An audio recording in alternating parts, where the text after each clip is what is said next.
There are a number of shuls who are live streaming this broadcast. I want to acknowledge their virtual presence. There are many of them, but I only know about the following. Congregation Sharei Torah in Cincinnati, Ohio, Rabbi Ezra Goldschmidt. Young Israel of West Hartford, Rabbi Tovia Brander. Knesset Beth Israel in Richmond, Virginia, Rabbi David Asher. Eitz Chaim in Jacksonville, Florida, Rabbi Yaakov Fish. Young Israel of East Brunswick in East Brunswick, New Jersey, Rabbi Effie Unterman. And whoever else is on the live stream. I want to remind you again to please click on the box on the page online to download the Makoros. We're now up to page 91 in Rosenfeld, page 152 in the Art Scroll. Beginning with where Rabbi Elazar Kalir left off in the Kinnot that he already interspersed throughout the Chazar Sashatz. We didn't do it here. We do a regular Chazar Sashatz, but in the Kinnot books, you'll find Chazar Sashatz that has, starting with Aleph, Beis, Gimel, interspersed in the various brachos, appropriate comments that are relevant, Me'in Yana Diyoma. And now we're up to the letter Samach. The letter Nun was the last one that appeared in the Chazar Sashatz Kinos, and now we're up to the letter Samach. And the first word is the last few psukim, beginning of the last few psukim in Eicha, and then after that, the second word begins picking up the Aleph Beis. Shav asuru meni shmoni ochroi, tzchiu mos hasimuni bedrei chaveiroi, Sakosa mishkan mischos diburoi, Sakosa v'huv lagugi boroi, Sofku chafu moadui voroi, Chesila cholabiroi. Naflo deinu betzul dechuyoi, Nichik solachazon ben berechia, Ad pilei gilgol chavuyoi, Nimola les bivanis nechuya, Osa v'nicham v'yikro, Lebechia v'nom, Alei le'ani bochia. Al pnei fros nuptzu chasideho, Palgei suv zochra koru yesodeho, Pachad chet shilo tokaf sodeho, Potzu chazire ya'arayei chasideho, Potzu maser volinideho, persotzion biodeho. Al har tzion sodusho neimidonoi, Tzofu al roshi zeidonoi, Tzamsu benov lamod zeidonoi, Tzod notzartolo rer midonoi, Tzoak amibi me vendinoi, Tzadik hu adonoi, Atokala mechbadeto me edi ermuni, Kerafta bo elai vayachrimuni, Koli lashmia ba'arav higrimuni, Karasi liyoshvei givon gamhem zermuni, Kumi avori bosel herimuni, Karasi lama ahavai, Heimarimuni. Lama ruach apenu lo tavach shamaru, Ro'isa ki chisanuro reinu chamaru, Ro'isa ki yomo vachaz bivuyacha gamaru. Rafta biad Yecheskel inkom kamo maru, Re'even achidei migoya maru, Re Adonai ki tzarli me'ai chamar maru. Hashivenu sisi shima lagoy tzayani, shiftam ramos chatzerai lad kiyani, sifsei meshoverei devir damamu lahad biyani, shomata kizmoros afechin letatani, shachvu v'nodu chatzotz lahavriani, shamu kinen achanani, kisam chakta, b'chei fanecha, Toshiv lohem gemul ka'oz chazos panecha, Tirdof letzalmonio atzei ral tzfunecha, Titen lahavavnos atzei fininecha, Tikro l'shakram kos kamus bifinecha, Tavo chol ra'asam lefanecha, Tavo el tzor asher kilanu, Lemavo chamos b'cheimoni alanu, Adlachalach v'chavar higlanu zakenu v'chor v'sula kivalanu rama betna amcha chulanu Zachar Adonai mehayalanu. In past years, I pointed out at the very end, we just read Chalach and Chavar that underscores a very important principle that Rabbi Soloveitchik always made, and that is that Tisha B'Av is not only a day to commemorate what happened on Tisha B'Av and whatever 5 events the Mishnah mentioned, and then subsequent events also later on in Jewish history, but it's a day to commemorate all Jewish tragedy. I'll be speaking about the Shoah as we proceed, and for Rabbi Soloveitchik, as you know, today was the day to commemorate the Shoah. He was opposed to having a separate Yom HaShoah and thought that it should be done today. And this is already, the point is already made here in the very first Kinnot by invoking Chalach and Chavar, which we happen to have invoked already last night. These are places where the Aseret HaShvatim were exiled to, which indicates that our focus of concern today is not just on the Churbanos of the Batei Mikdash or other events, but we're already going back to earlier, to the Golus of Aseret HaShvatim and all of the tragedies that happened throughout Jewish history. That's an important principle. We're going to be reading later on about the Crusades. We're going to be reading later on about the burning of a Sefer Torah, and not just the Sefer Torah, but wagon loads full of Kisvei HaKodesh in France. In the Sephardi community, there's a whole section on the Spanish expulsion that is included in the Kinos on Tisha B'Av. It's all about Jewish tragedy. I want to go back to 2 points that we read and spend a few moments trying to understand them a little bit better. I mentioned earlier, and I'm going to ask you to begin by going back to the Psichta Chav Daled, the bottom of page 13, about God crying.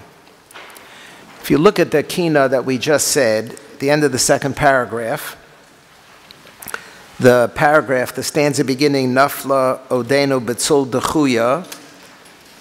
So there's a sleight of hand here in an exegetical move. We're familiar with the pasuk about Al Ela Ani Bochia. We said it last night. It's a pasuk towards the beginning of Eicha.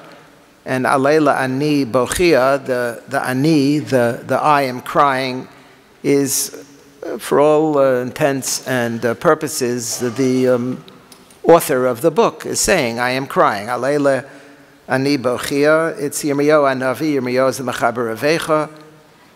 And we'll soon see that it's known in rabbinic literature as Kinos. Right? We associate Kinos with the book that we're holding in front of us.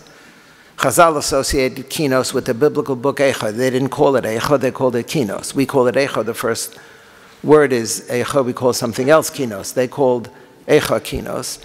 And Yirmiyahu is the Mechaber of the book, and Al Ela Ani Bochia, no, he's talking about himself. But here, in this Kinnot by Rabbi Elazar HaKalir, he puts that phrase into the Ribbono Shel Olam's mouth, as it were. And in past years, we've seen a number of midrashim that have already set the stage for that exegetical move, that it's not just the Mechaber of the book, but it actually extrapolates out, as it were, that HaKadosh Baruch Hu himself is crying. And that's what he means here, Asa, the end of the second section, Asa, he did what he did, V'nicham, and he changed his mind, he had Charata, Vayikra Lebechia, and he called out crying, V'nam, and he said, and the H is a capital H, that Hashem him said, Al Ela Ani Bochia. So we saw that earlier in Psichta Chav Daled at the bottom of page 13. I want to fill in a few lines that I skipped earlier. So you remember the context of this medrash. Kadosh Baruch Hu says, as long as I'm around, it can't be a churban, and for whatever reason there has to be a churban. So I have to remove myself. So he removed himself. And he said, what am I going to do? I have nowhere to stay on this earth. I have now made it impossible for me to stay where I wanted to stay. There is no place for me to stay. And so I'm going to go back to my previous abode. Ba'oso Shah, it's almost halfway down the right column at the bottom of page 13. Haya HaKadosh Baruch Hu boche va'omer oili me'osisi hishreisi shchinasi lemata b'shvil Yisrael. The only reason why I came down is because I wanted to be close to the Jewish people. But now that they sinned, chazarti lemekome harishon. Now I'm left, I'm back where I was originally. Chas v'sham she'isi schok lagoyim v'lag labrios, and people are going to make fun of me that here I wanted to do something and it didn't work out and it ended up being destroyed. Ba'oso Shah, let's continue. Ba mitatron v'nofal al panov. So mitatron is a very complex, angelic figure. Whatever that is, whatever this thing is, whatever this being is, came, v'nofal al panov, and fell on his face. V'amar lefanov, Rabbanu Shalom, ani efke, but va'ata lo tifke. You know what, I'll cry, but you shouldn't cry. It's not nice, pasnish, that you should cry.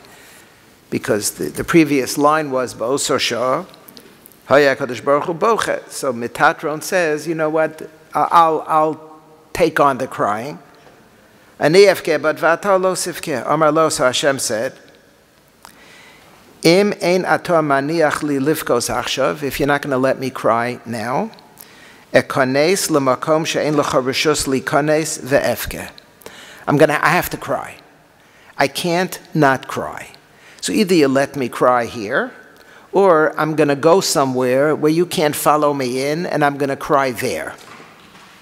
Shenemar, ve'im lo sishma uha, b'mistorim tivke nafshi, mipnei geva, b'mistorim, in the hiddenness, my soul will cry, mipnei geva, because of the haughtiness.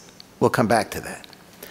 So HaKadosh Baruch Hu says to Mitatron, I have to cry. Either you're going to let me cry, or I'm going to cry anywhere somewhere else. Where am I going to cry? B'mistorim tivke nafshi. I remember close to 25 years ago when there was a series of Hespedim in the Nathan Lumport Auditorium of YU for the Rav after the Rav was nifter. So Hespedim were delivered by his son, by Reb Chaim, and by, I remember Professor Tversky, my teacher. And I remember Professor Tversky got up, the son-in-law, the older son-in-law of the Rav, and he started his Hesped, B'mistarim tivke nafshi. Those were the first three words that he started his Hesped, B'mistarim tivke nafshi. It's a pasuk. And the pasuk, we see the context here, the way the Medrash uses the pasuk, B'mistarim tivke nafshi, if you do not allow me to cry, I'm going to cry b'mistarim. So with that background, let's turn to page 26. So Gemara Chagiga and Daf Hey Amid Beis.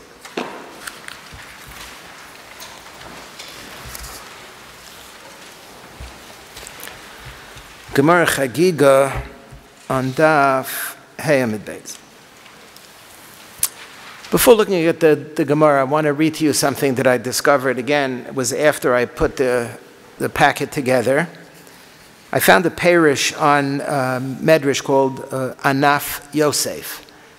And I tried to find out who the Anaf Yosef is, and I could not find out. If anybody knows and could inform me and enlighten me, I would be grateful. So I want to read to you from the Anaf Yosef's parish on this psichta. It's a parish on Medrash. He has a parish on Medrashecha on this psichta. And he talks about the notion, he writes about the notion of God crying. And I mentioned earlier in passing when we first read that psichta that it's so graphically anthropomorphic in its imagery. And he really brings that home. He operates with a Maharal in the Be'er Hagola. I'm sorry that you don't have it in front of you, but it's not long. I'll read it and I'll translate it. Da, Anaf Yosef says, you should know, Ki b'chol makom shetimtza b'kasuv, Ubedivrei chachamenu zal lashon kazeh, wherever you find anywhere, either in a biblical text or in a rabbinic passage, language like this, namely God cries, Chas v'shalom sheyale al datcha lomar sheyihiyeh davar zeh etzel haborei. God forbid you should think that God cries. God forbid you should think that there's such a metzius of crying in the context of haborei. Ach hakol hu mitzad hamakabel. What does it mean, God cries? It's a version of Dibra Torah Kaloshim B'nei Adam. It's only from our perspective. We're the makabel. We're the ones who are receiving this. Ki das Rabosenu zal v'hu das haTorah.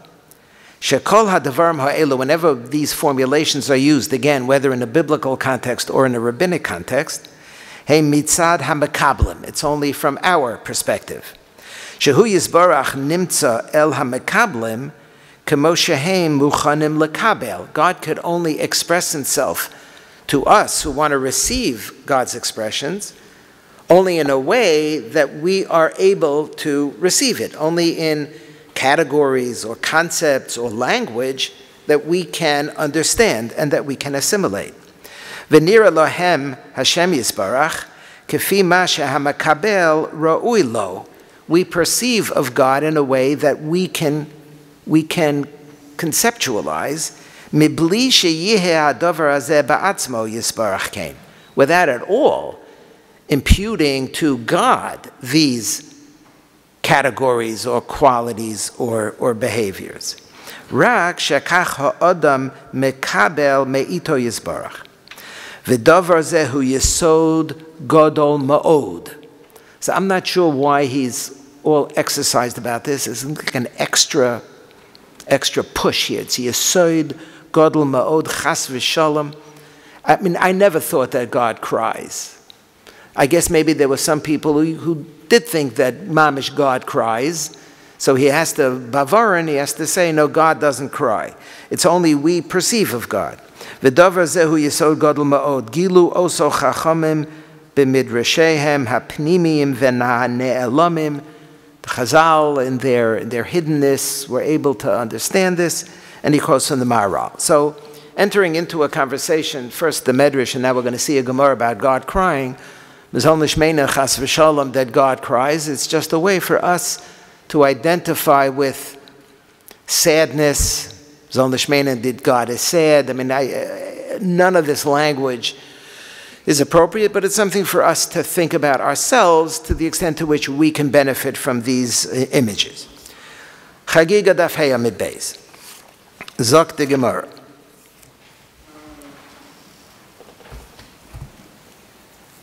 V'im lo sishma'uha b'mistorim tivke nafshi. The first on the line. It's almost halfway down. Daf Hey Amid Beis. B'mistorim tivke nafshi. My soul cries in the hiddenness, in hidden chambers. Mipnei geva, because of haughtiness. Rab Shmuel bar Inya mishmei de Rav. Makom yesh lo lahakadosh baruch hu umistorim shemo. That God actually has a place that's called mistorim. But that's where he was telling what's his name, the Metatron. He was telling Metatron, I'm going to go to mistorim. The Marsha says, what do you mean he has a place called mistorim? Because it should have said b'seiser tivke nafshi. In private. B'mistarim means, explains the Maharsha, there's a place called mistarim. Okay. So God has a place that's called mistarim, b'mistarim tivke nafshi. Ma b'pnei geva, what does it mean because of haughtiness? So the Gemara has two interpretations. Amar Rab Shmuel bar Yitzchak mipnei gavasan shel Yisrael shenitla mehem v'nitna la'ovdei kachavim, because the exaltedness doesn't mean haughtiness. It means the exaltedness of Klal Yisrael that they lost and was taken away. And Rashul bar Nachmani says, "Mepnei gavasa shel malchus shamayim," that was taken away. The exaltedness of Hashem that was removed or diminished. Now comes the Gemara that I want to focus on. Umiyika b'chiyah kamei HaKadosh Baruch Hu.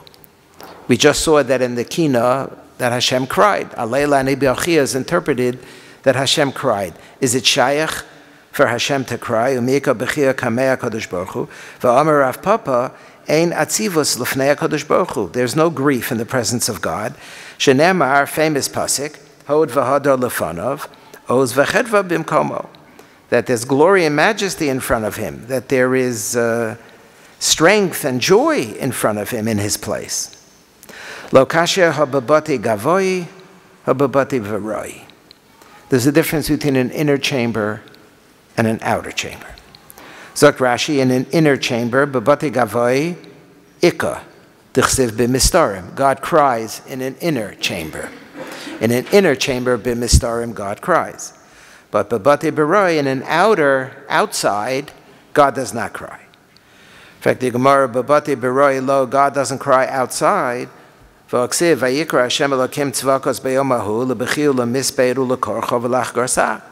is calling outside in the big world. God is calling for crying.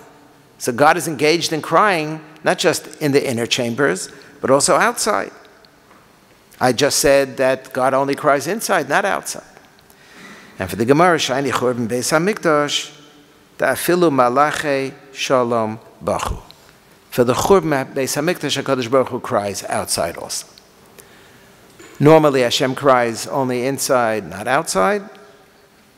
Beis HaMikdash, Churban Beis HaMikdash is worse, and Hashem cries.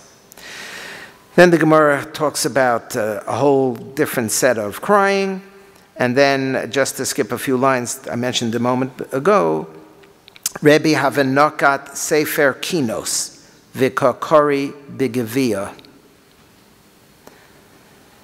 He took Sefer Kinos. Here's where Chazal, one of the examples where Chazal referred to Sefer Eicha as Sefer Kinos.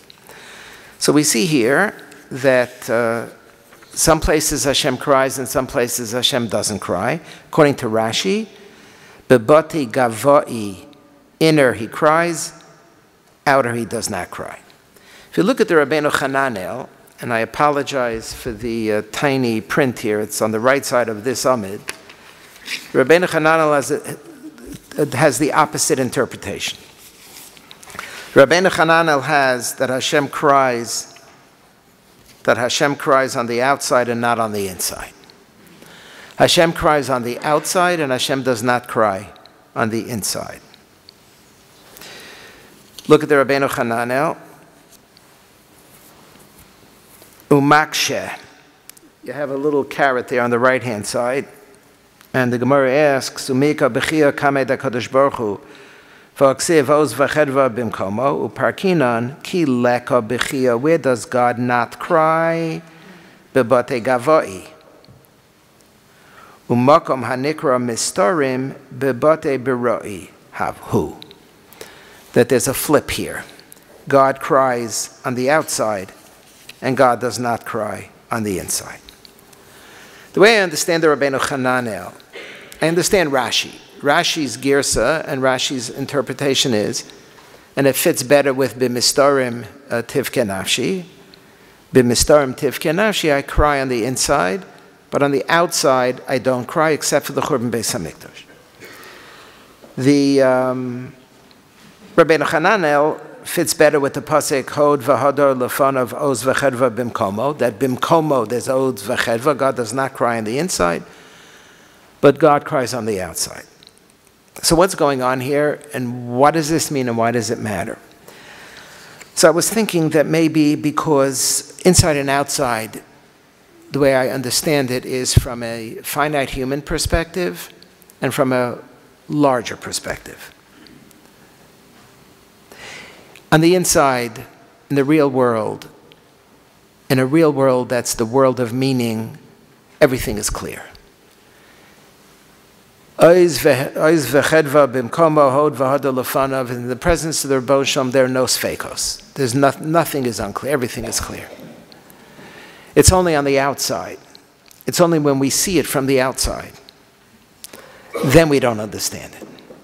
When we see it from the outside, when we experience what we perceive of as the natural unfolding of human history in general and the unfolding of Jewish history in particular, we don't get it. We don't understand it. And we understand that God cares about us, so we project sadness in God as well. We project the sadness that we experience onto the Ribono Shel Olam. So from the perspective of inside, everything is straight, everything is clear. From the perspective of outside, says Rabbeinu Hananel, it seems as if the Ribono Shel Olam is crying. Which brings me to an Or Gedalyahu. Or Gedalyahu on page 27 from Rabbi Gedalia Shor, the late Rosh Yeshiva of Yeshiva Torah V'das. He has a number of Sfarim on Parsha, and then he has Sfarim on Moadim, and he has a Ma'aracha, he has a unit on Ben HaMetzarim. This is, as I indicated at the end of the Bamidbar section, Sof Sefer Bamidbar. And he quotes Rashi, and he quotes Rabbeinu Hananel. And he says, Uperush Zeh, in the middle of the right column, the right first paragraph. Uperush Zeh meyushav ma'od b'lashon ha'pasuk. You remember, according to Rabbeinu Hananel, the crying is on the outside, not on the inside, because the pasuk says, Oz v'chadva bimkomo, ki bimkomo leko b'chio klal. V'rak, 2 lines later, b'bote beroi, outside there is crying. Al he'edar hiskalus hamikdash milamailo lamata. And Reb Gedalia Shor adds something that's interesting. It's like kind of Chassidish and Kabbalistic.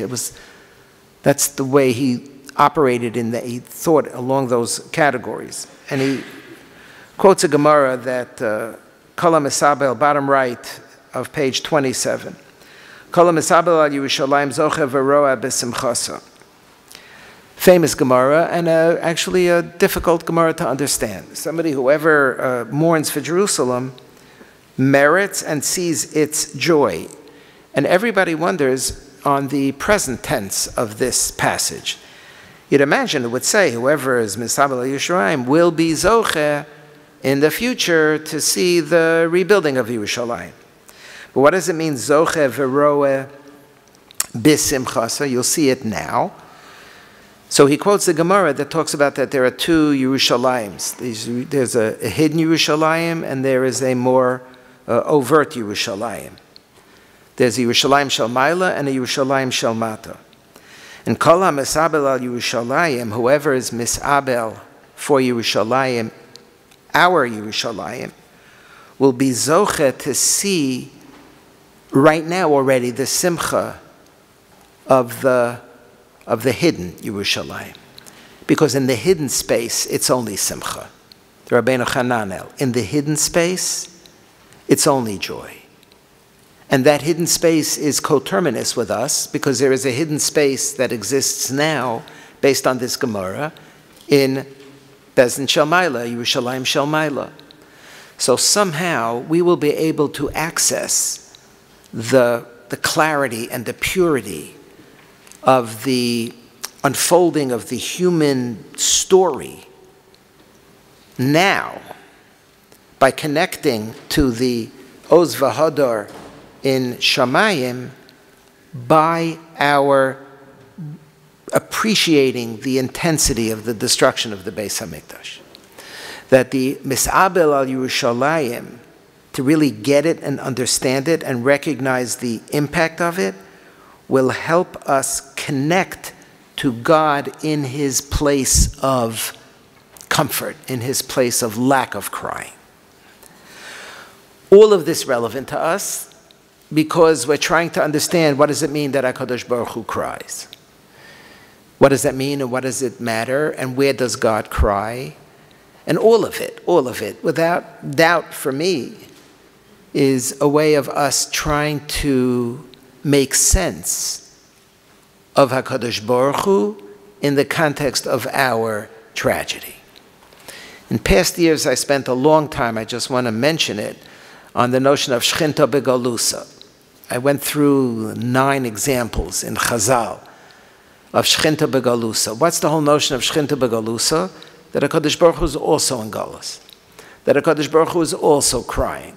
that HaKadosh Baruch Hu is also upset, that we project onto the Ribono Shel Olam as a way of helping us. We are distraught, and we don't want to feel alone, and we don't want to feel forsaken, and we don't want to feel rejected. And what helps us is this belief and this notion and this rock-solid assertion that what happened to us is not just what happened to us, and HaKadosh Baruch Hu is wherever HaKadosh Baruch Hu is, and everything is fine and wonderful, and he's having a great time, and it's perfect, and we're just the ones who are sad and suffering. But the Shekhinah went into Galus also. HaKadosh Baruch Hu is also affected adversely by this. And then we're not alone. We're not alone. We know that Hashem is with us. And just like when Hashem is ready to get back into the place where he really feels like he wants to be, and that has to happen. It's not like Hashem forever is going to be wandering around. At some point, Hashem is going to re-establish himself in the place where he is, where he wants to be. So then we're going to go along for the ride. It's for us a source of great comfort. Which brings me to the second point that I want to make at the end of this, towards the end of this Kinnot. We begin the next to the last section, Ki tam chakta b'cheso fanecha. Ki tam chakta b'cheso fanecha. In past years, I made reference to a point that Rabbi Soloveitchik made, whose tam is Yaakov Avinu, Ki tam chakta b'cheso fanecha. That we have a Mesorah that Yaakov Avinu was inscribed in the Kisei HaKavod. Ki tam, Yaakov ish tam, chakta b'cheso fanecha, on the Kisei HaKavod. So the Rav said, why Yaakov? Yaakov is the grandson. Yaakov is the third. So because, he said, because Yaakov is mitoso shlema, because Yaakov produced the Shiftei Ka, and so therefore Yaakov has a particular Zuchus Kedima. In addition, he said, because the other name for Yaakov is Yisrael, and Yisrael is a reference to Klal Yisrael, so by putting Yaakov b'cheso fanecha, we've put Klal Yisrael b'cheso fanecha. And the basic point is the same, that we place ourselves right there on God's chair. That it's inconceivable that God doesn't notice us. It's inconceivable that God is oblivious to our existence. It's not as if God sent us out into Galus somewhere and we're gone and he forgot about us. We're mamish we're mamish right there on his chair. And I found this this year in two places in Medrash, page 28, on the right side of page 28. So there are two midrashim that I want to mention to you. Rabbi v'Rabbi. This is a medrash in Parshas Vayetze about the dream of Yaakov Avinu when he falls asleep and he has a dream that the malachim Sula Musa Vartza v'Rosh Magia Shemaima v'Hinei Malachei Elokim Olim v'Yordim Bo. And the question here in the medrash is, what's the antecedent of the word bo? Ki Malachei Elokim Olim v'Yordim, go up and down on it. So I always thought on it means the ladder, right? Simple pshat. Rashi says these malachim came down and then these malachim were ready to leave and they went up. Look at the medrash. Rabbi v'Rabbi. Chad Omar Olim v'Yordim besulam, v'chad Omar Olim v'Yordim b'Yakov. Not on the ladder, but on as it were Yaakov. Mandi Omar Olim v'Yordim besulam nicha. I understand they went up a ladder and came down a ladder. Amandi Amar Olim v'Yordim b'Yakov. What does it mean? What does it mean Olim v'Yordim? It's not a physical thing. They walked up Yaakov, they walked down Yaakov. But it means they, on some occasions, spoke highly about Yaakov. They were Maile Yaakov, Ma'alim Yaakov, and sometimes Moridin Bo. Sometimes they came down hard, as it were, on Yaakov. They denigrated Yaakov. Upzim Bo, they danced on him, and Kaftzim Bo, they jumped on him, all kinds of wonderful things. That's Malim. And sometimes Sontin Bo, sometimes they maligned him, they were Moridim. Shenemar Yisrael Asher B'cha Espa'ar, I will glorify myself with Yisrael. What's the glorification? Here comes our Kinnot. Athu, you, Yaakov, are the one. She'ekunin shelcha chakuka lamaila. Your icon. It's probably a Greek word. I don't know. Ikunin translates into English as icon. Your icon, it means the exact same thing. Your demus tzura is chakuka lamaila. It's right there in heaven. Olim lamaila, what's the olim v'yordim? When they go up to Shamayim, these malachim, they see your icon right on the kisei kavod. That's like an amazing thing. V'yordim lamata, and then they go down and they find you sleeping. You're just a guy. You're a guy like every other guy. You're just sleeping. So that's the olim v'yordim. According to his interpretation, the olim v'yordim, olim means positive, yordim means negative. What's the positive? Nageh to us. The positive is they go up to heaven and there's Yaakov right there. His icon is right in Lamaila, which we understand to be in the Kisei HaKavod. Second medrash, in Medrashecha, Perek Beis, is striking to me because here it would appear that the medrash is saying that Hashem actually threw away this Ikunin Shel Yaakov, that I had never seen this medrash before. Davar Acher, Medrashecha, Perek Beis, in the middle of the right side of page 28. Hishlach mishamayim eretz tiferes Yisrael. God threw down the glory of Israel from heaven to earth. When did God throw down the tiferes Yisrael from shamayim la'aretz? Amar Rabbi Shua bar Rab Nachman, mashal l'bnei Medina. She'asu atar l'melech. They made a crown for the king. They presented it to the king. The king wears the crown that they made. Hiknituhu. They acted bad, they provoked him, they made trouble. V'suvalon, but God still was able to tolerate them. Hiknitu, they made trouble again. Usvalon, and the king was able to tolerate. So he somehow overlooked whatever trouble they were giving him. Achar kach amar lahem hamelech, this doesn't make any sense. The king says to them, Klum atem maknitin osi ela ba'avur haTorah she'itartem li. You think you can get away with provoking me because you gave me a present, you gave me a crown. So after you gave me a crown, I'm wearing your crown. You think you can do whatever you want. You know what? Hey lechon, tron ba'apechon. Take your crown. He threw it in their face. At some point, it's over the top. And at some point, they have to assume responsibility for the ill behavior. I'm not going to have so much patience anymore. Now comes our zushtel. Kach amar HaKadosh Baruch Hu Yisrael. Klum atem maknitino. So you think you can get away with provoking me? Ela bishvil ikunin shel Yaakov shechakuka al kisi. Only because the icon is mamish right here. That's our Kinnot. Ki tam chakta becheis ofanecha. You know what I'm going to do? Heilachon trom ba'apechon. Take it. He throws it in their face. Heve, that's pshan in the pasuk. Hishlich. Mishamayim eretz tiferes Yisrael. So our Kinnot uses this as a positive thing. Kitam chakta b'cheis ofanecha. What does it mean in our Kinnot? God, you put Yaakov Avinu, you put Klal Yisrael right on your chair. Tashiv lohem gemul ka'oz chazos panecha. You should have rachmanas on that. I mean, they're right there. You have not forsaken them. You have not forgotten about them. They're right next to you. So don't overlook them. Remember them. Help them. That's the argument in the Kinnot. The second medrash, the Medrashecha, says that's not an argument because maybe it's not there anymore. It was there, but maybe chas v'shalom, God got fed up and he pulled it away and he threw it down. The Eitz Yosef at the bottom explains why Dafke Yaakov. Hakavana di ikunen shel Yaakov achakukot fei mishar avos. So he mentions some of the interpretations I gave you earlier. Mishum schozar rashoisam itaso shlema v'chol Yisrael achuzim b'maasav, because he was the one who all his kids turned out okay, and created Klal Yisrael.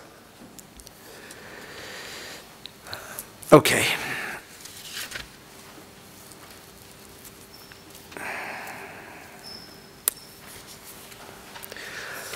Let's move on. Let's move on. Page 93. Eicha Atzta. Page 158.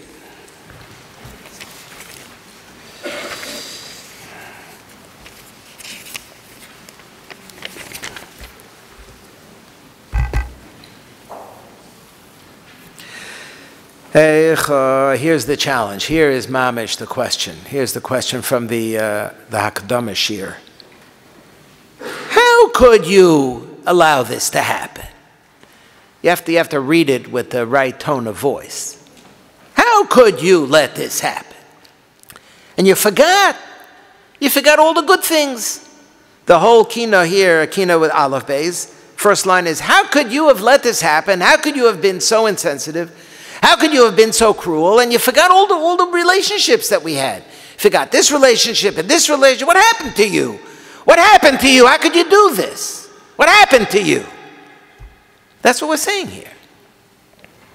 How can we say what happened to you? How can we say, Eicha? Eicha, how could you do this? It's a good question.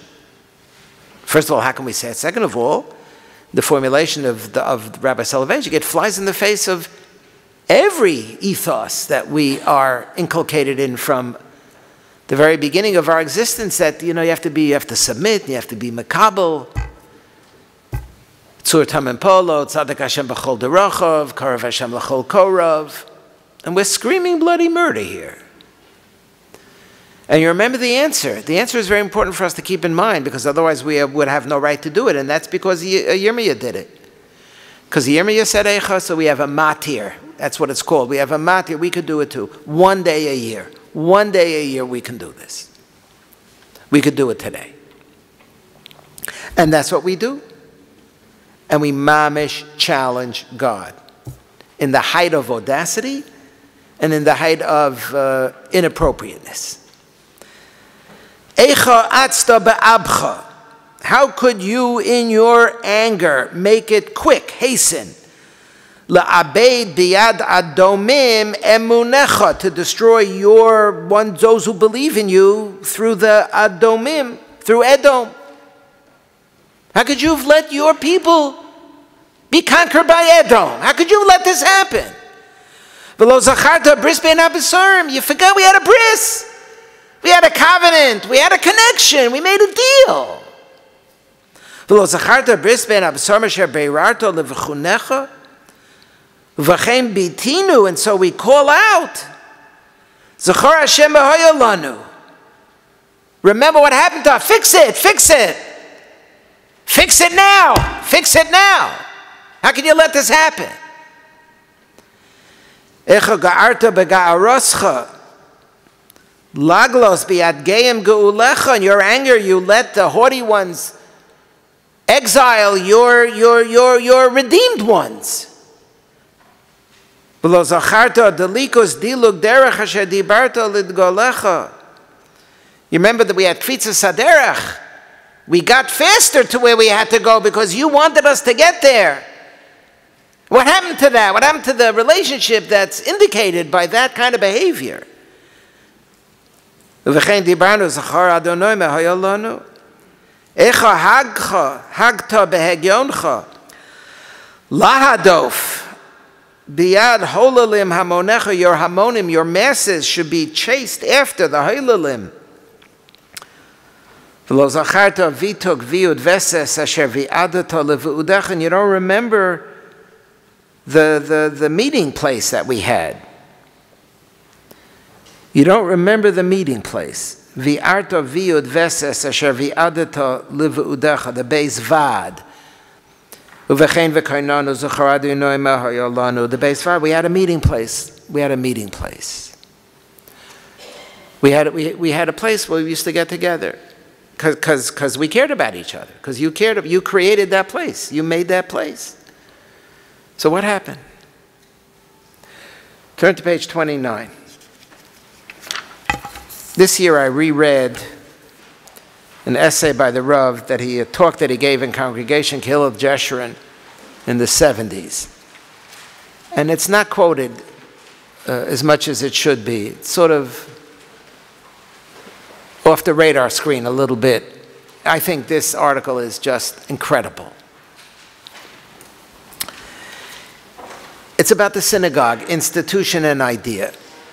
So he gives a lecture in a prominent synagogue, and he talks about what is synagogue. And he published it in the memorial volume for the late rabbi of that synagogue, Rabbi Joseph Lookstein. After Rabbi Joseph Lookstein passed away, there was a memorial volume of essays that was put together in his memory, and the Rav submitted the talk he gave in Rabbi Lookstein's shul as his essay to this memorial volume, and that's where you'll find it. And I want to read a little bit of it. It's just, it's soaring. It's soaring, and it's relevant to this line in the Kinnot, V'lo zacharta vituk viud veses. Vituk viud veses, which this year I want to focus on the viud part, on the connection, on the place where we would meet. I remember, page 29, that as a small child I was raised in a Chabad town where there was a synagogue called the Alter Chassidische Shul. So the name of the town was Chaslavich, and the Rav's Melamed was a Chabad Melamed. It was a town of Chabad Hasidim who had a Mesorah to have a Litvish Rav. Not sure exactly how that ended up, but this town of Mamish, Tiv, Tyre, Gevaldige, Voilach Chasidim, the rabbi was the Litvish Rav, and so Rav Moshe Soloveitchik, the Rav's father, became the rabbi of this town. The Rav's father was not a Chabad Chassid. The Zayder Reb Chaim was not a Chabad Chassid. But somehow, that was the Messiah in this shtetl that they had Chashiv Litvish Rabbanim, Rav Moshe Soloveitchik, the son of Reb Chaim, became the Rav in Chaslavich. And that's where Rabbi Joseph P. Soloveitchik spent formative years of his life. There was a tradition that the founder of Chabad, the Baal HaTanya, once davened in that shul. There was actually a seat that was enclosed. So we're familiar with this. There are places where you have a seat that's set, somebody sat in that seat. In this shul of Chaslavich, there was a Mesorah that the Baal HaTanya came, he sat in that seat, so nobody else could sit in the seat. They surrounded the seat. You go to the Rashi shul in Worms. I don't know if I ever mentioned it. There's a shul in Worms, the Rashi shul. It's called the Rashi shul in Worms, and there's a chair. And last time I was there, and the 2 times and 3 times ago I was there was a guide. The guide said, and the chair is, it says like a stanchion. You can't. Rashi sat on that chair. So I was a little bit skeptical. Rashi died a long time ago. All right. I didn't want to make trouble. So Rashi sat on that chair, but the concept of it's a chashuv chair. So in Chaslavich there was a chair, the Baal HaTanya, there's a Mesorah sat on that chair. It was a very poor city, very poor town. All week the members, the inhabitants used to go to, they would travel around 15-mile radius of the town. And they would sleep in huts, wherever they found a place to sleep, and they'd come home for Shabbos. All week they're peddling in the area of the town. You can't imagine the primitive conditions in which the Russian peasants lived. After spending a whole week in primitive shanties, they came home for Shabbos. As a child, I used to watch them coming to shul one by one, with water glistening from their payas and beards because they went to the mikveh. On the way to shul, they stopped off in the mikveh, and they're still dripping. And now they're walking in to shul. I still remember the tune which they started, Haidul Hashem ki tov ki lo elam chazdai. Nusach Ashkenaz doesn't say Haidul Hashem ki tov ki lo elam chazdai for Mincha Shabbos, but Chassidim say Haidul Hashem ki tov ki lo elam chazdai. And there's a tune, there's a nusach, there's a way how to say it, and he remembered this nusach. They sang a hymn of gratitude. Haidul Hashem ki tov ki lo elam chazdai.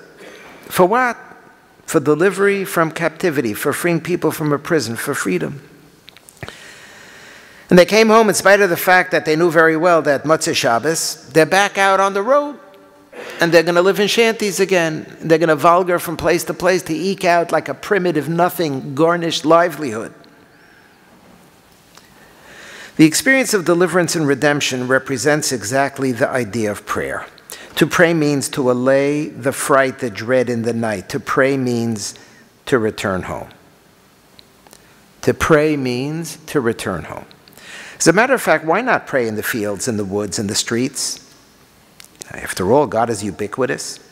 Why does the halacha require a shul? Why do you have to have a shul? Pray wherever you are. Pray. It must be understood that even a yachid, an individual, should try to go to shul. Even if you can't go with the minyan, go to shul and daven by yourself in shul is better than davening at home. Why is that necessary? So he explains. It's not the physical structure which is important. It's not so much the roof and the galleries and the windows. They're not important. You know, we never cared about architecture in the synagogue. People talk a lot about architecture. He was speaking in a shul that prides itself on its architecture, but that's a garnish. We don't think about architecture. The halacha is not concerned with architecture. What is important, according to the halacha, is something else. Bias. Here's I'm coming to this word in the Kinnot. Bias in Hebrew has a double connotation. Bias means a house, a physical structure, 4 walls, a roof, a floor. But bias also means a home. There's an afkamina between a house and a home. We err when we translate Beis HaKnesses as the house of prayer. This rendition is not true. It's not a house of prayer.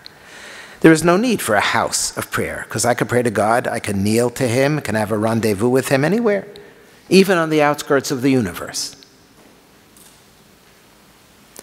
Beis HaKnesses is not a house, but a home of prayer. The structure is symbolic. Beis HaKnesses, if understood as a house of prayer, is an institution. If it's translated as a home of prayer, it turns into an exalted idea, namely the home of man, of homeless man, which is at the same time the home of God.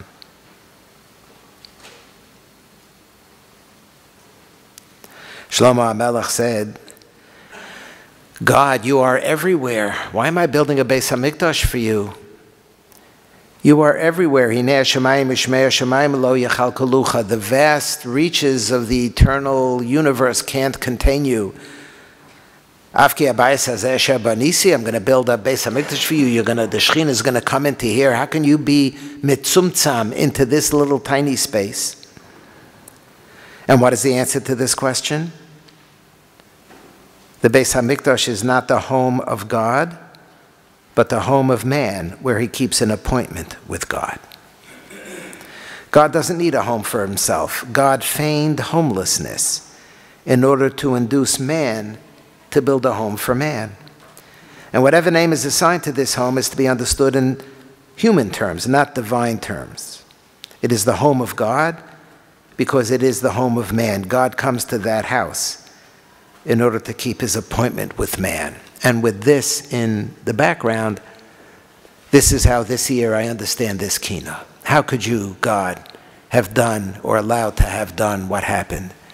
V'lo zacharta vitug viud veses asher vi'adata lev'udecha. You forgot the home.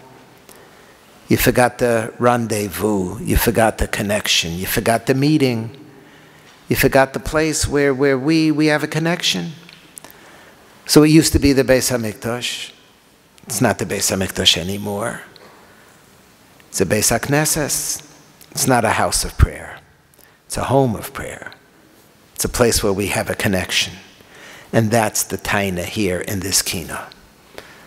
The Beis Vad is profound, it's powerful, it's meaningful. It bespeaks an intensity of a relationship. You forgot it, God. V'lo zacharta, you forgot the Beis Vad. Terrible thing. How could that be? We're not going to let you off the hook. We're not going to allow this to be able to continue. Eicha zonachta bezamcha lezalzel biyad zorim zevulecha How could you have allowed the Zorim to be mezalzel in your zvul? Zvul is another word for Beis HaMikdash. Beis Zvul is the Beis HaMikdash. How could you have allowed that to happen? You forgot Ma'amad Har Sinai. In past years, I did a lot with the word chitun, that Har Sinai was a marriage. It wasn't just you downloaded the Torah onto us, but there's a chuppah, there's a Har Sinai, there's Erison, there's Kedushin, it's a marriage. Har Sinai is a marriage. I made the point of the minhagim that we have at the chuppah come from Har Sinai, are reenacting the story of Har Sinai.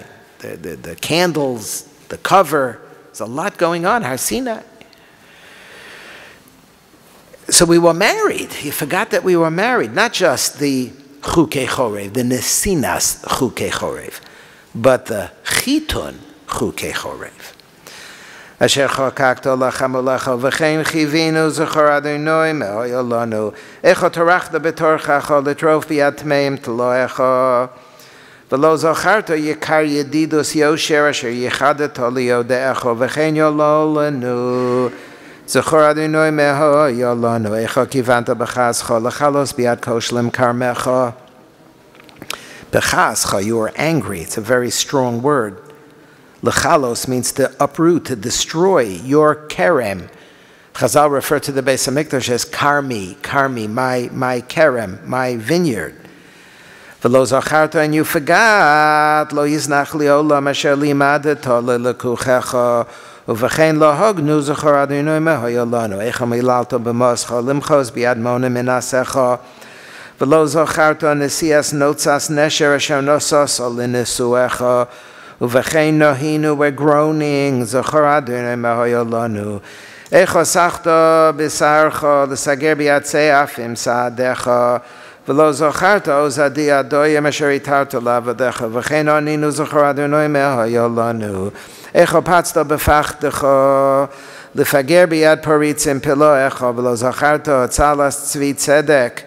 Asher tzofanta litzvoecha, the promise of Eretz Yisrael, v'chein tzoaknu zechor Adonai mehoyo lanu. Echa karosa b'kriyoscha, laknos biyad kamim keruecha, v'lo zacharta regesh rechev ribaisayim. All of the malachim on Har Sinai who came to give the gifts to the Jewish people at Matan Torah sheratzitza l'reyecha. Uvachein ragana nu zechor Adonai mehoyo lanu. Echa sho'afta b'sho'afach l'shalos biyad shololim shleimecha v'lo zacharta tokef tatale sor asher tikanto l'smimecha ve'ein ta'ananu zechor Adonai mehoyo lanu. Ta'ananu lishpoch kamoyim al ma b'yom ze nishbinu pa'amoyim.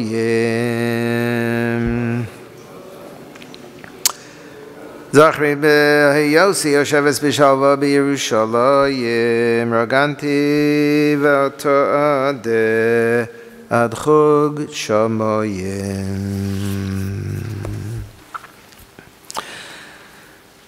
So what is it that we're mourning for? What is it that we're mourning for? We're mourning for the absence of God. God is distant. And God is not engaged. God removed himself, Psechta Chav Daled, and we don't see God and we don't understand God. What we want is to reconnect to the Shekhinah, to feel the Shekhinah. I formulated it at the end of the introductory shir, to feel the kiss. To feel that extra neshika, to feel the kiss. Even if we can't feel the whole thing, we should feel the kiss. We should feel the hug. To reconnect. Page 30.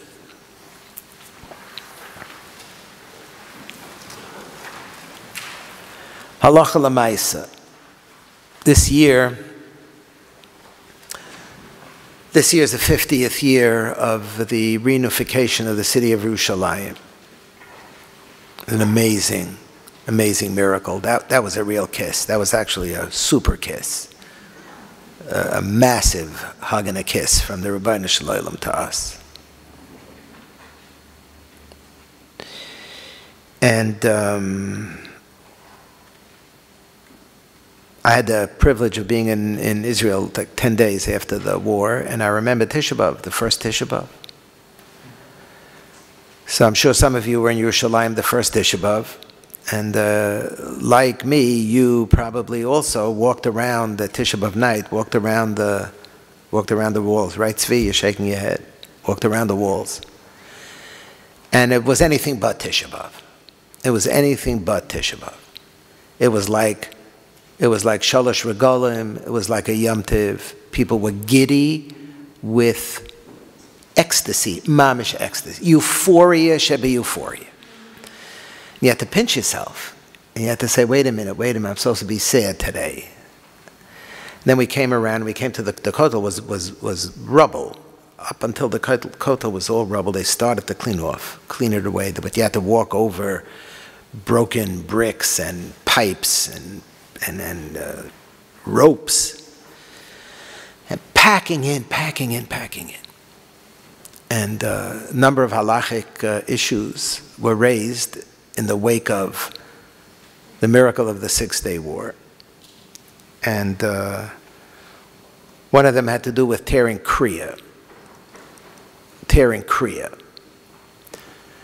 The Gemara says in my cut on page 30, at the bottom of Daf Chavav Amid Aleph. Zok the Gemara in Masaches Ma'id Katan. Haroa Are Yehuda Amar Rabbi Lezer. Before Amar Rab Chelbo, Amar Ula Bira'a, Amar Rabbi Lezer. Underlined, 5 lines from the bottom, 6 lines from the bottom. Haroa Are Yehuda Bechurbanan, Omer Are Kachacha Hayu Midbar V'Korea. So you come to Israel and you come to Hare Yehuda. Hare Yehuda, the mountains around Yerushalayim. So we encounter Hare Yehuda all the time. When you come from the airport, so you come from the airport and at first it's flat, and then you pass Beit Shemesh, and then you go over the road, there's a gas station on the left. They used to have to make like a crazy turn. If you were going to Beit Shemesh from Yerushalayim, you had to get off the road and go right, and it was you put your life in your hand because there was no light, and the cars are coming to Yerushalayim in the other direction. You had this left turn lane. You had to shoot out and hope to Rabbi Shalom that you would make it to the other side of the road. Now it's a whole fancy thing. They built a whole thing. When I was there that summer, I went from Yerushalayim to Tel Aviv, so it was a 1-lane highway, and then we made a turn by. There was no latrun. The whole thing was Jordanian territory. You had to make a left turn to go to Beit Shemesh, then make a right turn and go through, and then you had to get out of your car because there was a little valley and there was one little bridge, and the bridge was bombed. So this is the way to get from Yerushalayim to Tel Aviv. You had to get out of the car from a 1-lane highway, because if you were in the car wouldn't make it through the ravine. So you had to get out of the car. You walked to the other side of the ravine, and then you mispalel tilim, that the driver backs up, guns the car, and guns with such impetus that it should shoot over the ravine, pop up on top of the other side. You get back in the car, you go to Tel Aviv. It's a whole different world today. A whole different world today. So that's Are Yehuda. Are Yehuda we start to curve, going the other direction. It goes flat, then you start to curve, you go up. There's a new road that when you get closer, you don't have to twirl so much. But that's Are Yehuda. Zok the Gemara, Are Yehuda, B'chuban, you have to say a pasuk, and you have to tear kriya. Zok the Gemara. Yerushalayim B'churbana, continues the Gemara, if you see Yerushalayim destroyed, you say a pasuk, V'korei, and you tear kriya. Beis HaMikdash B'churbano, if there's a Beis HaMikdash, you see the Beis Makam HaMikdash, you make it all the way in, and you look down on Har HaBayis. Omer, you say a pasuk, long pasuk, V'korei, and you tear kriya. Azay state in the Gemara, Moed Katan Chavav Amid Aleph. Paskin de Rambam, at the bottom of page 31, Paskin de Rambam lahalacha, Hilchos Ta'anios Perikei Halacha Tezayin. Misha roe Are Yehuda B'churbanam Misha roa ore Yehuda bechurbanon omer, says the pasuk v'korea. Roa Yerushalayim bechurbana omer. Is a word missing? Is there a word missing? Omer, you say the pasuk, stop. Next, Beis HaMikdash bechurbano omer, Beis Kodshenu v'tifartenu v'korea. Haroa Yehuda omer v'korea, Haroa Beis HaMikdash bechurbano omer v'korea, Haroa Yerushalayim bechurbano omer. So there happens to be, in the Rabbi Shapsi Frankel edition of the Mishnah Torah, there are manuscripts who have the word korea here also. Okay, so don't get too excited. We'll see in a minute that Rabbi Yosef Rosen got very excited, but we don't have korea in our text of the Rambam. So the Rambam paskins. Now the question is, let's take a look in the middle of page 32. Let's look at the Tur. The Tur Shulchan Aruch, Aruch Chaim Siman Tov Kuf Samach Aleph, the bottom part of page 32. So he quotes our halacha. The first words on the previous page, I'll just read them to you. Haroa Are Yisrael b'churbanon omer. And now we come to the passage that we have in front of us. He says Are Yisrael, not Are Yehuda. He said Are Yisrael, big tumult. What, any city in Yisrael? The Gemara says Are Yehuda. Are Yehuda is like in the precincts of Jerusalem. It's in the outskirts of Yerushalayim. You're telling me if you go somewhere else?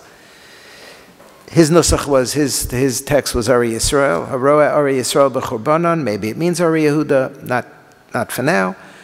You say something v'korea.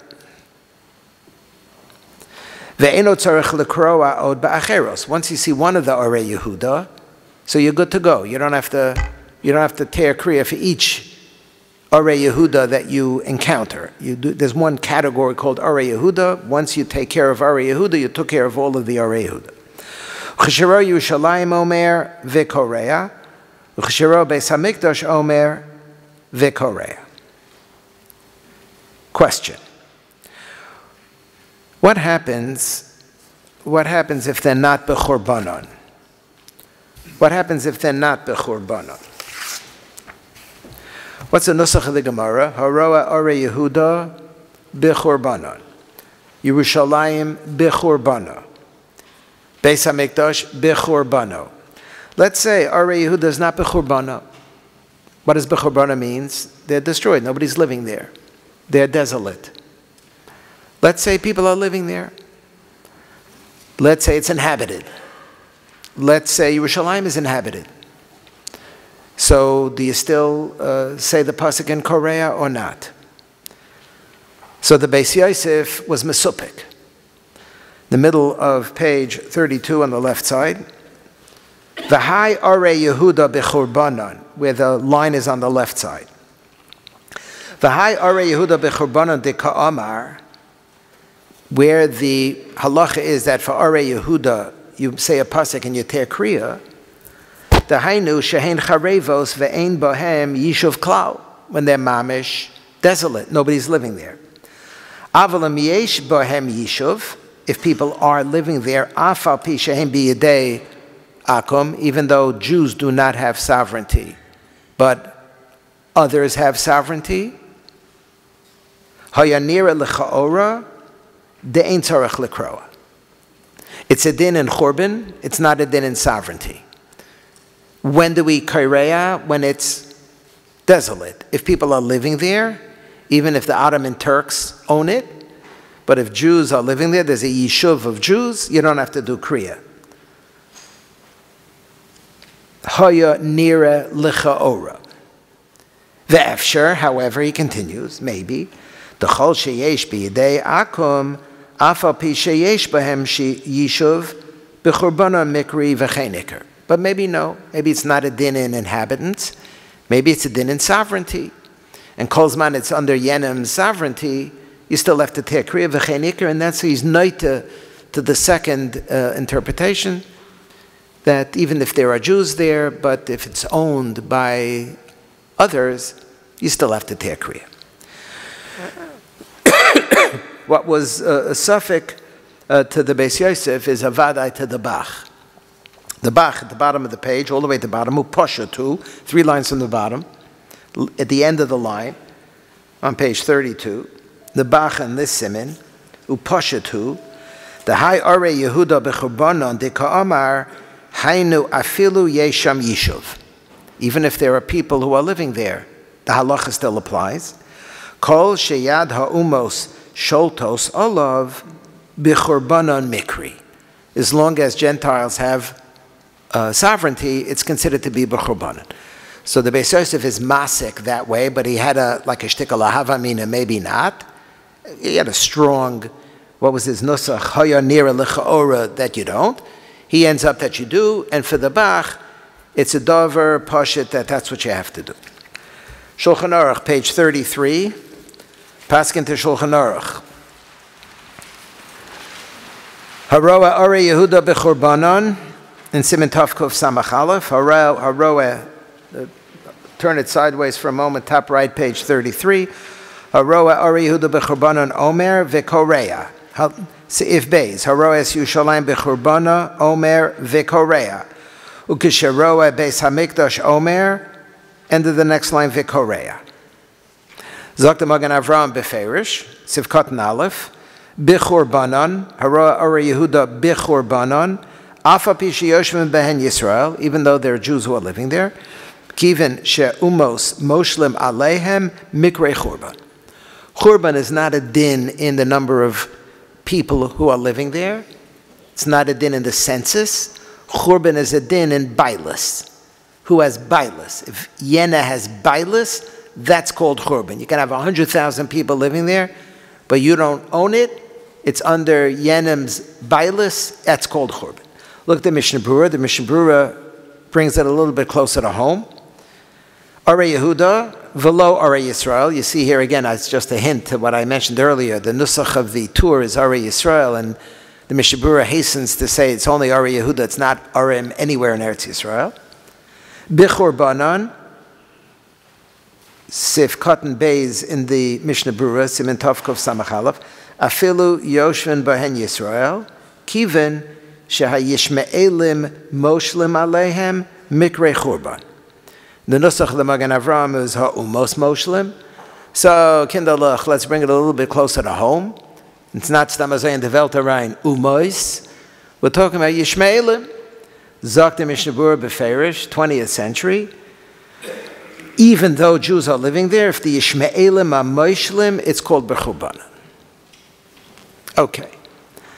Now you understand very well what happened in 1948 and what happened in 1967. Shaila to Rab Moshe. Turn the page sideways. Rab Moshe and the Igros Moshe in Orach Chaim Chelek Hey has the following question. Chiyuv kriya al re'iyas makom ha'mikdash bizmanenu.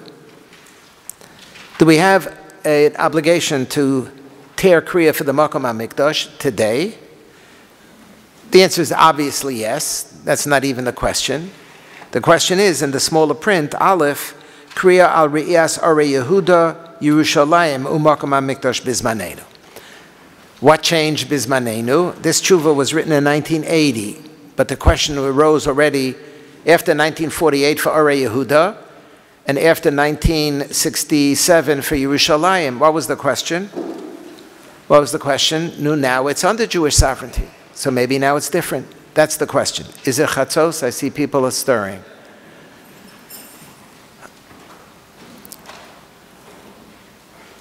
So do you have to tear kriya today for Are Yehuda? And do you have to tear kriya today for Yerushalayim? Is it called bechurbana? Even if you want to paskin like the Bach and the Magen Avraham and the Mishnah Berurah, that if it's tachas, shilton, somebody else, you do have to tear kriya. But guess what? Baruch Hashem, shechiyanu v'kiyamanu v'giyanu lazman hazeh, that we don't have to tear, it's under our sovereignty. Hine be'inyan chiyuvim dekriya al re'iyas Yerushalayim or re'iyas makom ha'mikdash. V'adayhu chiyuv. Kimafurish bebraisa demayit cotton. He quotes our Gemara that there's a chiyuv to tear kriya for Arei Yehuda and for Yerushalayim for the Makam HaMikdash. However, he says, it's a din in sovereignty. She'im kain, the third line after it's underlined, about a third of the way from the bottom. She'im kain ata shebechazdei Hashem yisbarach ein moshlin ha'umos al Arei Yehuda v'al Yerushalayim. V'hem gam miyushavim. First of all, there are a lot of Jews living there. And second of all, Jews have sovereignty. Hu tam gadol shelo lekroa. So maybe we shouldn't tear. If it's a din in sovereignty, so it doesn't apply anymore. V'av she'adayin, he adds beautifully, sensitively. V'av she'adayin lo ba ha'geula al yedei melech HaMashiach. Even though Mashiach isn't here yet. And worse than that, v'anu mispacha dimei ha'umos. And we're still nervous. We're still afraid of nations. We're still not our own balabas, even though we have sovereignty, but we don't call the shots. We're afraid of what the other nations are going to say. We're subject to pressures. Still ain't lekroa. Because we have sovereignty, it's good enough. V'chol shkein ata. שמקווים אנחנו שמלך המשיח יבוא בקרוב כשיהיו כל ערי ישראל על מכונם. We have this hope that mamish we're closer, native weiter, that we're hearing the footsteps. שאין צורך לקרוא. We don't have to tear kriya. Not for ערי יהודה and not for ירושלים. אבל כשרואה מקום המקדש שעדיין הוא בחורבנו, obviously you have to tear kriya. So halacha l'maisa, Reb Moshe paskins, Arei Yehuda no kriya. You go to Israel, you go to the airport, you leave the airport, you go to Yerushalayim, you say Arei Yehuda no kriya. You come to Yerushalayim, no kriya because it's under Jewish sovereignty. After 67, Rabbi is East Jerusalem, all of Jerusalem, under Jewish sovereignty, and Makam HaMikdash, you do have to tear kriya. I mentioned in the past, and I just want to mention in passing, Rabbi Soloveitchik had a different perspective. And I mentioned it in past years in the context of Nachem. If you turn to page 34, I'm just going to summarize now, pages 34 and 35 and 36 and 37. The Rav had another question that arose, and this I dealt with extensively in the past, about whether we should change the text of Nachem or not. After all, how can you say Shvela, Bezuya, Shemema, Chareva after 67? And there were those who changed significantly, changed very slightly, those who did not change. And the Rav was Eish Lahava not to change the text on a Lumdisha argument, because he said that the Fishitas HaRambam, Yerushalayim as a halacha of Mikdash, and if Yerushalayim as a halacha of Mikdash, the Fishitas HaRambam, based on pages 35, different contexts, not for now, then Yerushalayim is like Mikdash. So if it has a halacha of Mikdash, it has a halacha of Charev. So even though there are, Baruch Hashem, many Jews who live in Jerusalem, who travel to Jerusalem, who do business in Yerushalayim, who come to visit Yerushalayim, it's packed, Baruch Hashem. But since La Halacha, it has a din of Mikdash, so therefore the status of Mikdash being Charav applies to Yerushalayim, and therefore you can say Shvela, Chareva, Shemema, Bezuya, even though it doesn't look like that way. Even though your eyes lead you to conclude it's not Shomema and Bezuya and Chareva and Shomema, but La Halacha it is. And it's the halacha that determines the reality, not your senses that determine the reality. Rav Schechter, in his Be'ikvei Hatzon, page 36 and 37, quotes Rav Soloveitchik, not in the context of whether we should say Nachem, change Nachem or not, but in our context, in the context of tearing Kriya. And he says that there are those who felt that once Jewish sovereignty was established, we should no longer have to tear Kriya. He doesn't quote Rab Moshe, but this is Rab Moshe's Shita, I showed it to you explicitly, that it's a din in sovereignty, and once the sovereignty is changed, even though Mashiach isn't here, and even though they're so tenuous, and even though we're facing Nebuch, so many challenges and difficulties, but if we have sovereignty, then we should not have to tear Kriya on Yerushalayim. But the Rav L'Shitaso, that if it's a din in Mikdash, just like you could say Nachem, so you should tear Kriya Ada Yom Hazeh, the Rav Paschal's Lahalacha, when you come to Yerushalayim, you have to tear Kriya. I want to leave you in this section with one sort of an interesting matter that created a huge brouhaha a number of years ago. So there is a wonderful Jew, used to be a wonderful Jew in Yerushalayim by the name of Rav Shlomo Yosef Zevin. Rav Zevin was one of the Gedolei Yerushalayim in the middle of the 20th century. He was the editor, B'Sha'ato, of the Encyclopedia Talmudit. Very, very incredibly. He wrote a lot of Sfarim. One of the Sfarim he wrote was HaMoadim B'Halacha. It's a really beautiful sefer. I recommend it to you.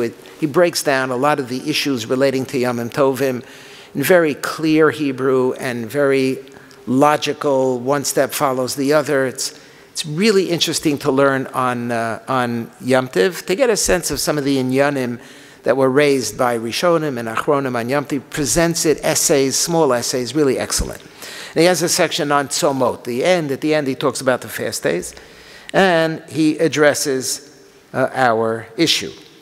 The last paragraph on the right side of on page 28. The last paragraph in the section on Tzomot. And he quotes our Gemara. Haroa Ore Yehuda b'churbanan Omer v'korea. Last paragraph, right side, page 38. Hamoadim b'halacha Rav Zevin. Yerushalayim b'churbana Omer v'korea. Beis HaMikdash b'churbana Omer v'korea. V'kosvo HaPoskim, 3 lines from the bottom. Churbanan shel Ore Yehudahu sheha'akum moshlan aleim. When is the chalais mitzias of churban shayach? When does that apply? Churban doesn't mean desolate. Churban means under somebody else's sovereignty. And he quotes here the Beis Yosef, the Bach, the Taz, the Magen Avram. We saw it earlier.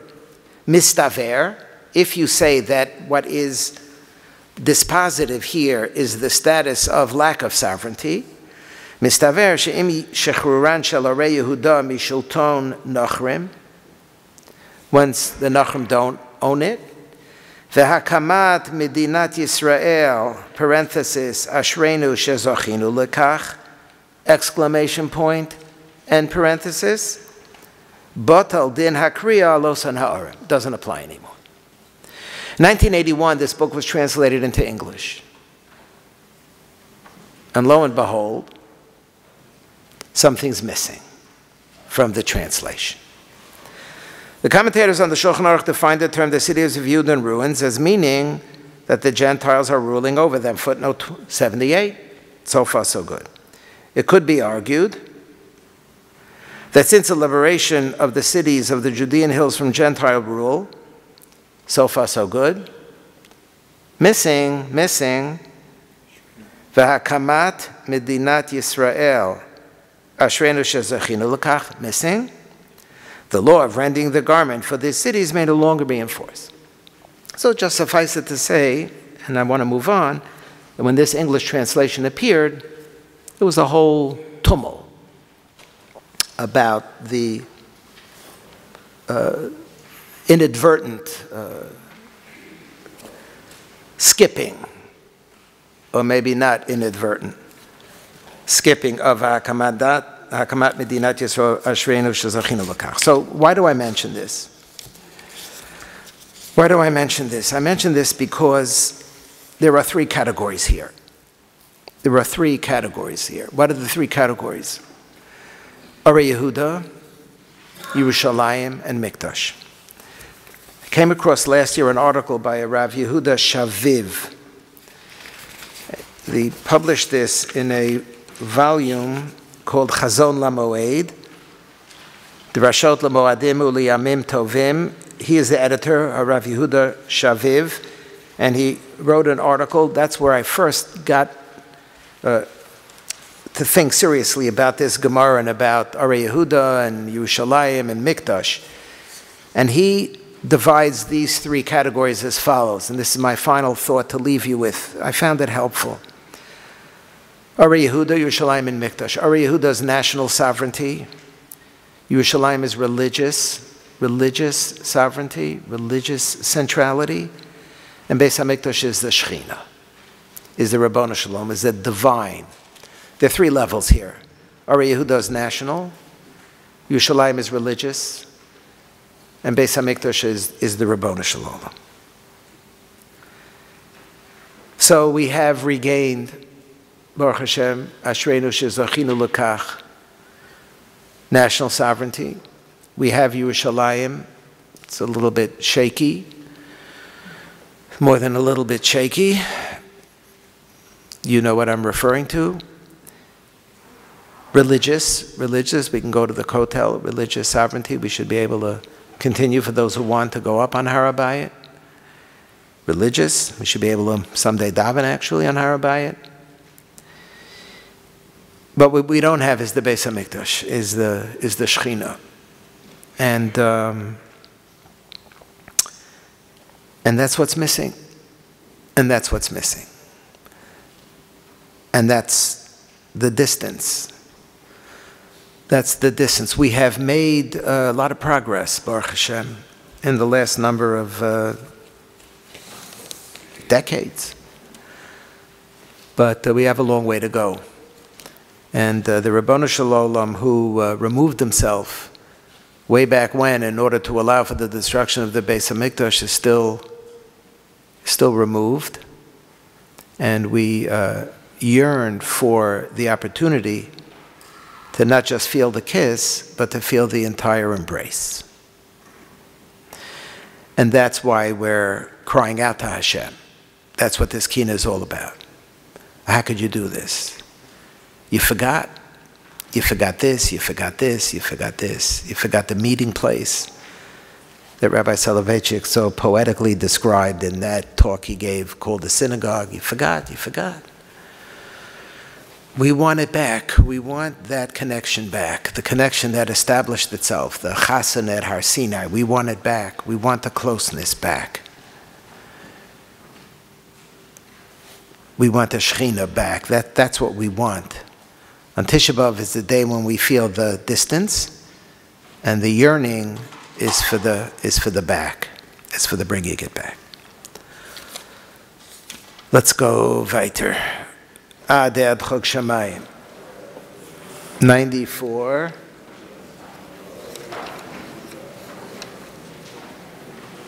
And 162.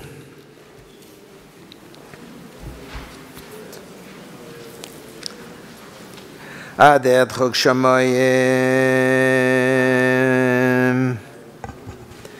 is another example where we note the fact that the Beis HaMikdash, the destruction of the Beis HaMikdash, did not only have an impact on us, but on the whole cosmos, the whole creation. It's not just we're out there all by ourselves suffering, but there's a whole connection to a whole world that is not in its proper place. There were two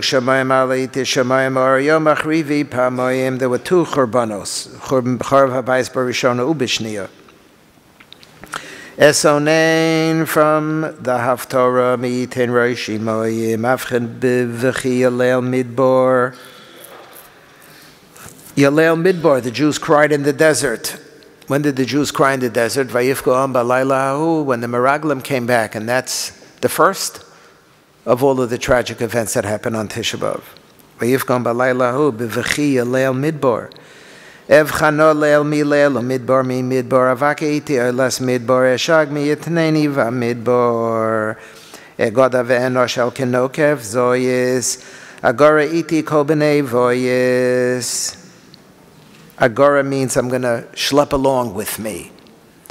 I'm going to schlep along with me kol b'nei voyis.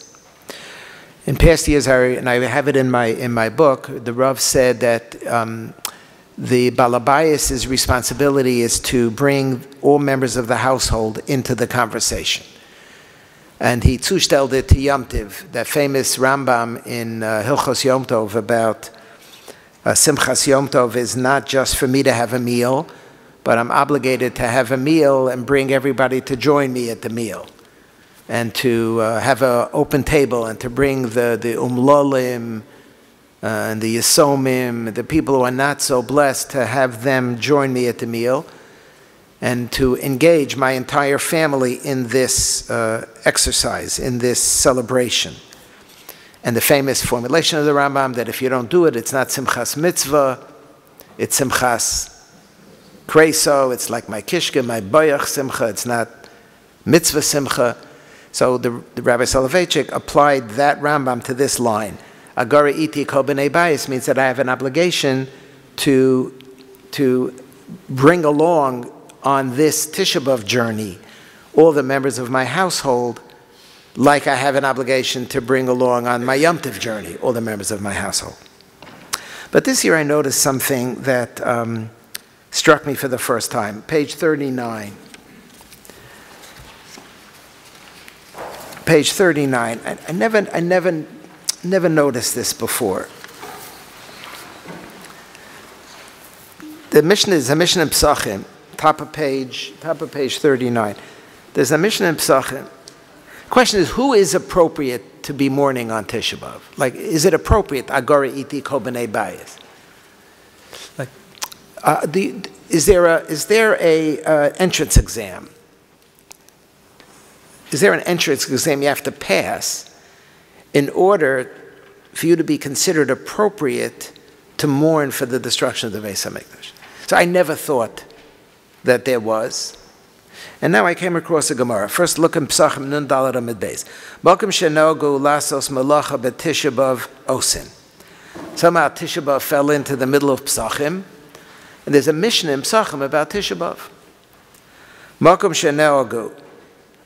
This is a parak about Mokum shenogu. So I'm a redshain from Mokum shenogu in the context of Pesach. So I'm reden Mokum shenogu in other contexts. Mokum shenogu lasos malacha b'Tisha B'Av osin. See, it's not one of the Chamishin Nuyim. There are a number of Isurim on Tisha B'Av. Talmud Torah, except certain kinds. Besides the 5, there are Isurim on Tisha B'Av. But Isur Malacha is not a bona fide Isur on Tisha B'Av. It depends. Mokum shenogu lasos malacha osin. Mokum shenogu shalo lasos malacha ein osin. But ubechol mokum, whether you do malacha or not, Talmidei Chachamim betelim. If you're a Talmid Chacham, you shouldn't do malacha. Why is a Talmid Chacham different? So look at the Meiri. The Meiri in his commentary on this mission, in the middle of the page. Ubechol makom Talmidei Chachamim asurim ba, shehem reuyim lahakir b'chisaron hamikdash yoser min ha'acherim. Somebody who's a shtickle learned is more in touch with the sadness of the destruction of the Beis HaMikdash, recognizes the huge hole that the absence of the Beis HaMikdash caused. So he feels it more. So if you're Talmid Chacham, it's not business as usual for you. So you should refrain from malacha. Then the Mishnah continues. You know what?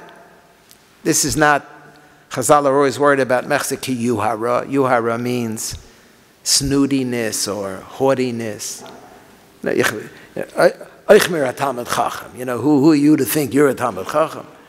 No, but it's okay. Now it's okay. Because everybody should be involved in feeling the sadness. Continue the Meiri, Rabbi Shimon Gamliel, Amar Yasa kol adam atzma ketalmid chacham, v'tzom olamar, shekol adam rishoy litol es Hashem b'davar zeh shelo lasos malacha af b'makom shanagu. Everybody should adopt this posture of being a Talmid Chacham, not to do malacha even in a place where there is a minute to do so. Ve'en kam mishum yuara v'chein halacha. V'lo od, like tzu, the Meiri, another Gemara, Elo shederech klal omru, Chazal happened to say, Kol osam melacha b'Tisha B'Av ein orosim in bracha la'olam. So I ran gavar from a slight little problem. Yeah, makom shenogu lasas melacha osin, but you should know a bracha will come from that. So it's not a good idea. Okay. So I get it, I understand it. Everybody should be a Talmid Chacham. Everybody should be in touch with the sadness of the absence of the Beis HaMikdash. Comes again a Gemara in Bava Kama. Eliezer Ze'ira. Those are the two words on Nun Ches Amid Beis. Now at the bottom of page 39. Fascinating story, Gemara in Bava Arangavar from the middle of Hakones. Eliezer Ze'ira Havasayim Misane Uchme. This fine gentleman by the name of Eliezer Ze'ira wore black shoes. He was walking around wearing black shoes. Zokt Rashi, Minhag Avelim. Avelim wear black shoes. V'koi b'shuka de nerda. He's walking around wearing black in nerda in the marketplace. Survey shows people walking in the nerda marketplace are not wearing black shoes. They're wearing other color shoes. He stands out because he's wearing black shoes. We're living in a different time. A lot of people wear black shoes today. In those days, Avelim wore black shoes. Nobody else wore black shoes. He's wearing black shoes. It is bolate in the marketplace. Ashkechuhu debei reish galusa. So he bumps into the reish galusa, or the reish galusa bumps into him. They meet one another. Amalei, maishna hana misane. Why are you wearing black shoes? I know your mother, and I know your father, and I know your family. Vavela family, Azisa family, no Avelis in your family. Why are you wearing black shoes? Amar lahu dekam me'avilna ayirushalayim. I'm wearing black shoes because I'm an Avel. I'm not Avelos Chadasha Avel, I'm an Avelos Yeshana Avel. Amrulay, so the Beirish Galusa says, Ad chashivis l'isabule Yerushalayim. What, you're so chashiv that you're misabel in Yerushalayim? Well, you're such a hot stuff guy, you're such a great guy that you're walking around and you're being misabel in Yerushalayim? Savor, you are Rahava. They thought this was haughtiness. And what did they do? Asyuha v'chivshu, they threw him in jail. You hear such a maisa? He's walking around Sabrachim, is clocked off in Churban, and then he's getting a hard time. Beirish Galusa, Chashav, who do you think? You're worthy to clog off a Churban? They threw him in jail. They threw him in jail.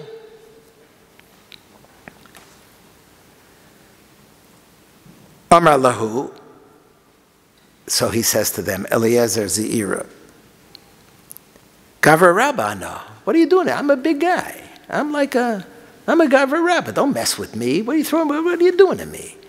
What, am I a criminal? I'm not a petty criminal. You're throwing you in jail. I'm a Gavra Rabba. Amrulei minoya dinan. Prove it.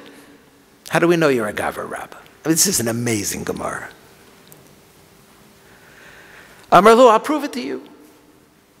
I otun bo'u minai milsa. If you want, ask a question to me and I will answer the question. Open sesame. Press conference. You ask me anything you want and I'll answer it. Or, oh, ano I ba'i minaichu milsa, or I'm going to ask you a question and you're not going to be able to answer it. I'll show you what kind of Gavra Rabbi I am. Amrulei, so they said to him, Boyat, you ask a question.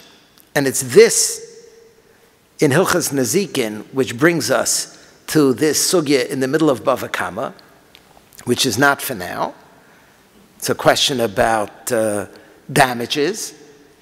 So he asked a question, and they didn't have an answer, and he gave an answer. And then all the way down at the bottom, at the end, the first of the long lines, Shadru Kamei de Shmuel, they send his answer to Shmuel. Amar lahu shaper ka amar lahu b'shishim, was 60-something, which was the issue that was being addressed, that he said right, he was correct, v'shafku, and they released him and they let him go. Ad kan de Gemara. I'm not interested in the Bava Kama sugya, I'm interested in the Avelos for Yerushalayim sugya. What do we see from this Gemara? You have to pass an entrance exam before you could mourn for Yerushalayim. It's shocking. It's shocking. So I'm trying to figure this out. Tosfos stellt sich on the black shoes. Tosfos dibra maschal havasoyim misane uchmei. Mashma shelo hoyu regilim b'menolim shchorim. They didn't used to have black shoes. Frek Tosfos, and he brings a raya from Tainis. V'tema, the last wide line, but in Maseches Beitza, they did wear black shoes. V'omer Rabbeinu Tam has to deal with the question of what color shoes did they used to wear in the Nerdor marketplace. Zok Rabbeinu Tam, Dahamino v'adai hoya shachar, aval haretzuos hoyu levanos. U'misane uchmi dahacha u'b'meseches Tainis, hainu hamino v'haretzuos shachar. So, Shalom HaYisrael, in case you're going to lose any sleep, shouldn't lose any sleep. This was black, the straps were white, the straps were black. We're talking about straps, we're not talking about shoes, everything is good. Last few lines in Tosfos. V'avelus de Eliezer hoya kazeh, shahoya lavush shechorim, u'miskasa shechorim. You think only his shoes were black? He was walking around in black. Hoya lavush shechorim miskasa, shahoya rotze, she'afilu haritzos hiyu shechorim. Shelo yehei olav klal sad lavnunis, not a shtickle, a shred of a havamin of whiteness, b'bnei chibasa shel Yerushalayim. He's kulei bedecked in black, literally from head to toe. Bumps into the Beiresh Galusa, gives him a hard time. So why is he giving him a hard time? It's Yuhara to be a Misabel al Yerushalayim.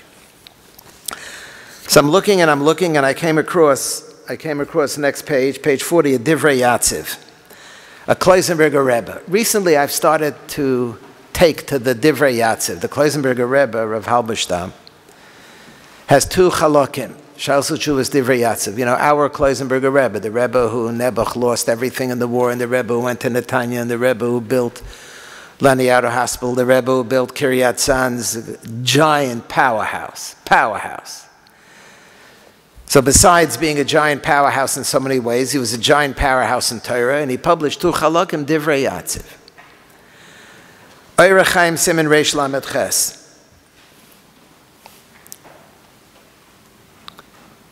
V'nira li ha'inyan, v'hinei b'makom osenu nagu lahakel b'levishas bigdei shabbos b'shabbos chazon, u'b'tzanz nagu lechol basar b'seuda siyah mesechta ad zayin ba'av. V'nira li ha'inyan. Now we come to our sugya.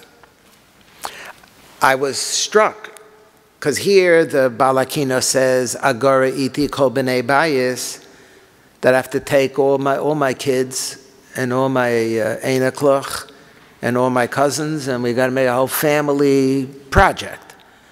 That it's a whole family project, just like the Rav Zushtel to Yom Tov is a family project around the holiday table. So it's not just me on Tisha B'Av, it's Agora iti kol b'nei bayis. And now all of a sudden, wait a minute, you didn't pass the exam. Not every Kol B'nai Bayis is ro'ui to mourn for the Beis HaMikdash. It's you, Ara. You get thrown into jail if you assert yourself like this. Zokt the Divrei Yatziv. V'nirli ha'inyan the matzina b'bava kama nuntes Eliezer ze'ira havasoyim misane uchme. He was wearing black shoes. V'koi b'shukah denardo, etc. Amrulei, so they said to him, what, you? Ad chashivas l'sabuli Yerushalayim ayin sham. I'm a Gavar Rabbah. Prove you're a Gavar Rabbah. A whole arichas to allow him to mourn for Yerushalayim. Leave him be. He feels bad. I should mourn for Yerushalayim and wear black shoes and not want to wear white shoelaces. He feels it. He's a sincere man. What are you giving him a hard time for? Ella, the Iker Hatzar v'ha'evel b'churban Ireinu v'simchas beis mikdashenu hu. Why are we mourning for Yerushalayim? This is so important. I'm so glad I fell on it. What are we mourning for on Tisha B'Av? Why are we mourning today? What is it? Was fehlt uns eus with the lack of a Beis HaMikdash? What are we missing? So what we should be missing, he says, the ikar hatzar v'ha'evel b'churban irenu v'shimemas Beis Mikdashenu hu al she'ein anachnu yecholim la'alos v'le'ra'os u'lahakriv ha'korbanos. What should really be bothering us is that we can't be Oile Regel. What does Oile Regel mean? We come visiting God. We're going to the Beis Vad. We're going to the rendezvous with us and HaKadosh Baruch Hu. And we're bringing korbanos. Korbanos, as we saw, go back to the introduction of the introduction. We're allowed to daven because we bring korbanos. Korbanos is Lifnei Hashem. So if you can bring korbanos Lifnei Hashem and not get swallowed up, your finitude is not effaced by the infinity of God when you bring a korban, so it's a precedent. So you can also daven. Korbanos is Lifnei Hashem. That's what we should be missing today. What we're missing today, we should be missing Ikar Hatzar v'ha'evel is en anachnu yecholim la'alos v'le'ros u'lakriv korbanos. Shebot laho avoda. Ve'en lanu kohen ba'avodaso v'lo levi b'duchano v'yisrael b'ma'amodo. We're missing, we don't have any of this. And what's happening as a result? V'hatorah holeches u'mishtakachas mi'Yisrael. In the absence of this connection, Torah is being lost. The next few lines in the Gemara in Chagiga that I didn't learn with you, I learned only the first part. However, v'ilu pshutei hahamon, what do simple-minded, foolish people think about when they think about Nebuch, what's missing because we don't have a Beis HaMikdash? And he has choice words to say about such people. Pshutei hamon, gasei hasechel, a grubba yunk, kotzra binasa milehisabel al kach. They can't figure out that that's the real reason why they should be mourning. Usavurim, they think, sheha avelus hi, al shenitla malchus usrara mi Yisrael, because we don't have Jewish sovereignty. What are we crying for? That we don't have Jewish sovereignty. The Goyim own it. The Goyim took it. And as a result, ve'enenu yoshvim ish tachas gafno ve'ish tachas te'enaso. We don't have the opportunity to live b'shalom u'b'shalva. And I would say that that applies today, even under Jewish sovereignty. We still don't live ish tachas gafno ve'ish tachas te'enaso. What happened on a Friday night not long ago? What happened on a Friday night not long ago? It's horrific. It's horrific. And we have sovereignty. We're not living at a time when we're comfortable and we can relax. And we could live b'shalom u'b'shalvu b'nachas. That's what you're mourning for? That's what bothers you in the absence of a Beis HaMikdash? Evel kozeh, evel shavhu. You're in the wrong direction. It's false. It's sheker. That's not what should be upsetting you. I understand that it's upsetting you, but that's not the ikar anakuda of the churban. The ikar anakuda of the churban is that we feel the absence of God. We can't be oile regel. We can't be korbanos. We don't have a kayin. We don't have a levi. We don't have the ma'amodos. We don't have the duchan. We don't have the shalosh regalim. That's what we're missing. That's the real thing that we're missing. And therefore, v'lachein hutar rak lechashuvim lehisabel al Yushalayim. Ki heim masigim es godel ha'aveda v'hashimamon ha'ruchani v'al ma'yesh lehisabel. That's the issue. So that's how he interprets the Gemara. You have to pass the test. It's an amazing thing.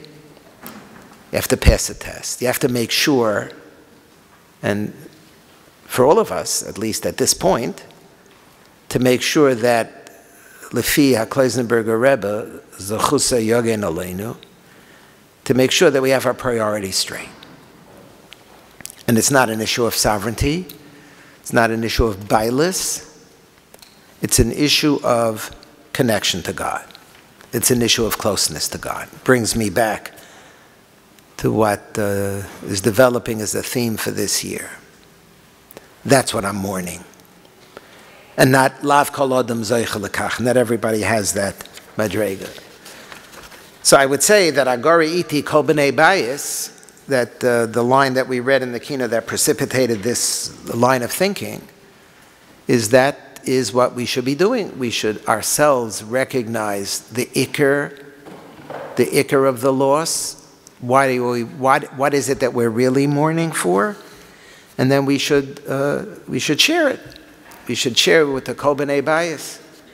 We should share it with others also, to keep our focus on the primary reason for the Avelis of Tisha B'Av. He formulates here sharply something that never occurred to me to dichotomize this way. There's the sovereignty, which I guess he means the political sovereignty. So you'd think, no, today we have sovereignty, so we have political sovereignty, but it's not that. It's the ishtachas gafno, vishtachas teinoso. With all the sovereignty, we're still lacking that. We're still lacking that. But separate from the sovereignty, it's the issue of the connection. It's the issue of the Beis HaMikdash. It's the issue of the Aliyah L'Regel. It's the issue of sovereignty with the Beis HaMikdash on Har HaBayis.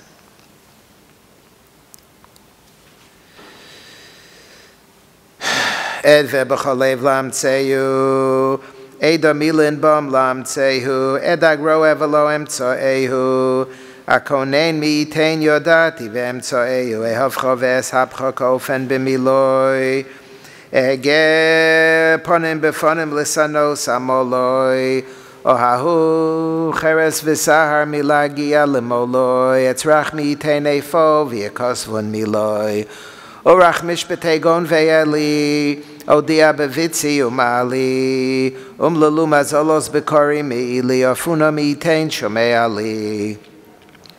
Ozdaka ufra ha'avi ono, ez garoki ha'yisi mechutono, azil plugim kavarecho ha'elyono, egor mi'iten li ever kayono, och nifsha mikiryas ozel tzor, Ochu b'li mayim ba'af la'atzor, ochaz komos liktzor va'olei los livtzor, osicha mi'ovi leini ir matzor, et ha'olei apadni b'tzal moves, otuso ve'eshkono at chatzar moves, et hofeles ha'mechakim la moves, enhem migever yichyeh v'lo yireh moves. Eyo lusi le'ezrosi tartila chazos, eyo musi b'chol shona omeres hi ha'shona hazos. Hayada lakol ki muda azos im mi lo yeda ki yada doinoi osis ozos ekof lochorosh adonoi cheli. After all of the echos, after all of the challenges, after all of the complaints, at the end of the day, ekof l'charosh Hashem cheli, we still makabel.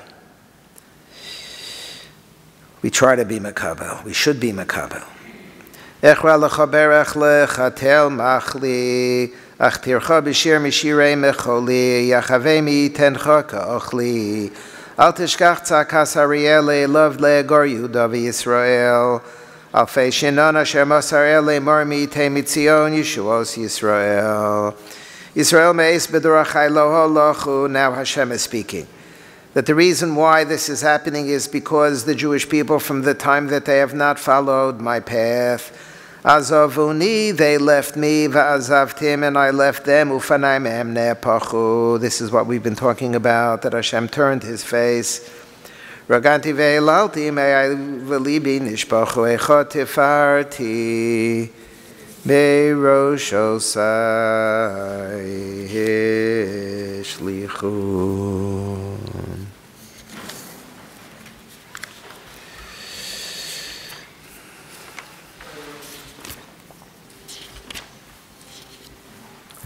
The next Kinnot also follows the Atbash, and Atbash means the first letter of the alphabet, the last letter of the alphabet, second letter of the alphabet, second to the last letter of the alphabet. Eichot Tefarti Bila Shoftai. Also following the structure of the Aleph Beis, I mentioned many times that Rabbi Soloveitchik said the reason why the Kinnos are on Aleph Beis is because at least when we get to Tuf, we could stop. Otherwise, what right do we have to stop? I mean, I'm done. I mean, that's it. I've said whatever I had to say. The sadness is so profound that we would just keep on going, but we have this artificial construct, namely from Aleph to Taf. So when we get to Taf, we're done. The Kinnot after that one, the Kinnot beginning Echa Yashva, there's a Kinnot about Kohanim, cities about Kohanim, and cities where Kohanim lived. There were Orei Kohanim, and Rabbi Soloveitchik pointed out, I mentioned this in past years, why do the Kohanim get a special Kinnot for Kohanim? Because, he said, they were heroic when the time of the Churban came. And I mentioned this in past years. You've been to Yerushalayim, you go to the old city of Yerushalayim, so we're familiar with the walls that we're familiar with. The walls when you go through Shar Tzion or you go through Shar Yafo on this side, coming from the western part of the city. So there are walls there, but those are not the walls that were breached during Shavuos B'Tammuz. Those walls are later walls. Those are Ottoman walls. The walls that were breached were much closer. And I'm sure you've seen that also. I don't know if you concentrate, but next time you go to the Cardo in the old city, there's a little section where they sectioned off a piece of a wall. And that's the wall. That was the walls surrounding the city of Yerushalayim. That was the wall from the days of the wall. Later is much later. The outer walls are much later. So how long does it take to walk from the Cardo to the Kaisel? How long does it take to walk from, you walk through where the pillars are, and you walk out, you go up some steps, and you go straight, and you got the post office on the left, and you go a little further, and you got the over thing, you got the pizza shops, and you got the shawarma place. You go a little bit further, you make a right, a big bookstore, and then you go to the steps, and you go down the steps, and you make a left turn, and boom, there it is right in front of you. And then you go further down the steps, you go through the metal detector. We have a metal detector. So you go through the metal detector, and you go to the Kaisel. How long does it take? With the metal detector. So you put your phone over here, and you walk through. I hope they're checking for something, because it doesn't seem to me like they're just, everybody's piling through. Okay?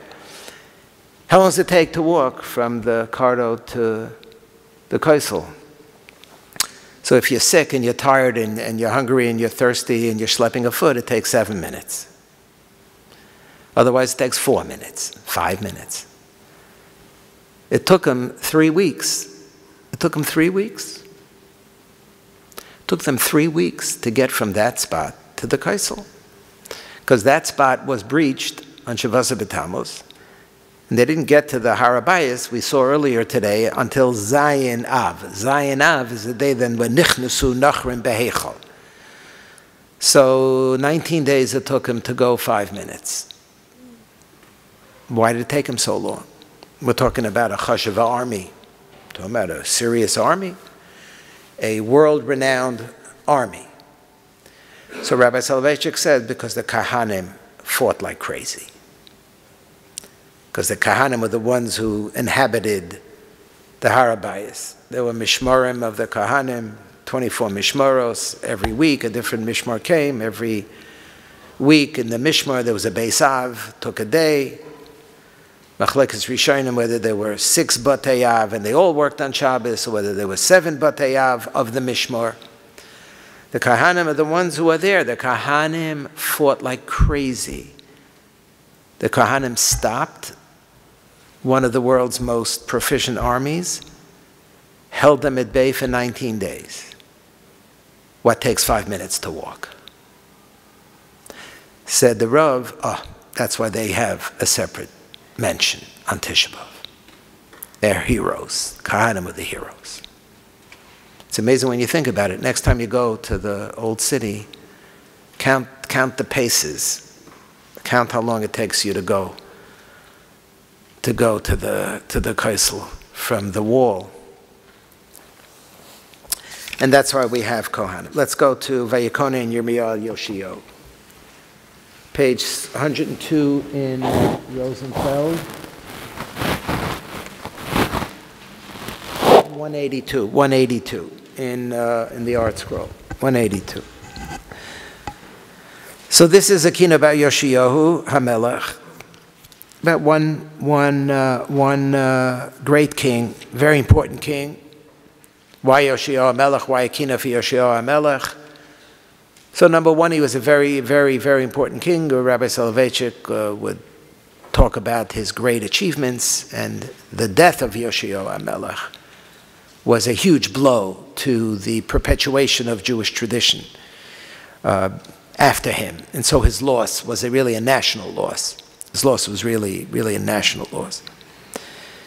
At the same time, we're mourning here for the death of one person. And later on, there'll be another Kinnot about the Ben Obasa of Rabbi Shmuel Kohen Gadol. The Rav Soloveitchik would always say, we lose ourselves in huge numbers, and we lose sight of the magnitude because we just think about, we say 6 million.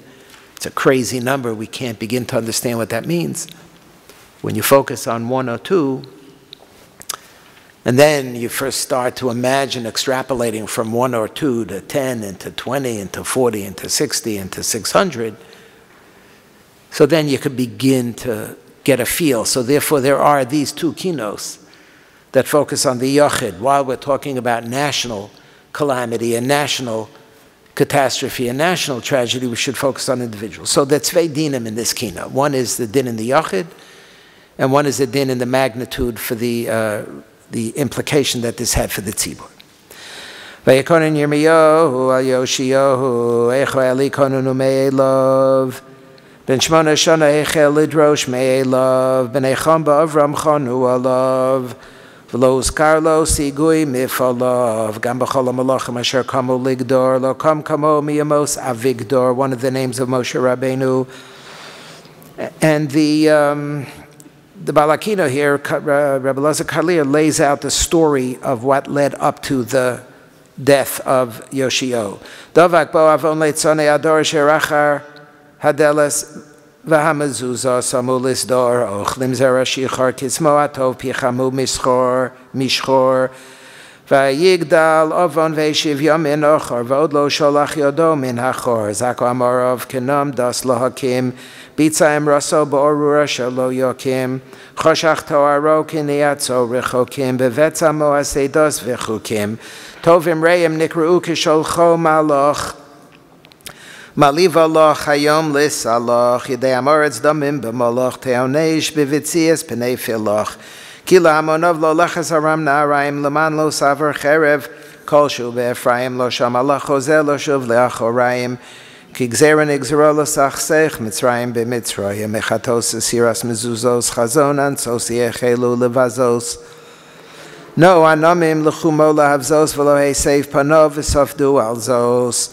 Suru heidu ad lo shi'iya v'yamoanu suru mot yesod nishiya pnei krav ki koravelo also lo shi'iya v'yoru hayorim lamelech Yoshiya Odenu otzem eno begevio mochatzim chetz achar chetz morim v'lo chatzim tzodu v'samu kimataro lachitzim v'yizrugu bo shlosh meos chitzim.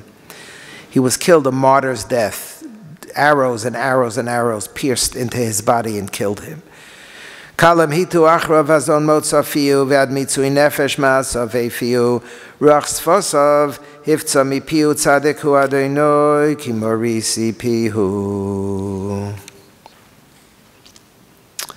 Sisi novki kanozo lishalem sha'onam ba'avon bitz'am tam kesem atov amzu b'fosham vayikonein olav kol echa yuam tam b'mikra echad kos megido lishtos b'moed shnas hashmita kigo hakel esos tolo esrim ushtayim meharos shosos kisoftu lo echa be'esrim ushtayim osios Esrim Mushtayim Osios. Osios kinos lubota mecholi eski shochachti mechola li zamosi kilo ad yahili roshati vinosati vinutash oholi.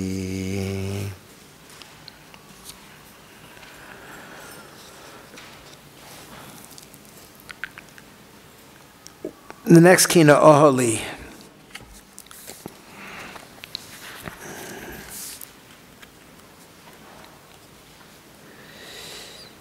It's a constant refrain. It's a constant refrain. Oli asher ta'afta ad lo veracious im kisei chavod letzorfo. I'm so upset about the loss of my Beis HaMikdash, which was something special, which was something precious, which was something meaningful. Your kisei hakavod was connected to it. So lama lo netzach, was it destroyed? Oli asher komamta le'sonei olam, you promised this to our avos. Lama lo netzach, why is it destroyed? Why is it destroyed? The key word here is po. Va'ata mali po. Mali yedidi po. Aye ivui moshav po. Po means here. And we're not feeling the here. We're not feeling the po. We had a Beis HaMikdash that was very meaningful and had great significance. And you, Hashem, developed a warm relationship and a close relationship with the Avos and then with Moshe Rabbeinu. And the word po was a very important word for you, the word po. But now, where is it? Malacha po. Aye ivui moshav po. Meli yedidi po. Mali fo. Velo ovar po. Milacha fo. What happened to the po? Echa is a conflation of two words. A, ko. So there are Kinnos that highlight the word ko as being central. And this Kinnot highlights the word po that is central. Oli asher to'afto ad lo veracious im kisei chavod litzorfo lama lo netzach shudad biad shodadim v'niyesa karoa ba'otya v'rashata v'raganto v'yata malipo Oli asher komamto le'esane olam B'cherdas mi efo. Lama lo netzach tzumas biyad tzorim v'niyesa kitzipor boded al gog mar tzoreach meli yedidi po. Oho li asher patzto lamano litzir vato amodi modi po. Lama lo netzach urar biad arelim v'niyesa kisonei v'tzor v'aye ivui umoshav po.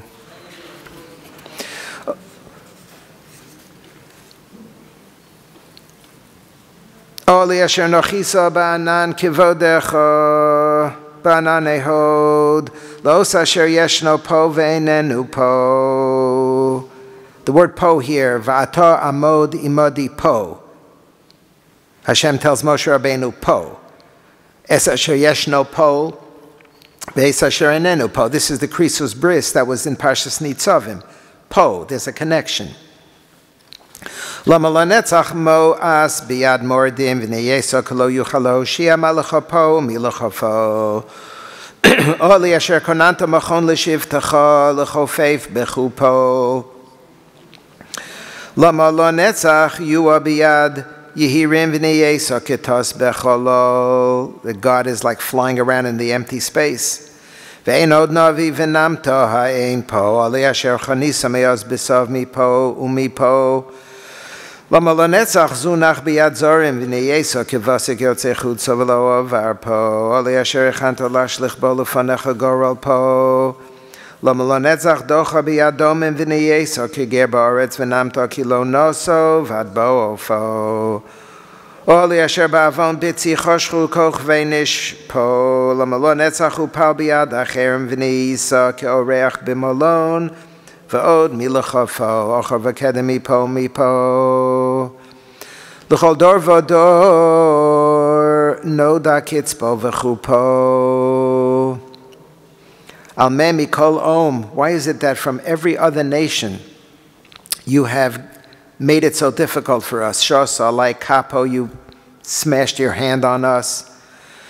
Zos leblial ki fid chokuk bechapo ripisi vitucho ki rega biapo viadato echo yoiv biapo.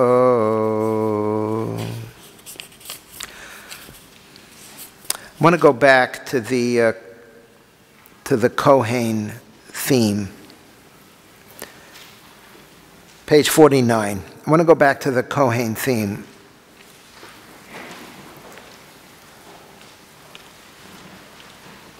A whole Kinnot for Kohanim. And some of the cities we're familiar with. There's a reference to the city of Tzfat. There's a reference to the city of Nazareth, Nitzrat. There are a number of cities that are referred to as Orei Kohanim. It comes up in halacha, like what do you do for laning, what do you do for aliyas, Ir Shekulo Kohanim. So there was such a thing, a city of Kohanim, and here we have a whole bunch of Kohanim cities. And as I mentioned, they get a special commendation. And the reason that I suggested what I heard from Rabbi Soloveitchik is because of their particular devotion to protect the Beis HaMikdash. And then I began to think that maybe there are other significant considerations about specifically the connection between the Kohen and the Churban. So turn to page 49. Turn to page 49.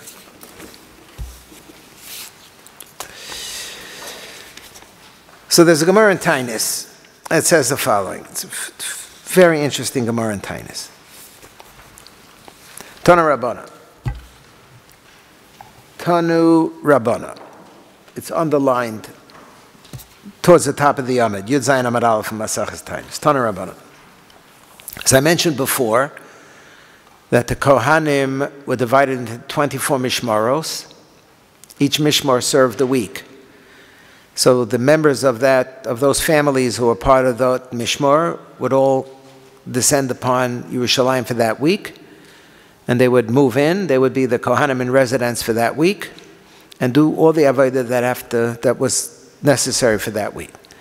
If it was a Yom Tiv, it was like a gold mine. It was much better. There was a lot more going on. Regardless, it fell whenever it fell, and they would come for their week. So now all the Kohanim of that mishmar come for that week. They'd stay for a week. They would leave. The next mishmar would come stay for a week. So obviously, understand they would do it twice a year, but there's still a little of a remainder. So the question about what to do with the remainder, do you continue going or do you have a lottery for the remainder? 24 family of Kohanim. Now each family was divided into a Beis Av. Each larger mishmar unit was divided into smaller family units.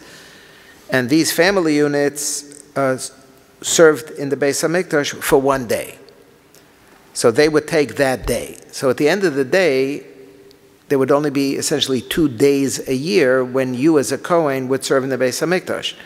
When you're the week of your Mishmar, but you wouldn't do it the whole week, you'd only do it one day of the week of your Mishmar on your Beis Av day. And I mentioned earlier in passing whether it was only the 6 days of the week and the 7th, the whole Mishmar worked together, or they actually divided each Mishmar into 7 Batei Av, and it happened that one Beis Av had Shabbos. Okay. Now with that Hakdama, let's look at the Gemara. Tana Rabbana. This has to do with Kohanim drinking wine.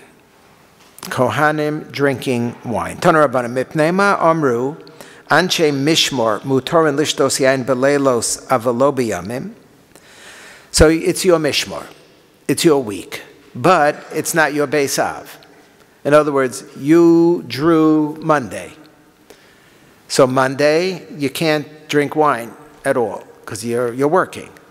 So today is now Wednesday. So you're done. Your Beis Av is done, but your Mishmor is still on duty. You're still in the Beis HaMikdash. Mipnei ma amru, so the halacha is that Anshe Mishmor can drink at night but not in the day. Why can't they drink in the day? I'm finished. Either I did mine yesterday or I'm going to do mine in 2 days. I'm not working today. It's not my Beis Av that's working today. What's the reason? At night it's okay, but not in the day. Shema tichbad ha'avoda al anshe beisav v'yavo v'yesayo lohem. Maybe there'll be too much work for the beisav on duty. They're going to need reinforcements. So they may call upon you. You're in the mishmar, so even though it's not your day, but they may need you. So you have to stand on line in case they need you. You have to be ready to jump right in. So a whole day you can't drink any wine because they may need you. You can't be a shasui yayin and do the avodah in the Beis Hamikdash. You can't. So you have to be ready. You have to be in the on deck batter. They may need you, so you have to be careful. Weiter. Mipnei ma amru anshe Beis Av lo biyom v'lo balayla. If you're the anshe Beis Av, you can't drink at all. Mibnei shehein asukin tamid ba'avoda, because there's always something to do. You always had to do something. You were not just on call, but you were mamish working, and therefore you couldn't drink at all. Now comes the part. Mikan amru kol kohen. Rashi mikan amru midiktani hacha. Midik tani hacha da afilu anshe mishmar shalo hayu ovdin ba'oso hayom klal afilu hachi asurin lishtos yayin. Having posited the principle that even if you're not mamish doing the avoda, but in case you may be called upon to do the avoda, you already have to refrain from wine. Having posited that principle, mikan amru kol kohen. Next Rashi, bizman hazeh. It's now 2017. There is no Beis Hamikdash. We're not doing the avoda today. Nevertheless, kol kohen shemakir mishmarto umishmeres Beis Av shalo. So I don't know if there is such a thing. We'll have to ask the Kohanim. Is there a Mesorah in the Kohen family that you know which mishmar you're from? Do you have such a Mesorah, Aaron? I don't know anybody, if there's a Kohen who has a Mesorah, whether he's from Yehoyariv or from Yedaya, if you know which Mishmar you're from, and within the Mishmar, if you know a Mesorah for the last 1980 years, which Beis Av you are, and you know that you're from a Beis Av that's good to go. Rashi explains that some Batei Av were not Ra'ui to work in the Beis Hamikdash, so you know that you're part of a family that was Ra'ui. V'yodeh shabatei av kavuin sham aser lishtos kol oso hayom. On the day that is your mishmar and your Beis Av, on the 14th day of Cheshvan, you can't drink wine in 2017. B'makir mishmarto, ve'ein makir mishmeres Beis Av shalo, v'yodea shabbatei avos av kavuin sham. If you know your mishmar, but you don't know your Beis Av. You know you're in a bona fide good Beis Av, but you don't know which Beis Av it is. In other words, you don't know which day that week you're supposed to, in the olden days, would have served in the Beis HaMikdash. Aser lishtos yayin kol oso Shabbos. 2017, that whole week you can't drink because it's the week of your mishmar. Eino makir mishmarto umishmeres Beis Av shalo v'yodea shabbatei avos av kavuin sham. If you know that you're from a family that was appropriate to work in the Beis HaMikdash, but you don't know which mishmar, which Beis Av, you ready? You ready? Aser lishtos yayin kol hashana. Why? Why aser lishtos yayin kol hashana? Rashi, Shema Yibane Beis HaMikdash. You may get a text. Hi, guy. We need you. The Beis HaMikdash is built. Come on down. And you're going to be with the Glenlivet and with the fancy Feinschmeckery wine that cost $1,000 a bottle. And you're going to be caught in the mitten, and they need you. But where are you? Shema Yibana Beis HaMikdash. You hear such a thing? It's an amazing Gemara. Think about it. I learned this Gemara many times that like never like hit me. It's 2017. You know that you're eligible. So if you know which day you're eligible for, you can't drink that day. If you know which week you're eligible, you don't know which day, you can't drink the whole week. If you know you're eligible and you don't know anything, but you know you're eligible, you're on the on-deck circle. You're ready to go. Shemi Yibana Beis HaMikdash.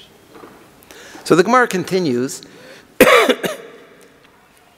and says, Rabbi said, you know what, it can't be.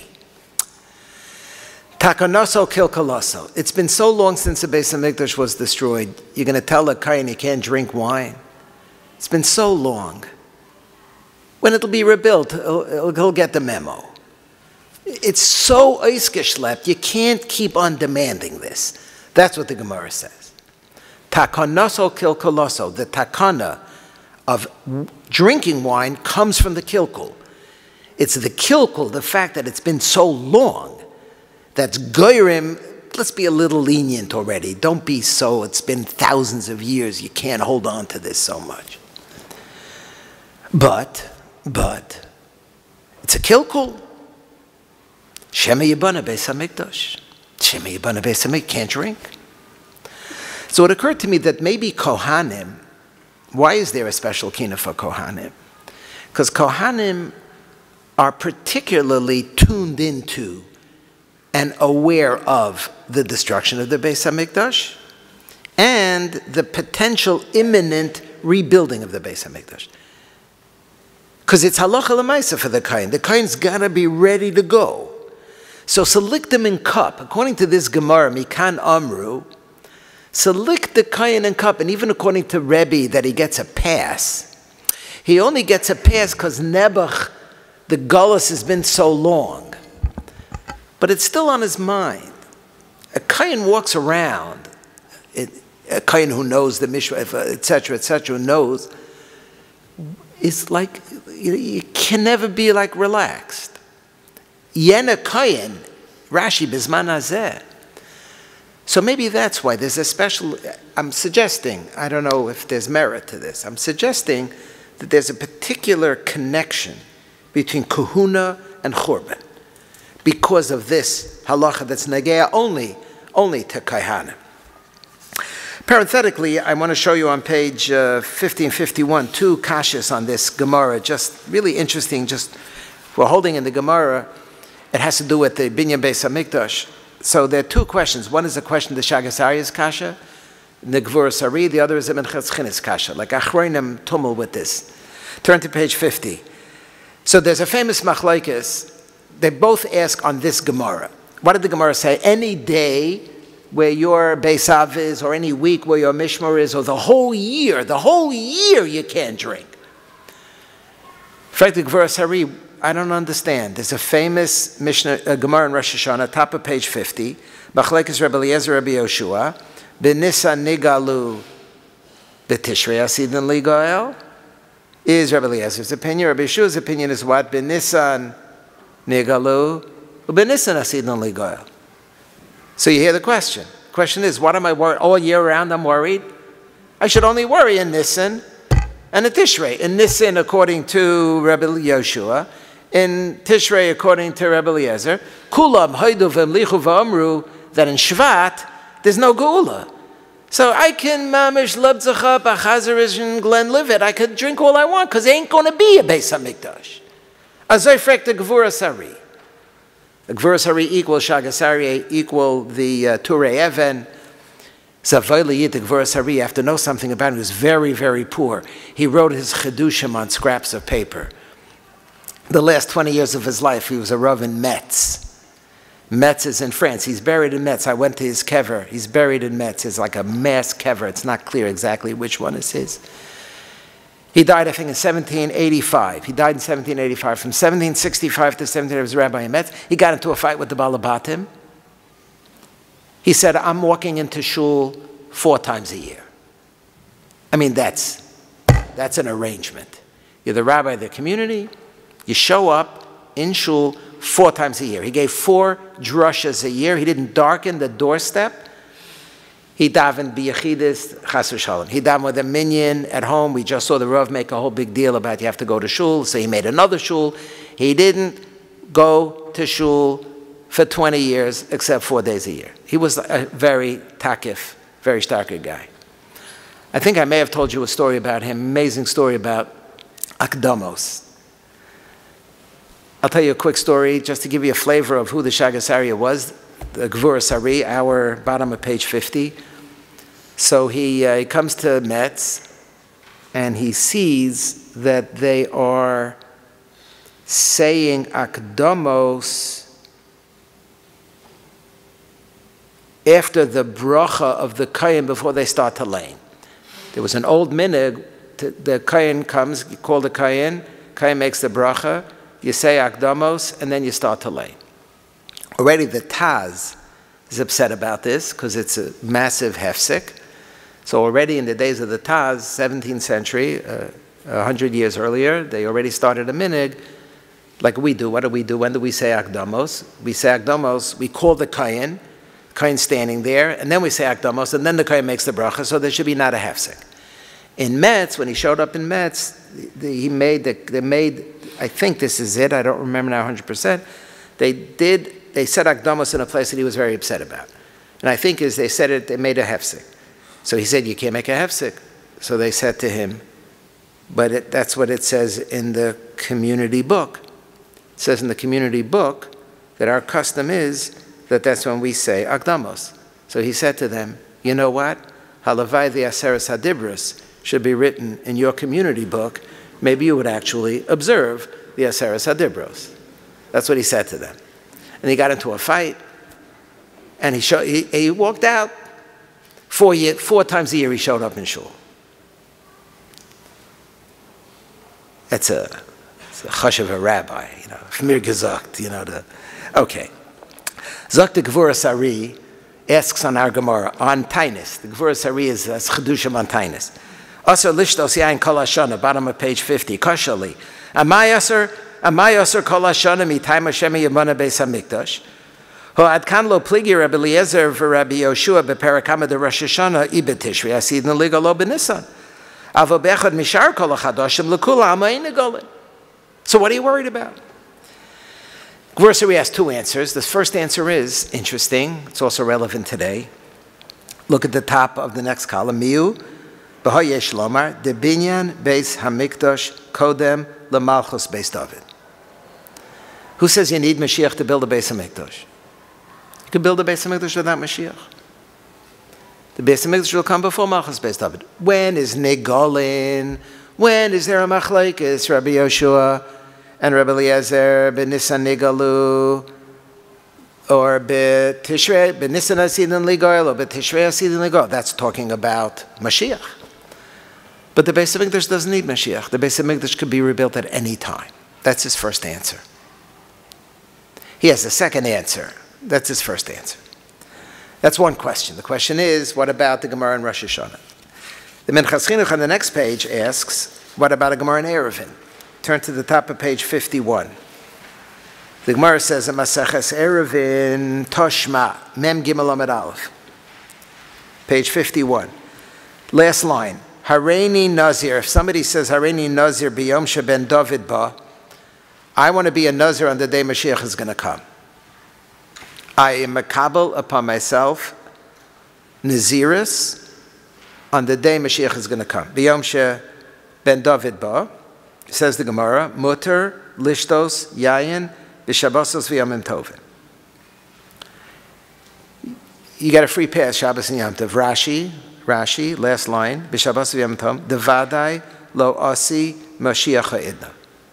Mashiach isn't coming Shabbos and Yom Tov. So if you want to be a Nazir on the day Mashiach is going to come, so every other day you have to start being a Nazir earlier because he may show up at 2 o'clock. Mashiach shows up at 2 o'clock, so that's a Yom Sheba Mashiach, so you have to already be Mudar. You have to be already a Nazir from the morning. It's a whole day, so you never know. So every single day you have to be a Nazir, but not Shabbos and Yom Tov. Continues the Gemara at the top of Mem Gimel Amud Beis, but va'aser lishtos yayin kol yemos hachol. But kol yemos hachol, you have to be a Nazir. Why? Rashi. Dilma Asi. Fragt im Minchas Chinuch, why does the Gemara in Tainus say that a Kayin has to worry about Kol Hashana Kula, Kol Hayom, Kol Hashavua, Kol Hashana? No, it's Kol Hayom, Kol Hashavua, Kol Hashana, except Shabbos and Yom Tov. You should get a free pass. That's the Minchas Chinuch's kasha at the bottom of page 51. He answers the same answer as the Shagas Aryeh answered the first answer, namely, Binyan Beis HaMikdash is not totally on Ben David Ba. Ben David Taka is not going to come on Shabbos and Yom Tov. But maybe the Binyan Beis HaMikdash will take place on Shabbos and Yom Tov. And if the Binyan Beis HaMikdash is going to take place on Shabbos and Yom Tov, they're going to need you to serve in the Beis HaMikdash. I mention this only because, first of all, it's fascinating about, so when can the Beis HaMikdash be rebuilt, not be rebuilt? This is relevant for us today. Is it only 1 month a year? According to him, it's this month. According to him, it's that month. Is it only weekdays and not holidays and Shabbos? Is there a difference between Mashiach coming and Binyan Beis HaMikdash? Did it ever occur to you to think, it's a big political issue? We should rebuild. There are people who want to, let's rebuild the Beis HaMikdash. We should rebuild the Beis HaMikdash. And technically speaking, you don't need Mashiach to rebuild the Beis HaMikdash. And according to both the Gvura Sari and to the Minchas Chinuch, they're not Haba Hatalia. And that explains the Gemara in Masaches Erevin, which explains for me, the Gemara Masaches Tainus, which explains for me, this year, I'm suggesting, diffidently, maybe it shows the connection, the particular relationship between Kaihanim and Beis HaMikdash. There's something going on here that the rest of us don't share. It's a special inyan with Kaihanim because it's practical halacha for Kaihanim. Let's go to page 120. Let's go to page 120. Im toichalno nashim piryam olalei tipuchim. 120 in Rosenfeld, and in the Art Scroll, 232. This is a very graphic description of the horrors during the time of the Churban Mamish, the unbelievable torture. It's inconceivable to try to understand how people inflict such torture on other people. I mean, it came so much to the forefront again just recently, what happened on Friday night. And how a person could do that, I can't understand. And here we see, it's the same story. And here we see horrific torture. Mamish. We don't understand the Hebrew, so in a way we're sort of insulated. But if you read it in English, you're not insulated. And then I want to show you something that Rabbi Soloveitchik, a story that the Rav told more than once, maybe 4 or 5 times when he read this Kinnot, told a story about his cousin, about his personal relative. Techalna Nash Imperium. Could you imagine such a thing? Can't imagine such a thing.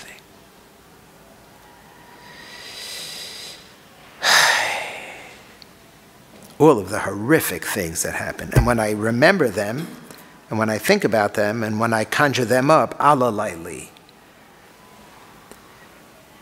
Read it, follow along in English. It might be more meaningful to you. Im toichalna nashim piryam eilalei tipuchim ala laili, im tevashelna nashim rachmaniyos yaldeihen hamedudim tvachim ala laili, im tigozna pas rosham. V'si kosharno lesusim porchim. They used to tie the hair to horses. So they could either cut off the hair and tie it to the horse, or they could tie the hair to the horse with the head attached to the hair. We'll come back to that. Im tidbak lashon yonek lachech b'tzimon tzchichim ala layli im tehomno zolu mazobo unavasheles banenu tzorchim ala layli im tivo adno zolu zo tenivenech v'hu chavoy menutach nesochim ala layli im tazmin besaravos labanim b'ma'oros v'shichim ala layli im techuyavna abanos al chekimos am nispachim ala layli im titosna Ruchos ola limber chovos kiryot tefuchim ala layli im tiakerna b'shikul racham v'tzimok shodayim ve'em albonim shochim ala layli im tikoshalno shmona meos maginim ba'arav aluchim ala layli im tiluhatna rucham b'mine meluchim v'nodos nefuchim ala layli. It's just one torture, mamish torture after another. Intimo atna me elef meo mi mea sora dechod lama pachim ala layli imtinos no lama sache choshmonim elef kahanim prachim ala layli tisarafna sham kolos amanafashos gekotzim ksuchim ala layli imteorafna al damnaki shmonim elef kahanim mishuchim ala layli Tipachno nefashos medukarim ereach tenuvo sichim ala layli im titzovarna alev anachas tisha kabin moche yeladim munachim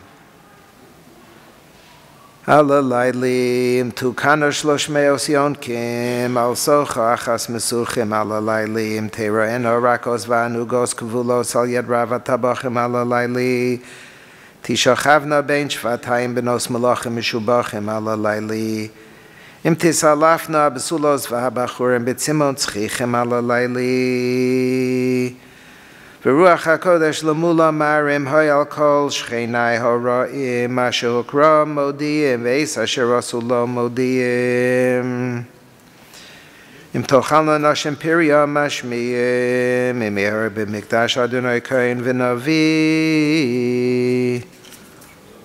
Lay mashmiyim. So Rabbi Soloveitchik told a story. So the basic yesod I've mentioned in the past, and I feel it's the appropriate thing to repeat, is that today's the day to remember all Jewish tragedy. And the Holocaust was a very weighed heavily on Rabbi Soloveitchik, and he felt that today is the day to commemorate the Holocaust. Today is the day to think about what happened during the Shoah. And here's what he said. I'm going to read a little bit.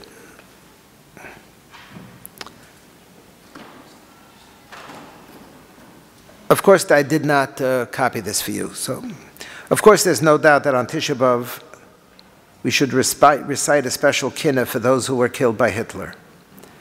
In the last Churban, we lost many more people than in destruction of the first and second Batei Mikdash. Of course, the 6 million Jews deserve to be eulogized on Tisha B'Av. But we do so within the frame of reference of the Kinnot we already recite on that day. Instead of Vilna, we mention Worms or Mainz.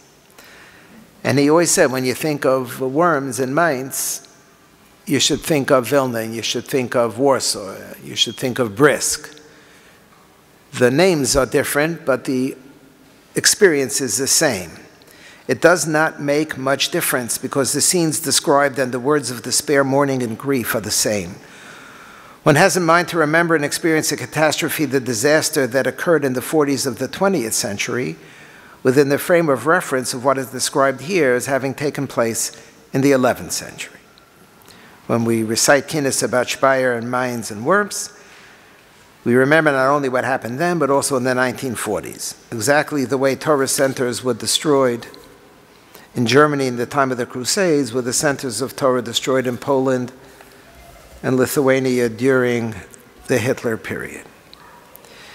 And he gives a number of examples, and now we come to Im Tochalna Noshem Piria. If you look back, look at the beginning of this Kinnot. Talks about the horse. I made reference before to the Susim. Im Tigozna Paas Rosham, they took the hair on somebody's head, and they tied it to running horses.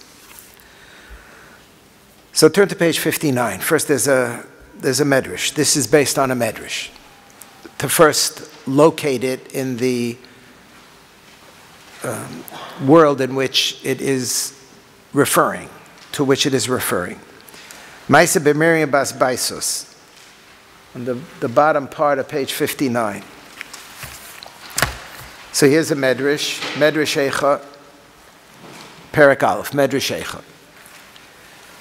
The medrash here has a string of midrashim that talk about Miriam bas Baisus. Miriam bas Baisus is identified with Marta bas Baisus. The Gemara in Maseches Gittin talks about Marta bas Baisus. We know more about her because we're more familiar with the Gemara. This is a famous story. Atirasa mi Yerushalayim Havir. She was a very wealthy woman. And then the siege was beginning to choke her, and she sent out somebody to buy something, and she wanted, and they came back. They don't have that. They only have this. Go back and buy this. By the time go back this, they don't have this. By the time she only wanted something fancy, that's what she was used to. And by the time they came back, there was nothing left. And the destruction was totally complete. I mean, she's a model for the impact of the Churban. So here in the Medrash, it's not Marta bas Baisus as it is in the Gemara and Gittin, it's Miriam bas Baisus, and there are about 4 or 5 or 6, one after another, Maisa b'Miriam bas Baisus. Shekitcha Yoshua ben Gamla, she was engaged to Yoshua ben Gamla, Umino Amelach Lios Kohen Gadol. And Yoshua ben Gamla, the Chassan, was appointed to be a Kohen Gadol.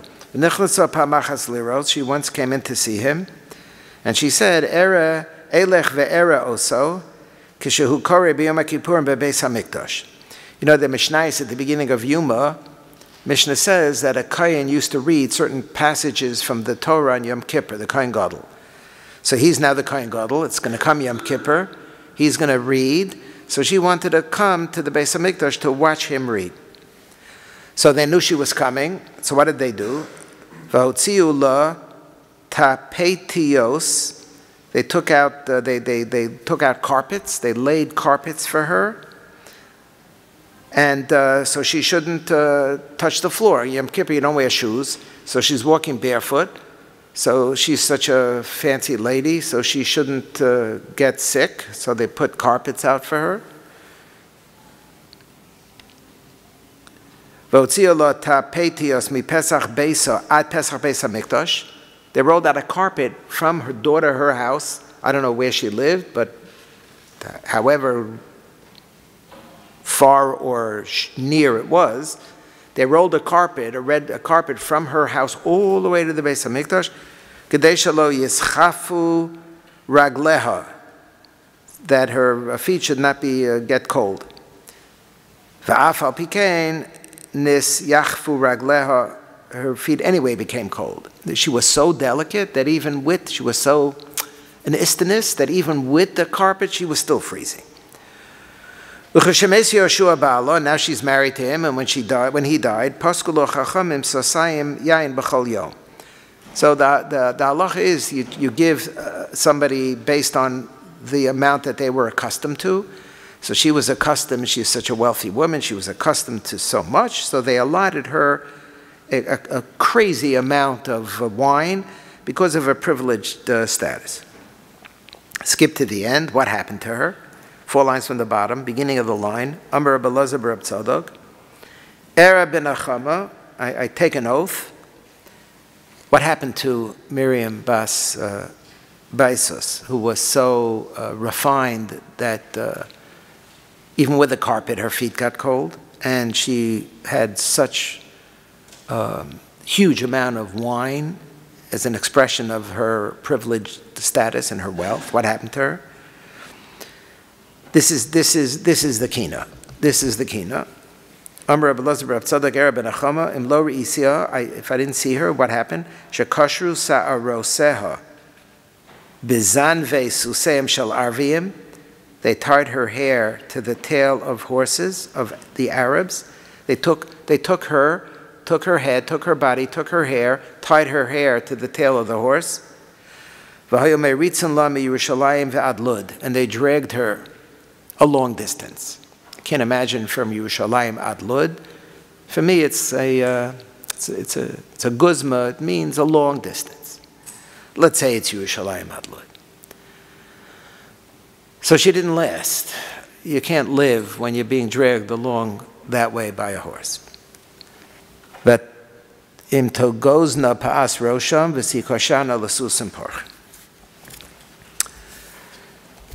Said Rabbi Soloveitchik, Kalir here refers to the story in the Medrash about Marta bas Baisus. She was tied to the tail of a horse and was killed when the horse began to run. They used to bind women to the tail of a horse and drive the horse at maximum speed. Again, this also happened during the Holocaust in Poland and Lithuania. Incidents occurred then that are identical with the acts described here. So I feel that even in our community and in many of your communities, there is a Yom HaShoah, but today is the day that we should focus on the Shoah. These stories did not happen only 1900 years ago, they happen now in our time. This happened to a first cousin of mine by the name of Yeshaya. His mother was a daughter of Reb Chaim Brisker. He only had one daughter. So Reb Chaim Brisker had sons. We know Reb Velvel, the Griz, was the son of Reb Chaim Brisker. Reb Moshe, the father of Rabbi Soloveitchik, was the son of Reb Chaim Brisker. He had a daughter. And he had one daughter. And the daughter was married to Reb Hirsch Glickson. Reb Chaim's son-in-law was Rabbi Hirsch Glickson, an Adam Gadol, a great man. His son, the story is about his son, first cousin of Rabbi Soloveitchik, first cousin, the son of his aunt. His son was a little younger than I. I knew him very well. He was not only a tzaddik, but a gaon olam. When the Nazis conquered Warsaw, they found him and his wife during the first week after their wedding.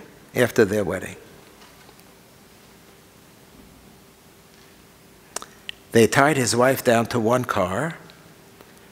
They tied him to another car, and they drove off at the speed of 70 miles an hour. And of course, and at that point the Rav stopped. And when I put it in the book, I put ...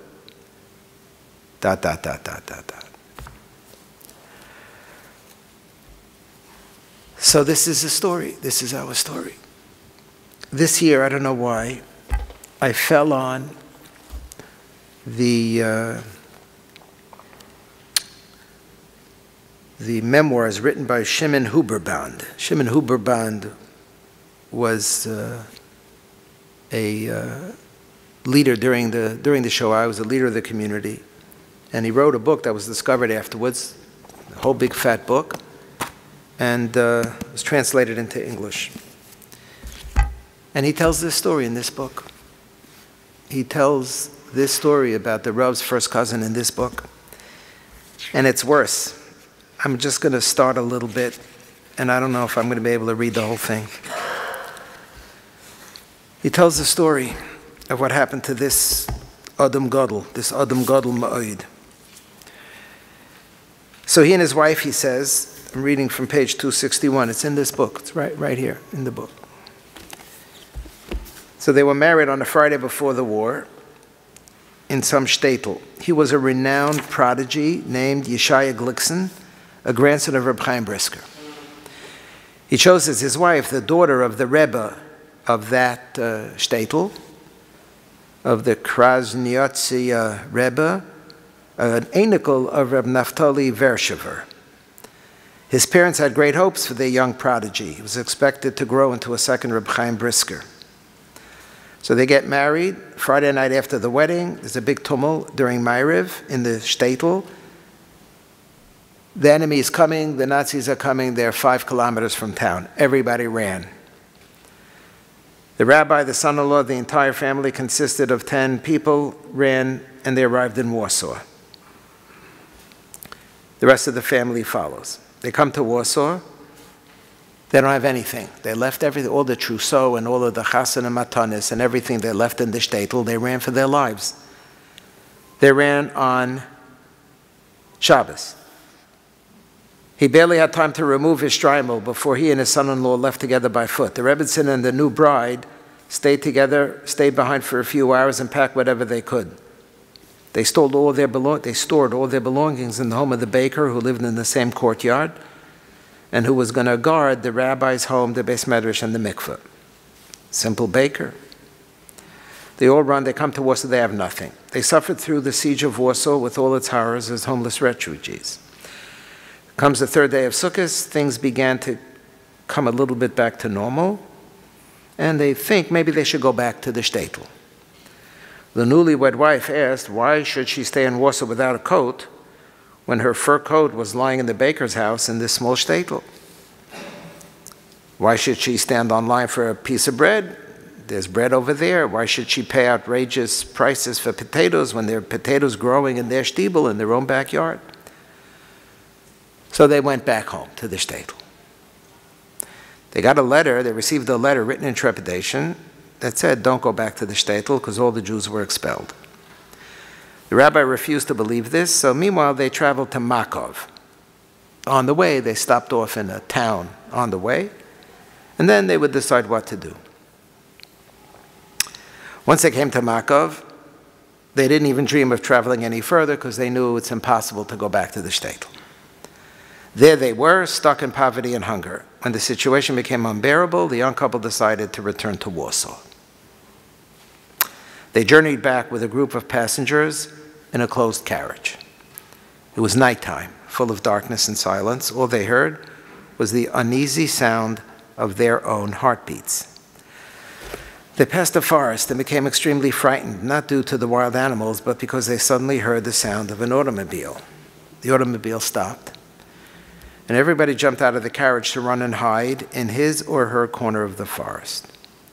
The prodigy and his wife parted and ran off in different directions. God Almighty, she heard screams.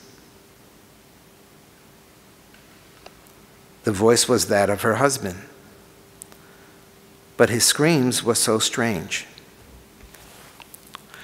Her heart nearly fell out. What was the matter? The automobile drove on, and he continued to shout. His voice disappeared along with the car. Paragraph. The evil ones had tied his leg to the car. His head had been dragged on the ground until Yeshaya's brilliant young brain trickled out into the mud among the field and forests. The next day, peasants came to Makov and said they had been ordered to bury the body of a dead Jew. According to all the signs, it was presumed that the body was Yeshaya Glickson. The community wanted to give him a Jewish burial, but were unable to do so. A guard stood far from the grave and refused to permit it. Thanks to intercession with higher authorities in Warsaw, the community was able to acquire a permit for his burial. The family came, but his body was beyond recognition. His clothes were the only recognizable evidence of the tragedy. He was buried in accordance with Jewish practice, an enicle of Reb Chaim Brisker. Rabbi Yeshaya Glickson, an Adam Gadol, the Rav called him an Adam Gadol. But his 19-year-old wife will remain an unhappy aguna for the rest of her life. That's the end of the story in this book. So it confirms the story that the Rav told us about his cousin. And that's this Kinnot. That's mamish this Kinnot. And it hasn't changed. And that's part of what we mourn for today. Not just what happened to Miriam Bas Baisus, But what happened to Rabbi Shaya Glickson? Hashem Yinkom Damo. Should mention his name. He was supposed to be the next Reb Chaim Brisker. And that's what happened to him. And Tigozna Pa'as Rosham V'sikosharno L'susim Porchim.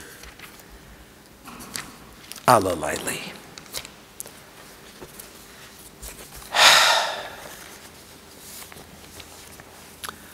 L'cha Hashem Hatzdaka.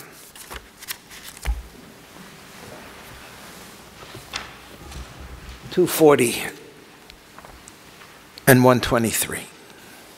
L'cha Hashem Hatzdaka. After all of this,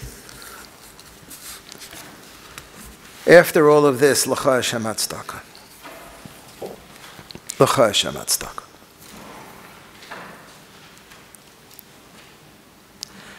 That's the biggest challenge that we have today. It's the biggest challenge that we have today, L'cha Hashem Hatzdaka. After all the matir, and after all the echa, and after all the challenges, and after all the complaints, L'cha Hashem Hatzdaka. Akof L'cha Roshi.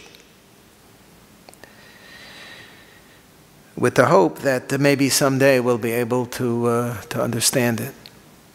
Yena Rabbeinu Chananel, the Rabbeinu Chananel that God cries on the outside, not like Rashi. Rashi says God cries on the inside. B'mistarim tivke nafshi. On the outside, God doesn't cry. Ben Chananel says lahefach. In the inside, God doesn't cry. Oiz v'hadar levashta b'mkaimai. B'mkaimai, it's oiz v'hadar, it's happy. Outside, God cries. What does it mean? It means from our perspective, God has to be crying. From outside, from inside,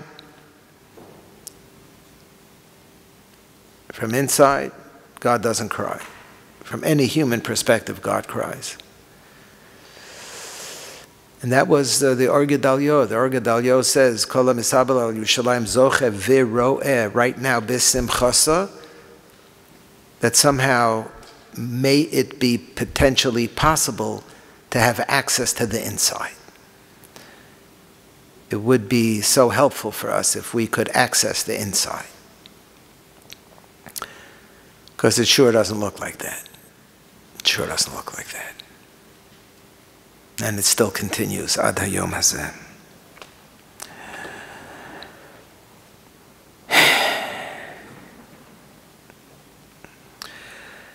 But here we just say we give up, and we just bow our heads, and we say we don't get it. Why should we get it? We're only human. That's it. At the end of the day, it's way beyond our possible level of understanding. And I want to read this. I skipped a little bit here and there, but I want to read this because it's important, even though it's impossible, or bordering on impossible, or virtually impossible, or for me it's virtually impossible. But we have to say it. L'cha Adonai Hatzdaka b'osas asher efleisa meyaz v'yadoto v'lanu b'oshes hapanim b'vechina asher nitzrafnu v'osanu tiyavto. L'cha Adonai Hatzdaka b'goy mikerev goy lekachta b'masos v'lanu b'oshes hapanim b'dofi asher nimtza vanu k'maasei masos. L'cha Adonai Hatzdaka b'holchu Elohim liftos lo la'am v'lanu b'oshes hapanim b'vayamru al yom b'yamsuf goy b'elohav b'fosham. L'cha Adonai Hatzdaka b'zecher v'atem eidai v'ani Elohim v'lanu b'oshes hapanim b'chorfenu b'sin kumasei lanu Elohim. L'cha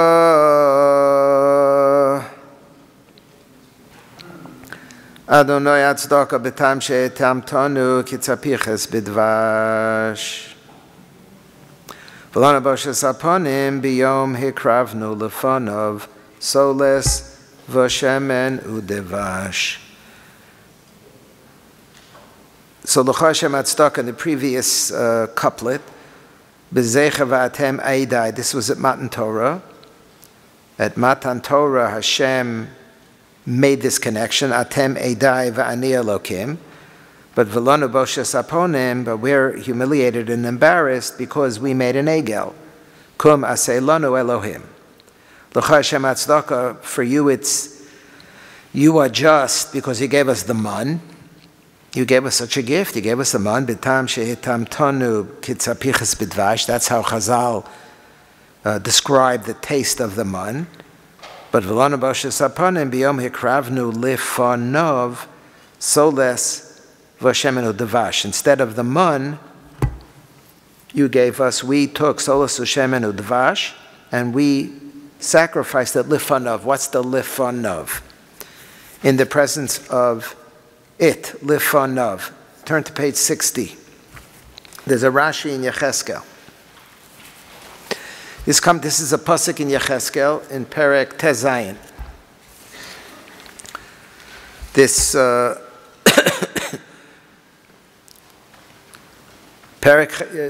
right side of page 60, Yecheskel Perek Tezayin pasuk Yutes. V'lachmi asher nosati lach soles v'shemen udavash he'echaltich unesatihu lifneihem l'reach nichoach. Rashi. V'lachmi asher nosati lach. Rashi. Yom she'asu es ha'egel yored lahem aman. Even the day that they made the egel, the man came down on that. God didn't say, I'm on strike. You guys made the egel. I'm not giving you man. Hashem sent the man. Yom she'asu es ha'egel yored lahem aman. V'nosnu mimenu lifnei ha'egel.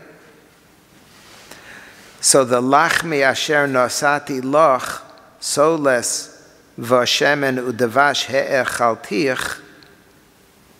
This is a reference to the soles v'shemen udvash. This is how the Balakino learns it. Go back. V'lonu boshes aponim b'yom hikravnu l'folov soles v'shemen udvash. So I was thinking about this misuse of gifts. So Hashem gives us a man, and we say thank you very much, and we take the man and we give it to the egel. We sacrifice it. We donate it to the egel. What a misuse. And I remembered, my mind then went to the beginning of Tefillah Zakah. If you look on the left side of page 60. So there is a tefillah that is custom to say when you come to shul before Kol Nidre, you come a few minutes earlier, and you recite Tefillah Zakah. And the Tefillah Zakah is all about this. That you gave me gifts, and I misused the gifts that you gave me. Second paragraph. Barasi moach v'leiv. You gave me a mind that I should think good thoughts with. But va'ani tim'esi osam. I profaned my mind. B'herhurim ra'im u'machshava zaros. I misused the gift that you gave me. Barasa bi einayim, that I should look and see good things, to sanctify things, and oili, that I used my eyes for inappropriate things. Barasi bi oznaim, you gave me ears, l'shema divrei kedusha v'divrei Torah. Oili, I misused the gift of ears that you gave me, and I listened to divrei nevola and to lashon hara and all kinds of stuff. You gave me a peh v'loshon v'shinayim v'chech v'garon, a mouth and a tongue and teeth and a throat and speech that I should use for good things, and I ended up using it for bad things. So this is a topos that is common for us. That we take gifts and we misuse them. And that's exactly what the Balakina is referring to here. You gave us the man. What a gift, unbelievable. And we took the man and we misused it, and we used it for Avodah Zarah. So that's L'cha Hashem Hatzdaka, and that's Lanu Boshes Apanim. That's the contrast here. And this is one example, and the whole Kinnot here is a list of such examples. L'cha Adonai tzedakah b'chilkul manu be'er v'amudonon v'lanu boshes saponim b'lechem ha'klokel avoseinu b'oleim b'ragnon. Here you gave us man, you gave us a be'er, and all we did was complain. Lechem ha'klokel, you gave us, well, give us something gishmak to eat. L'cha Adonai tzedakah b'midbar lo chasanu davar v'lanu boshes saponim b'natzos lovin v'chatzeros v'dizov kimedubar, places where we were kefuye tova, where we did not appreciate.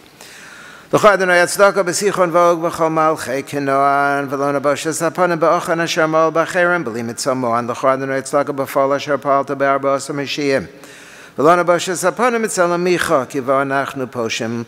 L'cha Adonai tzedakah b'kima shilo v'nova givanu v'esolamim v'lanu boshes saponim b'resha shenim tzavanu shecharvu v'am anu nichlamim. L'cha Adonai tzedakah b'shnei charbano shecharvu b'vitzeinu v'anu kayomim v'lanu boshes saponim b'shuveinu elecha b'chol leiv shetashuv eleinu b'rachamim.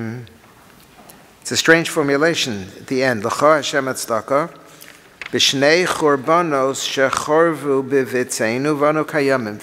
You did a tzedakah for us by destroying the Beis HaMikdash. L'cha Hashem tzedakah b'shnei chorbanos shecharvu b'vitzeinu v'anu kayamim. So that's a l'cha Hashem tzedakah. That's like giving us the man. That's like giving us the be'er. That's like giving us the Torah. That's like conquering Sichon and Og for us. So that's the top of page 61. I shared this medrash in the past.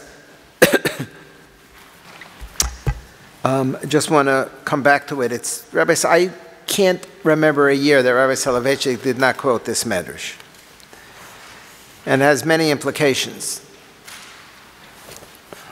I quoted it in the past in a different context. Mizmor la'asaf elokim bo goyim benachal osecha. So Medrash Eicha Perek Daled, top of page 61. Mizmor la'asaf elokim bo goyim benachal osecha. So the Medrash in Eicha works with a pasuk in Tehillim, the beginning of Perek Ayin Tes. In fact, the Medrash Lo have kra tzorech lemeimar. It's not a mizmor la'asaf elokim ba'u goyim benachal osecha. What mizmor la'asaf? It's a song for Asaf that the nations have trampled upon the Jewish inheritance. Lo have kra tzorech lemeimar ela bechi la'asaf, nehi la'asaf, kina la'asaf. It's horrible. It's a lamentation. It's a crying. Uma omer mizmor la'asaf. Elamashal lamelech she'asa be'eschupa lebno. A king made a marriage canopy house for his son. V'siyada, v'chiyara, v'tziyara. And he plastered it, and he cemented it, and he decorated it. Gave him a beautiful house. The king gave a present to his son, a beautiful house. He got married, he made him a beautiful house. What happened? V'yatsa beno l'tarbas ra. The kid misbehaved. Terrible. Kid misbehaved. After all of this, son of the king, he was such a beneficiary of such a wonderful gift, and now he misbehaves. Yatsa l'tarbas ra. Miyad ola melech l'chuppah. So the king goes into the house. V'kara as havilaos v'shiberes hakonim, and he destroys the house. He tears the curtains, he breaks the rods, smashes the house. No sooner does he smash the house, or while he's smashing the house, notal pedagog shelo ibuv shel konim v'ayamizamer. Pedagog is also a word that made its way into English. His tutor, the teacher of the son. When he sees this happening, he takes an ibuv shelkanim, reeds that make a flute. He took a flute. And he starts to play. He starts to play on his fiddle. Amru lo, so they said to him, are you crazy? Hamelech hafach chupaso shel beno V'at yoshev u'mezamer. Look what's happening. The king is destroying the house. Mamish ash and parach, blood is making out of the house, and you're singing, you're playing a musical instrument. Amar lahem, he answered him, Mezamer ani shehafach chupaso shel beno v'lo shafach hamaso al beno. The reason why I feel relieved is because what should the king have done? Be'etzem, the king should have punished the kid. The kid is the one who was Yetzel Tabasra, so shmeiss up the kid. Beat up the kid. No, he didn't beat up the kid. He vented his anger on the building, and he spared the kid. That's why I am playing, said the pedagogue. What's the nimshal? Kach amru la'asaf. The kasha was mizmar la'asaf. So they said to him, HaKadosh Baruch Hu hichriv heichal u'mikdash v'ata yoshev u'mezamer. Amar lahem mezamer ani she'shofach HaKadosh Baruch Hu chamaso al ha'etzim ve'al ha'avanim v'lo shofach chamaso al Yisrael. That when the Beis HaMikdash started burning, it was taka mizmar la'asaf. Because for some reason that I still don't understand, it was an either-or proposition. It was either going to be the Beis HaMikdash or it was going to be the people. L'maisa, it should have been the people. They're the ones who sinned. They're the ones who should have been punished.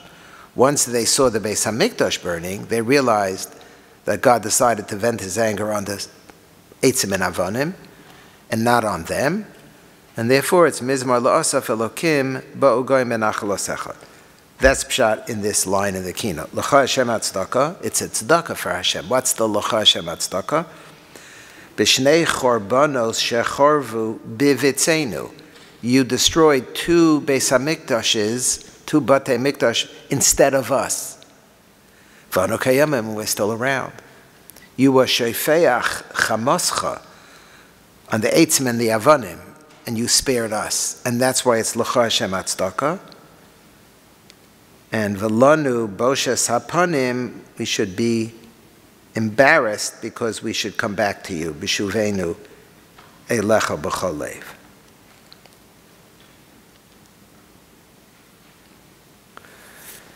There's a sefer that was written in Tzfat in the 16th century, in the middle of page 61. It's called the Seder Hayom. It was written by Rabbi Moshe ben Machir. He was in the Chabura in the 16th century, Tzfat Chabura of the Ari and Rabbi Yosef Karo and Rabbi Shlomo Alkabetz. That was like a moment when all of these great Jews revolved around this tiny little city in the Galil. And he lived there as well. He wrote a sefer called Seder Hayom. It's about different minhagim and practices on throughout the calendar year. And he has a section on Tisha B'Av. And in the section on Tisha B'Av, he talks about how on Mincha time, line number 5, B'shas Mincha, Noagim loko me'al ha'oretz l'sheves al gabe safsalim b'mekom gavoha, v'hu laharos nechama be'evalenu bo bayo. So earlier, I sensed there was a lot of rustling, and that was when Chatzos came.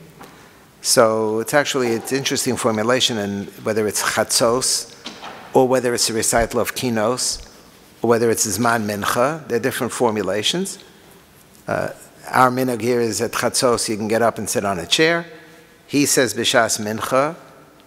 Noagim lako me'al ha'aretz means till Mincha they're sitting on the floor. If something changes at Mincha. Why does something change at Mincha? Rabbi Soloveitchik used this medrash to explain based on the previous Gemara that we saw. And this I did spend a lot of time in past years. I just mentioned it very briefly. So when was the Beis HaMikdash destroyed? The Beis HaMikdash was destroyed. When was the fire set? We had a whole shir, a whole lamdasha, Baruch Ber and Reb Shimon, and a whole lamdasha. The Gemara says, Chi samach l'chashecha. So it's unbelievable how Mincha on Tisha B'Av things get easier. We have a whole ream of things that get easier. You sit on a chair. You could start preparing for the meal. What else gets easier? Men put on tefillin. We put on tefillin. we say Nachem.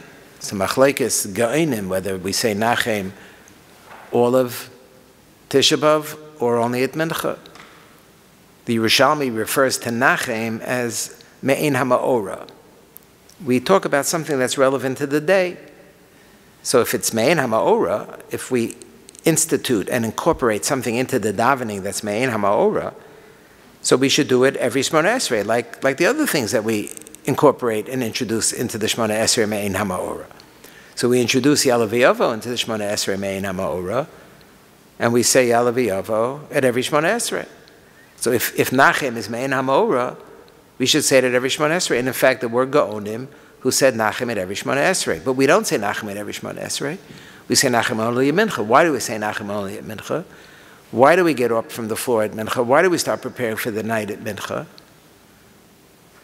Because the question is, it should be Adarabba. Mincha is when it got worse. If the Gemara says it was in the afternoon is when they lit fire, so that's mamish. If you're in Avelus until Mincha, Mincha should ratchet up big time. That's mamish when the Beis HaMikdash was burnt, was set fire to. So the Rav explained, based on this medrash, it was at that moment that they realized that God was going to be Shefeach Chamasei Aleitzim and Avanim and not on Klal Yisrael. So they breathed a sigh of relief. There's this incredible irony. It's bizarre, actually. It's bizarre that the moment the Beis HaMikdash is set fire is a moment a bissel leichter.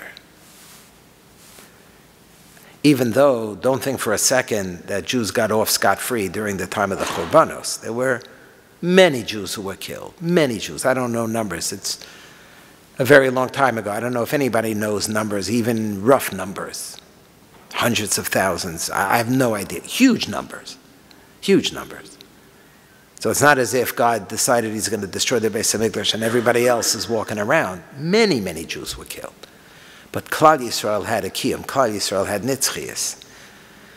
And so there was a sigh of relief. And so therefore, dafka, mincha, dafka, when the Beis HaMikdash is set afire, dafka at that time, based on this medrash, things get easier. And that's why the Seder Hayom, and it's so many sources that talk about how things change at mincha. Laharos nachama ba'avalenu bo bayom. The last issue I want to raise in this context, I just started to think about it this year, I didn't have a chance to develop it, is the Rosh's kasha. In the Chuvas of the Rosh at the bottom, the issue of Miktzas Hayom Kekulo. And there's a lot to be said, and I don't have it worked out, so I'm not going to say it, I just want to open it up. The notion of Miktzas Hayom Kekulo. We have a notion of Miktzas Hayom Kekulo by Avelus Chadasha. Rahman al-Islam, somebody's sitting Shiva, so you have to sit Shiva. So in the morning of the seventh day, you sit, you daven Shachris, and you sit down for 10 minutes, and people come to be Menachem you, and you're done. Wait a minute, it's not Shiva, it's 6+. No, 6+ is good enough. Miktzas Hayom Kekulo. Frekta Rosh, Vishesha Alta, the Chuvas HaRosh at the bottom of page 61. BeTishaB'Av min amincha u'lamayla osamach lemincha ketana. Im yachol adam lirchotz panav yadav v'raglav lehakar. To cool off. What about washing? Can you wash? So we just said you can sit on a chair. So can you wash? I amrinan miktzas hayom kekulo kivin shehi avelos yishana. Maybe it's miktzas hayom kekulo. Maybe Tisha B'Av morning you could start washing. Maybe Tisha B'Av morning, you could start preparing food for the day. Maybe Tisha B'Av morning, you should put on tefillin. Wait a while, say Nachem, postpone Shachris for a half hour, and say Nachem, you're done. In the morning, you're in Avelus, and then you're finished. So you take a shower Tisha B'Av morning. Maybe it's Mixayam Kukulo. This Avelus, this Avelus. Chalila v'chas, he says. God, wash your mouth out with soap. You didn't even imagine such a thing. Elakol hayom osir. The Amrit Miktzas hayom kukulo baboker, kivin shenogu k'tzas avelos, yifsak yisr Tisha B'Av. Finished. Yifsak yisr Tisha B'Av. All I will say is, I just want to mention this, that Tzvei Dinim on Tisha B'Av. I talked about this at length in past years. I don't want to. That's Tzvei Dinim on Tisha B'Av. Tisha B'Av is a Yom Tainis, and Tisha B'Av is a Yom Avelos. There are two separate categories under which Tisha B'Av operates. Tisha B'Av is a Yom Tainis, and Tisha B'Av is a Yom Avelos. Not every Yom Tainis is a Yom Avelos. What's a classic example? Yom Kippur. Yom Kippur is a Yom Tainis. It's not a Yom Avelos. On the contrary, Yom Kippur is a Yom Tiv. They're two separate concepts that we are now in the throes of. We're in the throes of a Yom Tainis. We're in the throes of a Yom Avelos. Nobody says Miktzas Hayom Kekulo by Tainis. The concept of Miktzas Hayom Kekulo doesn't operate by Tainis. The concept of Miktzas Hayom Kekulo only operates in the world of Avelos. And so therefore it never occurred to anybody to say, break out the hot dog Tisha B'Av morning. That wasn't going to happen. The Tainis for sure is going to go a whole day. The only question is Nihugei Avelos. The only question is Nihugei Avelos. And part of the discussion in the Achronim is the Isser Rechitza on Tisha B'Av midin Tainis or midin Avelos? And they bring a raya from this Rosh that the Isser Rechitza is midin Avelos. Hence the Havamina of a question that if Rechitza is midin Avelos, so maybe, possibly, conceptually, might there be such a thing as Miktzas Hayom Kekulo? But if the Isser Rechitza is a continuation of the Tainis, because if you wash yourself, then a drop could fall in to your mouth. If the Isser Rechitza is a continuation or associated with the Isser of Tainis, then there never would have been such a Havamina. So that brings us into a whole other conversation. What's the halachic status of the Isser Rechitza on Tisha B'Av? But, leaving that particular detail aside, it is important for us to acknowledge that there's Tzvei Dinim on Tisha B'Av.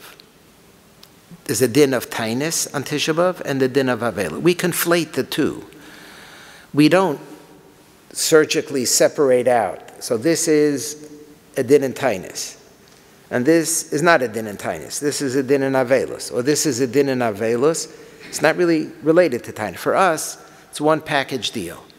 And I felt it would be important for us to at least conceptually try to separate these two out, to at least recognize that we are living under the impact of two what could be considered separate kiyumim or separate chaloisim in what Tisha B'Av is all about. And it comes to the fore on the issue of Miktzas Hayom Kekulo. L'maisa, there is no Miktzas Hayom Kekulo, and that's also a long discussion. Even prepared page 62, there's a riches of Rav Soloveitchik on this, but I don't want to get into it now, about the issue of Miktzas Hayom Kekulo on Tisha B'Av. Let's go further. Let's go to Arzei Alvanon. So Arzei Alvanon is about the Asara Arugei Malchus, 125 and 248. Asara Arugei Malchus.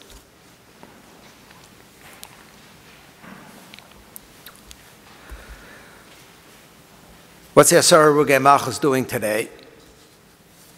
They weren't necessarily killed today. I pointed out in past years they probably weren't necessarily killed at all, the way the story is presented. I mean, for sure not that they weren't killed the way the story is presented. So what's it doing today? So top of page 63, Gemara in Rosh Hashanah and Yud Ches Amid Beis. The Gemara here is talking about the different ta'anios. It's based on the pasuk in Zechariah Perek Ches that we saw already a few times today. Top of the Yomid, the Yomer Rab Chana Bar Bizna, Rab Shimon Chasida, Maidach Sev Ko Amar Hashem Tzvakos.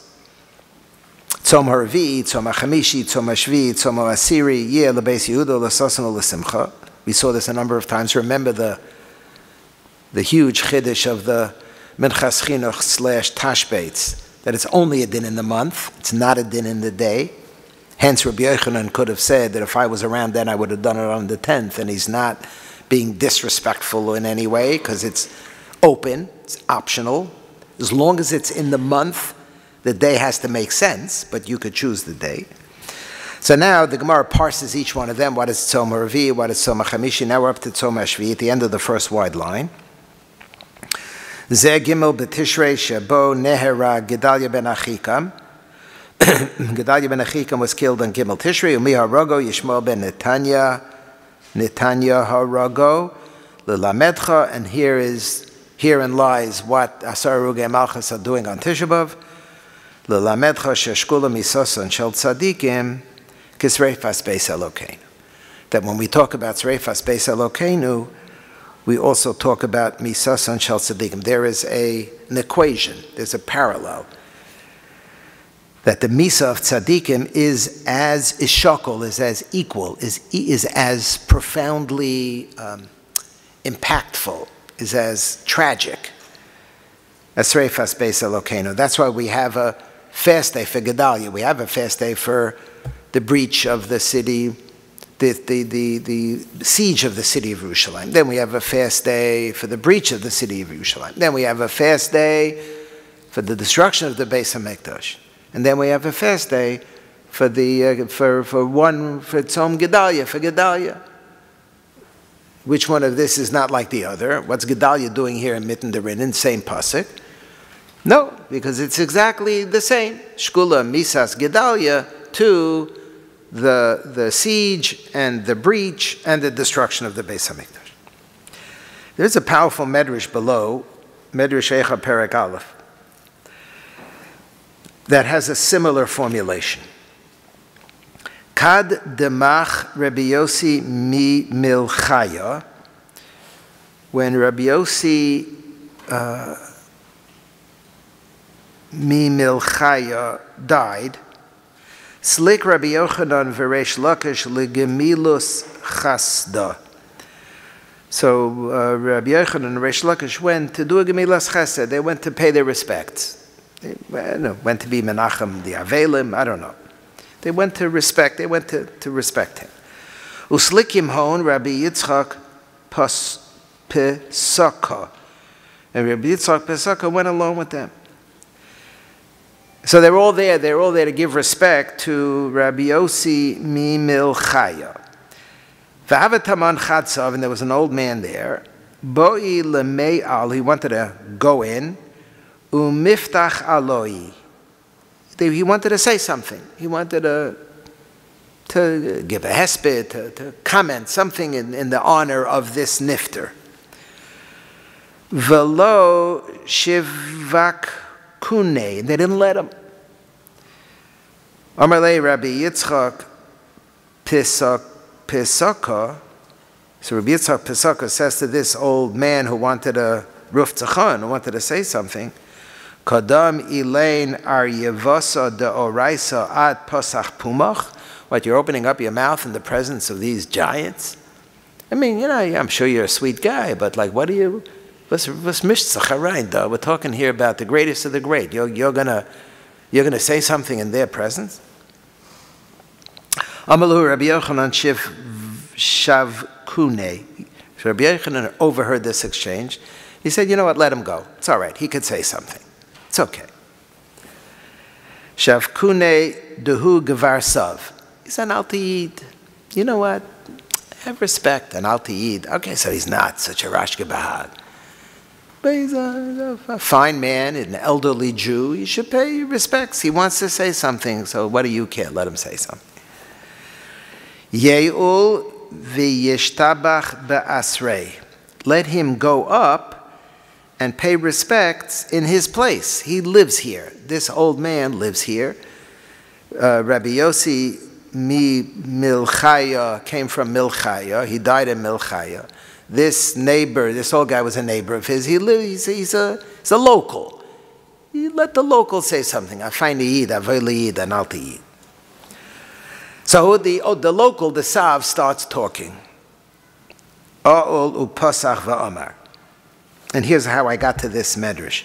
Matzinu shesilukon shel tzadikim kosher lefnei HaKadosh Baruch Hu yoser mimea tochechos chaser shtayim shebemishna Torah umichurban beis hamikdash.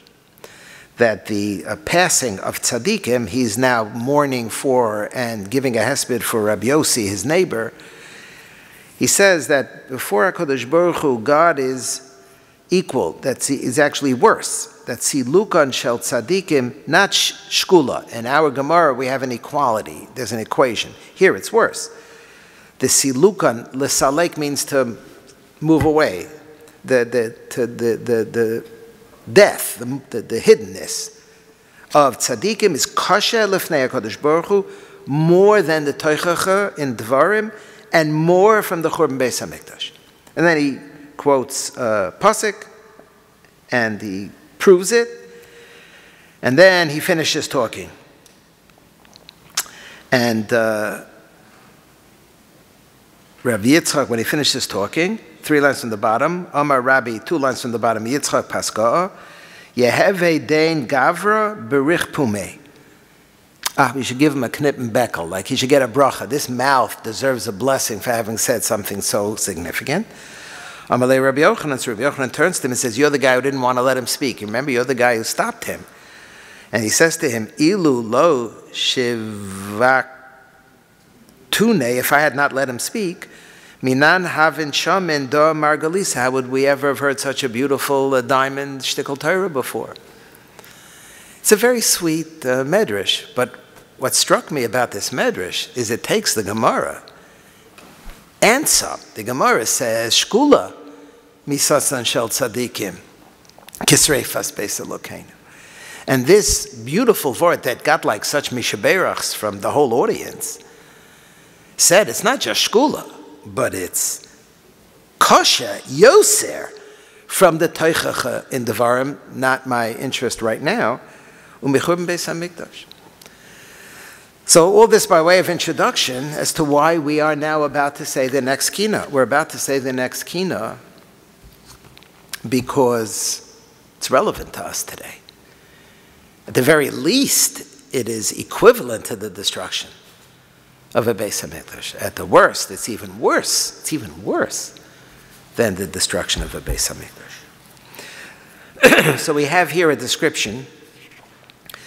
The story is known as the Asara Rugei Malchus, but there are no names. If you follow carefully, you won't find 10 names here. If you follow, this story appears in 4 different times, 4 different places. You follow carefully, you won't find 10 names in any of the 4 different places. If you follow carefully, you have 15 names if you conflate all the 4 different sources. The other place that we're most familiar with this is the avoda on Yom Kippur by Musaf. We have a whole slicha that we talk about the Asara Rugei Malchus. It's a central component of the Chazar Sashatz on Yom Kippur. And Rav Soloveitchik always pointed out, and I'm sure I also always pointed out, that the reason why we mention the Asara Rugei Malchus on both of these very important occasions is different from one another. We mentioned the Asara Harugei Malchus today because it's Avelos. Shkula misasan shel tzadikim kisreifas beis Elokeinu, or it's even worse. We mourn for the destruction. The reason why we mention it on Yom Kippur, said the Rav, because it's a source of kapara, because Chazal tell us misas tzadikim is mechaper. I don't know what that means. I don't understand it. That the death of tzaddikim atone for the sins of the generation, misas tzaddikim mechaper, and so on Yom Kippur we're grasping at any possible sources of kapara for us. So we invoke misas tzaddikim also as a source of kapara. We used to have a korban, we used to have a shnei seirim, we used to have all avodah in a Beis Hamikdash. That was a kapara for us. We don't have that. So what's a kapara?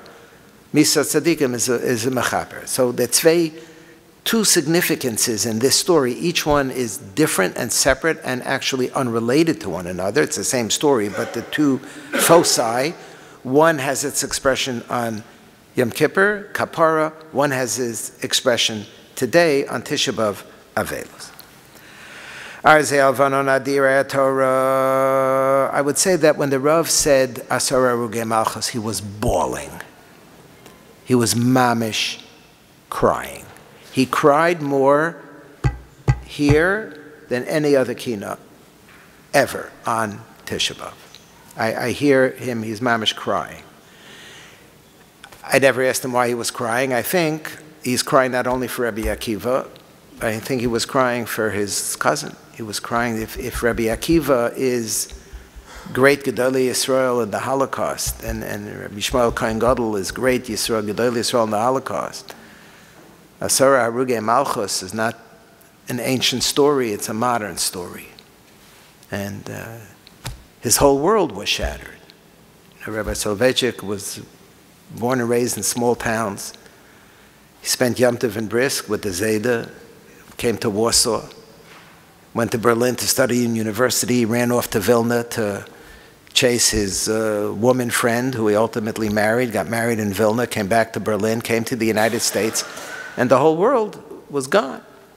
Came to the United States in 1932, and he's sitting here in the United States, and Europe is on fire. His whole world of his childhood and of his young adulthood and his not so young adulthood is on fire. And that's what Tisha B'Av is about also. That's clear that that's what's going through his mind. And he was really, it was a very wrenching to hear it. Arzi Alvanon Adirei HaTorah, Balei Treisen B'Mishno V'Gemara, Gibori Koach Amoleha B'Tahora, Domam Nishbach V'Noshes Gevura, Chinam Kedoshei Harugei Malchus Asor V'Aleilani Bochia V'Eini Migra, Zos B'Zochri Ezak B'Mora, Chemdas Yisrael Kolei HaKodesh Nezer V'Torah, Tahore Lev Kedoshim Mesu B'Misa Chamura, Yadu Gorel Mi Rishon Lacherev Berura. Now we're starting with specific stories. Kinfol Gorel al Rabban Shimon Pashat Savaro Bacha Kinigzera Gezera the Rabban Shimon Chazer Asar Lahargo Benefesh Netzura Mizera Aaron Shal Bivakosha Livkos al Ben Agvira Nataro Shunasono al Arkuvosov Menorah Tahora Sameno Valeno Vufiv al Piv Biava Gamura Nova Omar Pam Skaber Batora Pisam Niknesol of Misamishuna Vachamura Tziva Lahavshit Es Rosho Besar Haschira Kiam Baoro Amru Lenavshech Shchi Venavora Rosha Haposhet Esi Galim Kom Tfilin Mitzvahs Bara Tzoak Tzoakovin Izdaza Olam Veretz Hisporora. Now we come to Rabbi Akiva. And I mentioned earlier in the Gemara in Menachos what happened to him, Nebuch. Me'achra ve'viu es Rabbi Akiva oker harim, he was so amazing, he was so great. V'tochanan zo, bizo bisvara, but what happened to him? V'sarko es bisaro b'masreik barza lehish tabra, they combed his flesh with iron combs. Yatsa nishmaso be'echad avas kol amara, ashrecha Rabbi Akiva gufcha tahar b'chol minei tahara. Ben bava Rabbi Yehuda achra ve'viu b'shivron levi azhara. Nerag ben shivim shana b'idei arura. Yoshe b'sainis hoyonoki v'chosi b'malachto l'mara. Rabbi Chananya ben Tradio nachra of makil kilos b'tzion shara. Yoshe v'doresh v'sefer Torah imo v'kifua b'chavile zmora esorit zisu b'em uchrochu b'sefer Torah. We know this from at the beginning of Masachas Avodah Zarah. Tells the story about how they killed Rabbi Chananya ben Tradio and wrapped him to prolong his agony. Tzvagen shel tzemer nicho alibo shelo yomus meheira. Chosid Rabbi Yesheva vasofer haragu amamora zraku v'shlichuhu laklavim v'lo hokbar b'kvura yatzis abas kol olav shalo hiniach klum mitoras Moshe l'shamra v'yacharav Rabbi Chutzpitz b'yom evra of haporeach nisraf b'aval piv kivim medura. Tzadik Rebbe Elazar ben Shamua ba'achrono ne'erag b'mad keira yom erev Shabbos hoya zman kiddush vayikadesh vayikra. Cherav shalfu olav v'lo inichu b'chaim legamra yotza nishmaso b'vara Elohim yotzer v'tzor tzura Kohena v'chohena hosifu b'nei avla la'anos b'ge'ara b'skilos reifa hereg v'chenek miyuchal l'shara Noseres mimeno yochlu aro yosep zura chazea tnufa v'shok hatruma torfu aryeh v'akfira Yetiv Adonai v'lo Yosef od liyasra ametz berkayim koshlos chelek Yaakov u'Moshiach beis tzara l'tzedek yimloch melech yomar shalmu yemei evlech la'oro nisa v'nelech.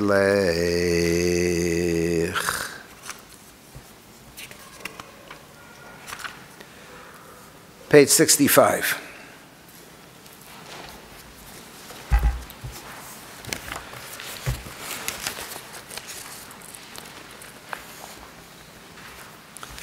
Came across an article this year that was published in 2012 by Amichai Kinnot, the top of page 65. It's entitled Lo Oy V'Lo Avoy. It deals with something that I had tangentially crossed my thinking in past years, but he put together a number of sources that I want to review with you, Negeya to this, Kinnot, and in particular, we'll see Negeya to Rabbi Akiva. There was a Masorah in second half of the Middle Ages, based on a statement cited in the name of Rabbi Meir of Rothenburg, the Maharami Rothenburg, that if somebody gives up their life al Kiddush Hashem, they do not feel any pain. If somebody's ready to give up their life al Kiddush Hashem, if they die al Kiddush Hashem, they don't feel any physical pain. Top of page 65. I forgot to indicate that this comes from the Sefer Tashbetz, but this is the later Tashbetz. It's known colloquially as the Tashbetz Koton. The Tashbetz was a Talmud of the Maharami Rothenburg. The first Tashbetz was a Sephardi Rishon, and this Tashbetz is a Talmud of the Maharami Rothenburg. The Maharami Rothenburg died at the beginning of the 14th century, so we're looking here at the first half of the 14th century. We'll soon come to the Maharami Rothenburg. He had a long life. Maharami Rothenburg died somewhere late 1290s, beginning 1300s. I'm sorry, I don't remember the exact date. But in 1242, he was in Paris and he witnessed the burning of a whole bunch of manuscripts. That's Shali Srufa Ba'esh. Towards the end of the Kinnot on SchacterTishaB'Av is a Kinnot written by the Maharami Rothenburg, who witnessed this. So in 1242, he's in Rabbi Yechiel Paris's yeshiva in Paris. And in the 1280s, he gets stuck with a terrible calamity with the Rindfleisch massacres, and he tries to run away, he gets stuck, pogroms, terrible thing. So we're now in the beginning of the 14th century, the Tashbetz Koton, Sefer Tashbetz. Maharam Zal Omer, top of page 65. Maharam is his Rabbi, Rabbi Meir of Rothenburg. Kisheha'adam gomer bedato lekadesh Hashem v'yimsor nafsho al kiddush Hashem. Somebody makes up their mind to die al kiddush Hashem. Kol ma she'osen lo, whatever they end up doing to him. Hein skila, hein sreifa, hein kavuras chayim, hein tloya. Eino ko'ev lo klum. It's such unbelievable. Somehow, he doesn't feel any pain. A Beferish of Maharami Rothenburg. And he brings rayas. The rayas are not my interest now. Raya from here, raya from here. Teda shekenhu, 3-4 lines down, middle of the line, 5 lines from the bottom. V'teda shekenhu, and I'll let you know how I know it's true. She'ein lecha adam ba'olam, she'im haya nogea be'etzba ketana be'esh, haya tzoek. Every single person, if your finger touches fire, you scream. There's no such thing as a person whose finger touches fire and doesn't scream. Va'afilu haya bedato la'akev atzmo. Even if you think you're going to control yourself, and I'm going to stick my hand in the fire, and I'm not going to scream. Lo ha'yachal, it's impossible. But yet, says the Tashbetz, the Talmud of the Maharam, V'rabim mosrim atzram l'sreifa ulaharigo al kiddush Hashem yisbarach ve'enam tzoakim lo oi v'lo avoy. So what's the v'teida? I can only conclude that he was a witness. There are many people, or somebody told him about it. I'm proving to you that the Maharam was right, because under normal circumstances, if you put your finger in fire, you scream, no matter what, no matter how you don't want to scream, and you say you're not going to scream, and you force yourself not to scream, you're going to scream. And then when people were burned, Al Kiddush Hashem, nobody screamed. Lo oi v'lo avoy, einam tzoakim. V'gam omrim ha'olam, and the Velt says, Kivin shemaskir, it's rubbed out here, but the words are Shem ha'meyuchad tchila, Muftachu sheyamod binison ve'lo yechavlo. If you say Shema Yisrael Hashem Elokeinu Hashem Echad, you invoke the singularity of God, the Shem HaMeyuchad. You have a haftacha that you're going to be able to withstand it, and it's not going to hurt. And there are a number of other sources. In the bottom of the page, the top one comes from Minhagos Vermaiza, early modern Minhagim of worms. And there's a whole story here about people who were prepared to give up their lives. Al Kiddush Hashem, they made a deal with the murderers, and they said, you know what, we're going to go to the cemetery, and we're going to dig graves, we're going to get ourselves ready. And they said, okay, and then they had people patrolling the perimeter so that nobody should run away. The whole graphic story about a dying of Kiddush Hashem. And then 5 lines from the bottom, Vayashlichu eish l'mayla al gabe anasarim. They had boards, and the enemy threw fire on top of the boards. V'yatzu nishmasam bivas achas below oiva avoy, and nobody was crying. Kol zehei et hashaliach shel Rabbi Eliezer ben Yaakov Hashem yinkom damo v'alehem. End of the line. Va'afilu echad min al yeladim lo amar oy va'avoy va'afilu lo bachu. Crazy. Nobody cried.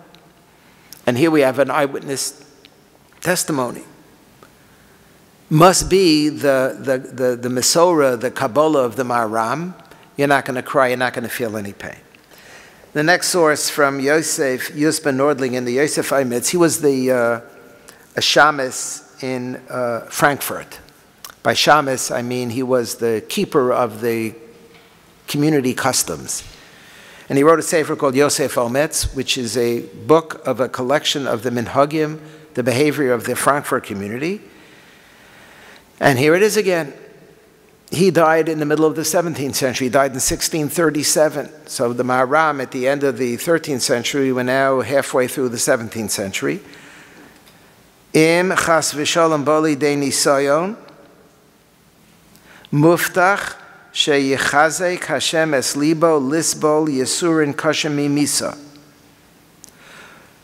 Muftach, next line, sheyamod bin nisayon v'lo yachiv, ka'asher yodua, shemiyamim rabim, mosrin es atzman l'sreifa u'laharigo al kiddush Hashem, ve'enam tzoakim lo oy v'lo yavoy. We have such a Mesorah. I was reading a little bit about the Shoah, and I came across the following story that I want to share with you, top right of page 66. It's an amazing story. There's a book called Ani Mamin by Mordechai Eliav. It has a number of additions to it. It's about religious piety during the Holocaust. It's about Jews who maintained their emunah in spite of what happened. And this story comes from the Eichmann trial testimony. So some guy in court in Israel, in Yerushalayim, during the Eichmann trial, under oath, told this story. And it's in the book. And it was so powerful to me, this story. And I associated this story with this Masorah of the Maharam. Listen to this story. It's unbelievable. Be'echad hayamim, Zalman Kleinman. You see at the bottom in the parenthesis, Me'eduto shel Zalman Kleinman b'mishpat Eichmann. So Zalman Kleinman is a survivor, and he's in the witness box. One of the days, Shachafti al hadargash sheli. Dargash means a barrack, one of those wooden planks on a barrack. B'tzrif hayaladim be'Auschwitz. And there was a tzrif is a little building. I was in the children's block in Auschwitz on my plank of wood. And I saw the assistant guy in control of this block going with a thick rubber pipe to beat somebody. He was coming through, he was holding in his hand, Tzinor gumi ava. Tzinor is a pipe, gumi is rubber, ava is thick. I jumped up from my plank, and I wanted to see who is he going to hit. On anything they used to hit. The number of hits was commensurate with the level of the, quote, sin that was committed. But that day, they pressed into service a rubber pipe. Normally, b'derech klal, they used to bring pipes, but when they used that pipe and they would hit, at some point the pipe would break, because they would hit so much that the pipe would break. The pipe that breaks is not a pipe that can help you beat somebody. So they changed their tactic. Instead of getting wooden pipes that are going to break, so they got rubber pipes. Rubber pipes are not going to break. And I wanted to see what's going on. I never saw a rubber pipe before. I was used to wooden pipes. How's this rubber pipe? What's going to be? He was a curious kid. Maybe someday they're going to use it against me. So I want to know what's it feel like? What is this thing? The assistant who's carrying this pipe goes over to one of the kids who's lying down, one of the barracks, and there's a yeled, v'hayeled shahayasham. Kfar yoda v'chika lo. The kid was waiting for this to happen. The kid was waiting for the guy with the pipe to show up to beat him. The guy says, "Come down." He goes down, he bends over, and he starts to beat him. Anachnu kvutzat na'arim she'amadnu misaviv. Bunch of kids standing around. Histakalnu, and we looked, and we started to count. Each one privately was counting the numbers. How many hits is this kid getting? Hayelad lo bacha v'lo tza'ak. The kid didn't cry. The kid didn't cry out. Afilu lo ne'enach, and he didn't even groan. Total silence. This yeled kid. Ma'od hispalenu lo yadano maz. How could this be? The kid is getting mamish beaten. Not a word. And he keeps on going. He passed 25 malchus. Generally, the number that they got was 25. And now already we're past 30.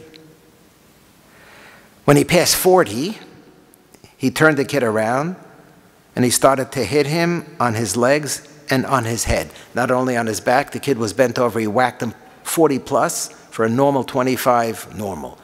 For a 25 number, now we're up to 40, and he's not done with 40. He turns the kid around, he keeps on hitting him. Hayeled lo nenach v'lo bacha.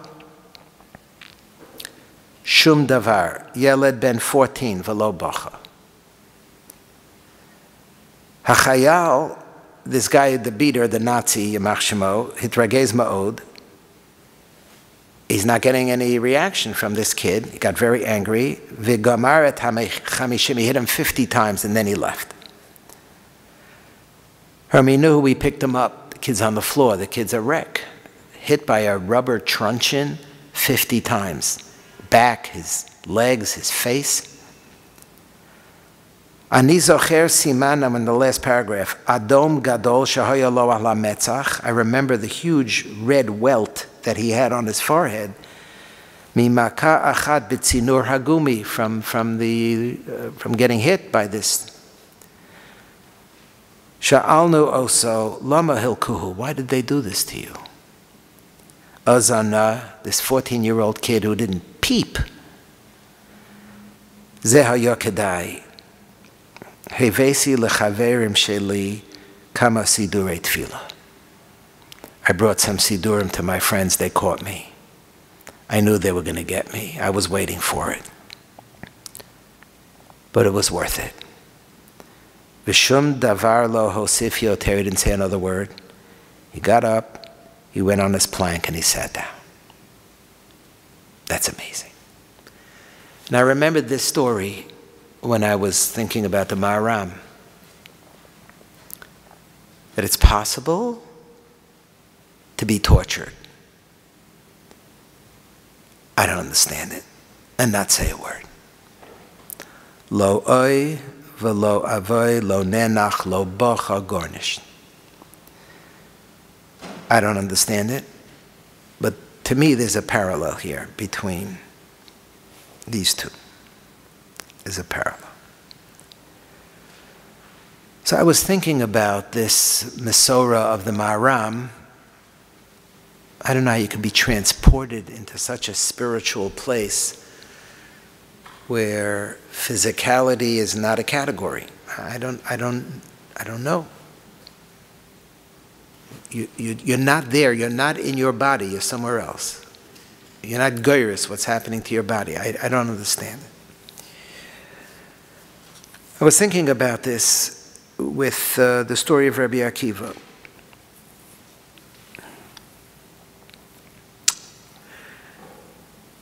The Gilyonei Hashas, Rabbi Yosef Engel at the bottom of page 66. Rabbi Yosef Engel, one of the great geniuses, not just he was a big Talmid Chacham, but he was very sharp.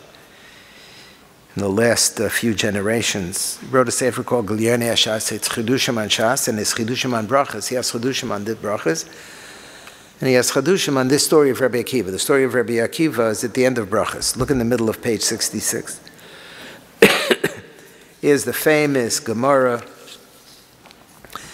that Rabbi Akiva, V'avtas Hashem Elokecha b'chol levavcha, b'chol nafshecha, b'chol ma'odecha. Rabbi Akiva says, Afilu not less nafshecha. The Gemara tells a story that the Malchus was gozer, you can't study Torah. They found him studying Torah. They asked him how he could study Torah. So he gave a mashal to a fish in the water. And how can you think there's somebody coming with a net, and the fish, if you tell the fish, come out of the water, you'll save yourself from the net. The fish says, what are you, crazy? If I go out of the water, I'm for sure I'm dead. So what do you tell me? I should stop studying Torah to protect my life? If I stop studying Torah, for sure I'm dead. And it didn't take long until they grabbed him and they put him into jail.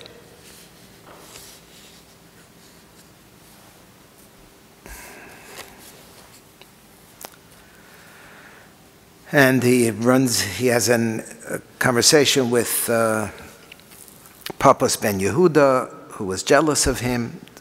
Very interesting Gemara. B'shar shehotziu es Rabbi Akiva lahariga. It's the third line from the top, in the middle of page 66. It's like 2/3 of the way down the Amid Gemara. This is Bracha Samach Aleph Amid Beis. I noticed that I didn't write it in. I made a mistake. I forgot to write Bracha Samach Aleph Amid Beis. That's where this Maimer of Gemara is from. B'shar she'otziu es Rabbi Akiva la'ariga zman kriya shema hoya v'yasarkem es b'sara b'masreko shel barzel v'yamekabel olav ol malchus shabai. So here's the Gemara where they were tearing his flesh off. Amar lo Talmidav Rabbeinu ad kan. Like you're in it all the way to the end. You're ready to be makabel malchus shamayim even under the most horrific and adverse circumstances.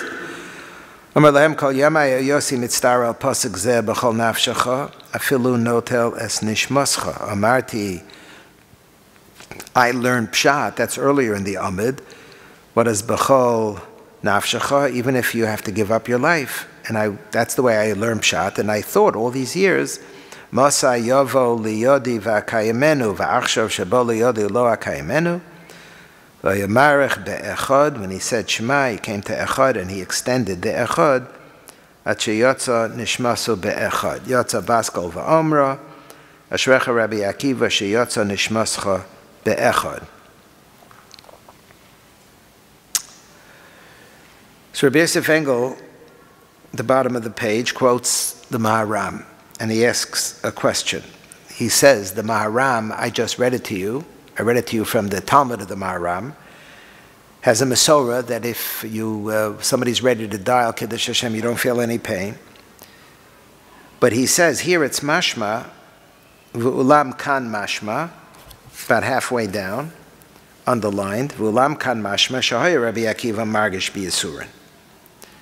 They were ripping his flesh out, and he was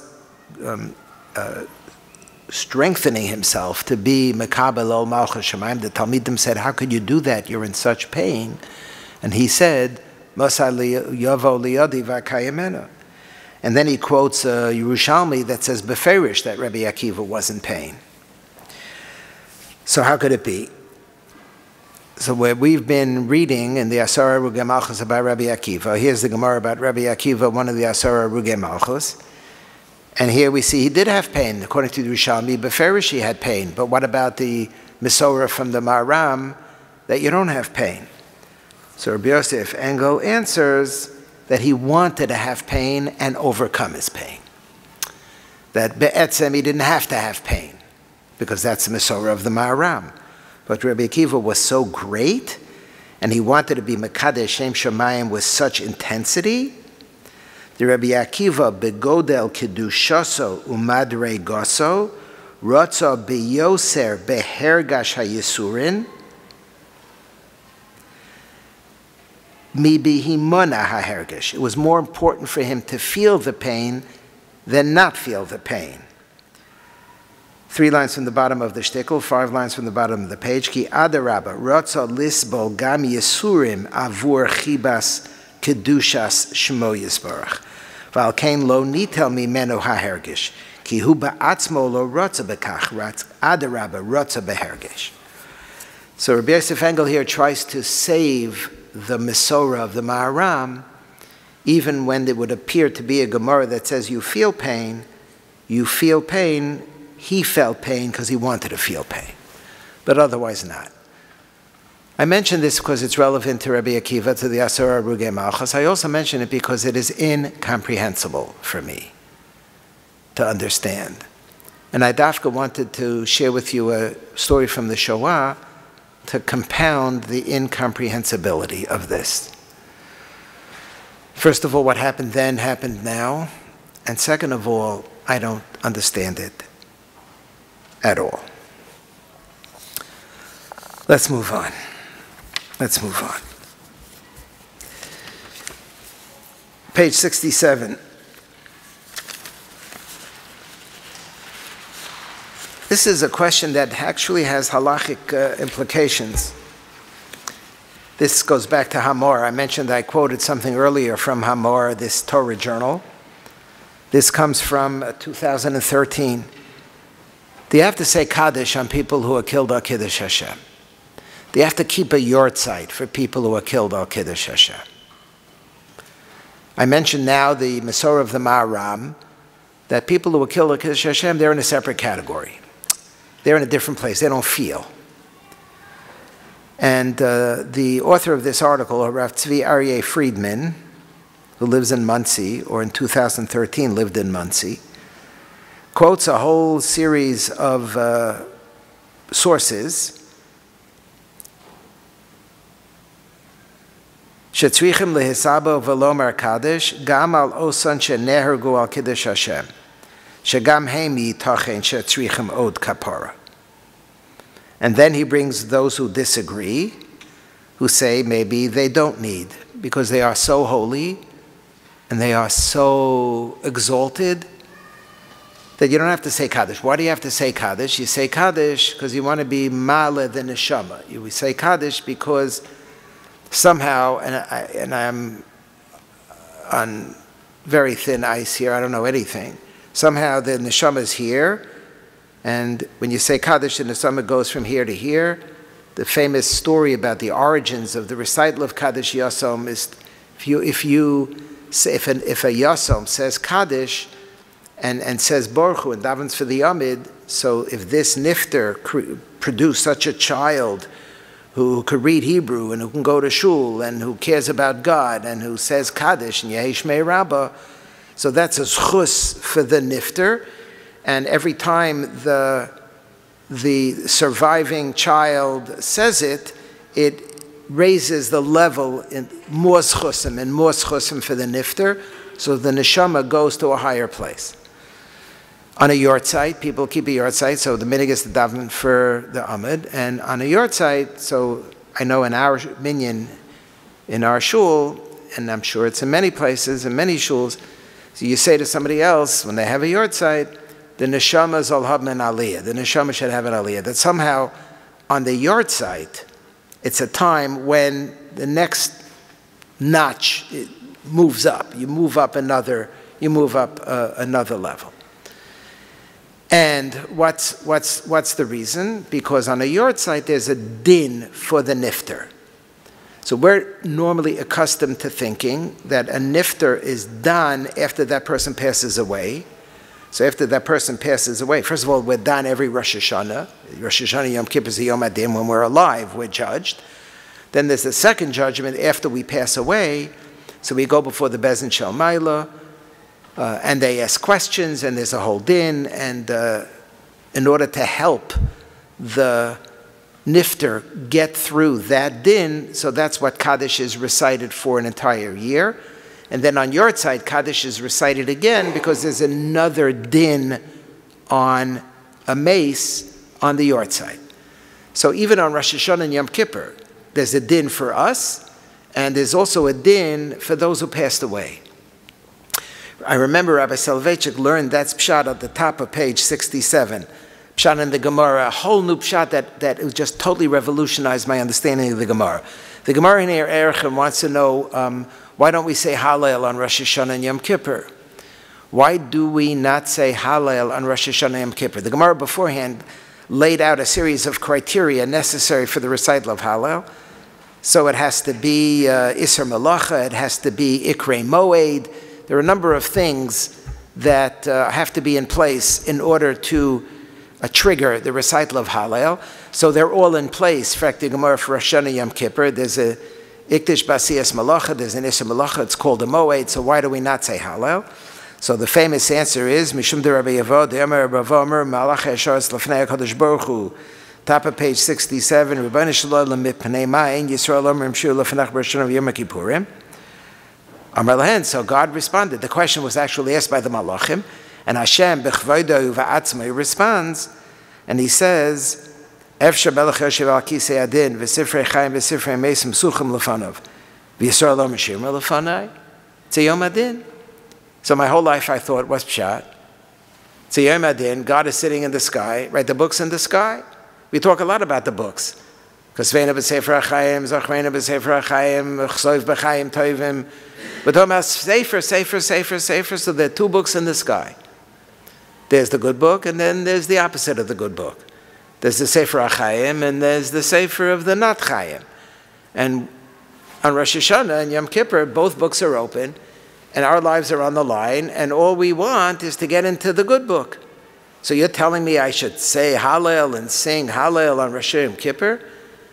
The Sifrei Chaim and the Sifrei, the opposite of Chaim, are open. So nobody feels like in the mood of saying Hallel. So the Rav said, yeah, but the Rav said there's another pshat. When the Gemara says Sifrei Mesim, it doesn't mean a potential book of the opposite of life that a person alive now may end up in that year, but it means Sifrei Mesim, because the Mesim themselves are judged every year. Every year, again and again, Mesim are judged.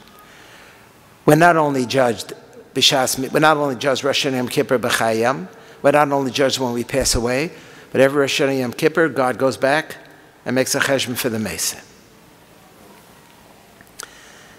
And this is extremely powerful, because what we do matters for future generations. Hashem goes back to my Elter Zaidi and to my Zaidi, and he says, "Nu, where are your Einiklach up to now? What's your family doing? How did you raise your children so that they could raise their children, so that they could raise their children, so that they could raise their children?" And the way I behave now, me, has an effect on the din of my Zaidi and my Elter Zaidi. What's the dan? What's the din of my Zaidi and Elter Zaidi? He passed away 80 years ago, 60 years ago. It's not like he did anything this year that's a good thing or not a good thing. The din, the Rav said, is not obviously on what they did. The din is the impact of what they did. And every year there's a new din. And it could be exalted. It could be exalted. Zaydis, who came to America, who cared about Shabbos, and who laid their lives down for Shabbos, and were Maimid Deiris of Kinderlach and Einiklach. Every year it's like a new bracha, a new cheshbon, a new schar. Wow, what you did was so heroic. 70 years later, and they're still Erlich Yidin. It's amazing. My grandson is fifth generation America. So that's amazing. Fifth generation America. Many of you sitting here, many of you watching. Fifth generation America, sixth generation America. Sixth generation American, you could read Hebrew, and you're not intermarried, and you care about God and Torah, and you go to a yeshiva, and you light Shabbos candles. It's amazing. It wasn't then 5 generations ago like it is now. We were hanging by a chatzi hair. Sifrei Chayim v'Sifrei Mesim Suchim Lefanav. But the question in our context here is, what about Mesim who died al Kiddush Hashem? So there's a whole diyun here on the right side, the bottom of page 67. What's the status? Is it like everybody else? Is it not like everybody else? Are they in a world of their own? Which I mention only because of this Masorah of the Maharam, which Rabbi Yosef Engel had a problem with from the story of Rabbi Akiva. I brought here on page 68, which I do not want to take the time to read, the story of the Kiddush Hashem of Rabbi Chanan Wasserman. Rabbi Chanan Wasserman was one of the greatest Rosh Yeshiva of the previous few Deiros. He was Rosh Yeshiva in Baranovich. He was the Talmud of the Chafetz Chaim. Kovitz Biurim, Kovitz Shiurim, Kovitz Ha'aros. He was a huge Jew. Physically, he was over 6 feet. He was huge. He was a big takif. He was very Haredi, very powerful, very strong. He actually came to the United States in 1938. When I was a Talmud in the Yeshiva of Philadelphia, there was a guy who used to hang around the yeshiva who drove Rabbi Chanan around when Rabbi Chanan came to Philadelphia in 1938. Did I mention something like this earlier about somebody? Oh yeah, about the grandson, the great-grandson of the Chassam Sofer, who saw somebody, who heard a story from somebody, who saw somebody. And the Rav, when he was a little boy, met an old man who saw somebody who saw Reb Chaim. So I met a guy who drove Reb Elchanan Wasserman around in Philadelphia in 1938. And they begged him to stay because everybody knew what was going on. He said, I'm going back. And he went back. The Yated Ne'aman last year, the Yosed, the Yated that comes out from Muncie, It's a weekly newspaper. Had a very long feature story on the last few days of the life of Rabbi Elchanan Wasserman before he was taken to be killed. And they have pictures of him. He was learning in a small town, little section near Kovna. He was killed near Kovna. And the last year he gave was a shiur on Inyanim of dying al Kiddush Hashem. That was the last Lundasir shiur that he gave in this little chabura with a few Talmidim. And then they took him and the Talmidim and they brought him and he was killed. And this, on page 68, comes from the Akdama to the Kovetz Shiur. And there was an eyewitness there who was able to survive and live to tell the story. And actually reconstructed virtually word for word about what Rabbi Elchanan said. You have here the Yiddish and you have the Hebrew translation of how important it is to prepare ourselves. We're now getting ready to be Mekadesh Shem Shamayim, and we're a korban, and a korban can't have pigul, and a korban can't have machshava zoros, and we have to be in the right frame of mind. It's unbelievable. Total, conscious, aware, in the moment, focused, to be prepared to be Mekadesh Shem Shamayim. And this is Asara Rugei Malchus. This is the theme. And the theme is not an ancient theme. The theme is a modern theme. I leave it with you on page 68 to read at some point on your own. The next Kinnot, Harishu Mimeni Va'adaber, is about the Crusades. It's a Kinnot that describes what happened during the Crusades. And focus is primarily on the incomprehensible aspect of the response to the Crusades. I've mentioned in past years that there are something called Crusade Chronicles, where we actually have, from the 12th century, the Crusades that we're talking here about were in 1096. In November of 1095, the Pope, Urban II, called for a crusade to liberate the holy city of Jerusalem from the infidels. The infidels were then the Muslims who were in control of the city. And the Pope decided, for whatever reason, in 1095, that it's a busha and a bizayin for Christendom, that the holy city of Jerusalem, where the founder of Christendom taught and ministered and preached and was crucified and where was resurrected, should be under infidel control, under control of another religion. So we have to go and we have to conquer Jerusalem, we have to liberate Jerusalem, and should be under Christian control. And this was at the end of 1095. The Christians said to one another, we know this from the Christian Latin sources as well as from the Hebrew sources, why do I have to schlep 3 years before I'm going to go kill an infidel if by me in the backyard I have my own infidels? And I have teeth tire infidels, I have real infidels. I have infidels who actually are responsible for the crucifixion of our Lord. So they made a little bit of a detour, not so much of a detour. They went into Germany and they destroyed Speyer, Vermeise, Magenza, and that's the destruction of the First Crusades. We'll come to a Kinnot that describes in detail, by name, Speyer, Vermeise, and Magenza. But here, this Kinnot, Harishu Mimenu Va'adaber, is about the general story of the Crusades and shares the information that we have from the Crusade Chronicles, namely that it's not as if Jews just died al Kiddush Hashem. To die al Kiddush Hashem means I'm ready to give up my life. So you'll kill me. I'm ready to be killed al Kiddush Hashem. But it was much more than that, and it was much more graphic than that.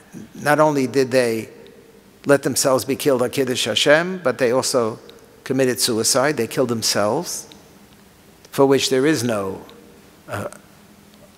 apparent justification in Jewish law, even under these circumstances.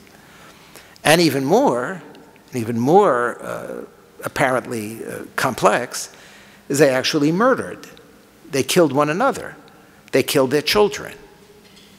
They were Mekayim, they violated Lo Sirtzach. It's not just that they were passive, But they were active in killing themselves, and they were active actually in killing others. And one of the huge issues that struggle is this issue about how can you do this? How could they have done it? What right did they have? What basis did they have to justify anything other than passive submission to letting themselves be killed by others? But it's described here in great detail. They did not want their children to fall into the Crusader hands because they didn't trust that their children at some point would be raised as Christians and adopt the Christian religion. They did not trust themselves that they would be able to withstand the destruction. And so they killed themselves and killed their children, killed one another. One of the most powerful sources is on page 69. There's a Das Kainim at the beginning of Bereshis that I've never shared with you before. It's on this Kinnot, the Kinnot about the Crusades and the killing of the Crusades. It's on the pasuk of Va'aches dimchem lenafsho sechem edrosh, at the beginning of Bereshis in Parshas Noach. We're now on page 69, the Das Kainim. So the Das Kainim is from the Balei HaTosfos. It's a collection of commentaries from the Balei HaTosfos al HaTorah. Das Kainim Balei HaTosfos. We're in line number 5. Ki b'shas hashmad yochal limsar aso lemisa v'la atzmo. They actually go so far as to say that it's okay to kill yourself. Their conclusion was that it had to be okay to kill themselves, otherwise they wouldn't have done it. It must have been okay. Can't be that they were over le'sirtzach. We're talking here about Heilige Yidden. We're talking here about incredibly pious Jews. We're talking about the greatest of the great. We're talking about Kadoshei Elyon. And if they did it, it must be that it was okay. And he says it's okay. B'shas hashmad yachal limsar atzmo lemisa, and not just limsar atzmo lemisa, but v'larag atzmo.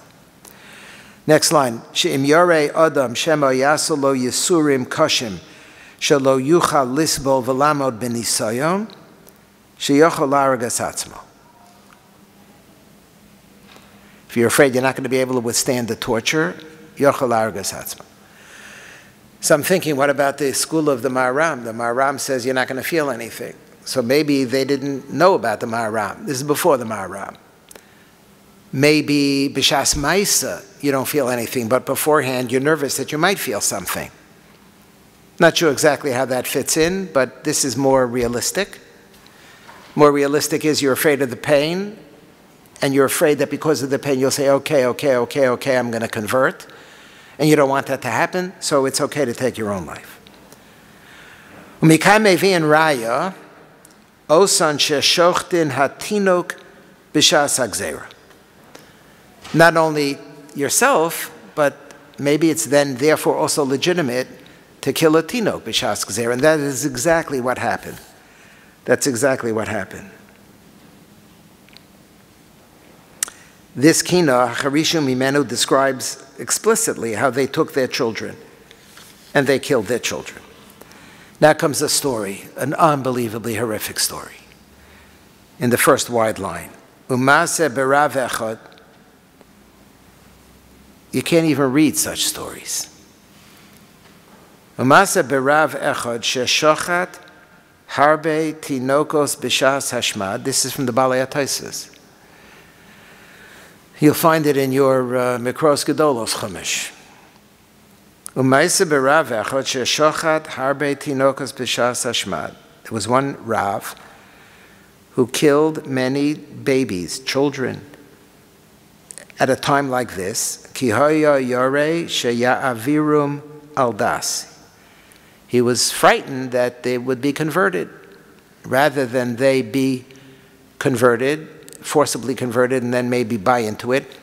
If you forcibly convert a 5-year-old or a 3-year-old, and then you raise them, so you have the late Archbishop of Paris, Lustiger, the Archbishop of Paris, from a Yid, brought up in a fruma family and was taken during the Holocaust by Christians and raised by Christians, and he drank the Kool-Aid. He bought into it. He always recognized his Jewish identity. When he died, his Jewish brother said Kaddish for him. He wanted his Jewish brother to say Kaddish for him. It was just this fascinatingly syncretistic funeral service at his funeral service. He's an archbishop, Mitala Pitchevkis. And he identified himself as a Jew, but he was a Christian. He bought into Christianity. And so this rabbi was afraid that if you have a 4-year-old or 5-year-old get raised by Christians, they're going to become Christians. They're not going to, it's not their fault. They're not going to know any better. That's what they're going to do. That's all they know. They're not going to remember the Shema Yisrael and the tucking in when they were 2 years old. So he shochad harbe tinokos ki hoya yore sheyavirim aldas v'hoya Rav echad imo. There was Rav number 2 who was with him. V'hoya koes alav biyoser. He was massively angry at him. V'karo rotseach. And he called him a murderer. Could you imagine it, like in that little house or in that room or in that backyard? These one Rav is killing children and the other Rav is calling him a murderer. But the other guy kept on going. Rav number 1. The Amar Oso Rav, and Rav number 2 said, Im kidevarai yehareg oso Rav b'misa mishuna. If I'm right, you, Rav number 1, you should be killed with a disgusting death. I can't understand this. V'chein hoya shetofsu akum. They grabbed the first Rav, the Rav who was killing the babies, who killed the children. V'hayu poshtin oro v'nosnin chol bein ha'or v'habasar. Horrific torture. I'm not translating. It was horrible. They tortured him horribly. V'achar kach nisbat lo hagzera. V'im lo shochat osan hatinokos hayu nitzolin. What a horrible story. What a crazy story. What a crazy story. He didn't have to kill them because it didn't happen. He got carried away. At the end of the day, nobody converted anybody. There was a Yeshua. There was a Yeshua, Nispat La'Gzera, and there was no reason for him to have had to kill these kids. I don't understand the story. I have no idea what's going on. All I know is that these kinds of things were happening. These are the Balei HaTosfos. And this is exactly what our Kinnot is describing. During the time of the Crusades, when it talks here about the B'shas Hashmad, or it talks here about B'shas Hagzera, so there's a good chance that that's what they're talking about. There was a first crusade, and then after the first crusade, there was a second crusade, and after the second crusade, there was a third crusade. There's a lot going on here. It lasts for a long time, a number of centuries. And they were not only dying al Kiddush Hashem, giving up their own lives. That's the Rabbi Elchanan, the gripping Rabbi Elchanan story. I hope you read it. But they were killing themselves, they were killing one another, they were killing children. That's what's going on. And at the bottom of the page, I have a quote here, the context I don't have time to read. In Auschwitz, prisoner doctors and orderlies even conspired to kill newborn children to save the mothers. And so, quote, the Germans succeeded in making murderers of even us. To this day, the picture of those murdered babies haunts me. Killing babies is not a medieval story. The Kinnot, the next Kinnot, Esnavi Chatasi Hishmima, is a Kinnot about the Ben Obas of Rabbi Shmuel Kohen Gadol. The Kinnot about the Ben Obas of Rabbi Shmuel Kohen Gadol I mentioned earlier. It's based on a Gemara Maseches Gittin. Past years we actually learned the Gemara in Gittin, on which it is based. About 2 children of the great Rabbi Shmuel Kohen Gadol who were taken into captivity and were very concerned about what they would be forced to do in captivity. And their brother and sister, and they're separated. And somebody got the idea, because they were so good looking, that they should have relations with one another and therefore produce beautiful children. But how could they have relations with one another? We're talking about a brother and a sister. But they didn't know that that the other one was the sibling, and they thought that it was just a slave. And each one was crying, how can I, the daughter or the son of Reb Shmuel Kohen Gadol, have relations with a slave? And they were crying so much, until they died. Reb Shmuel Kohen Gadol, Sar Arugei Malchus, they were orphans. They were orphans. And it's a story about Yechidim. It's a story about individuals. Rabbi Soloveitchik said every year, a story about two kids, two sweet Weile Kinderlach. Two kids, it's like such a different dynamic than everything we've been reading about until now. The drama of going into Golus, and the drama of the Churban Beis Hamikdash, and the drama of the Asara Rugei Malchus, and the drama of the Crusades.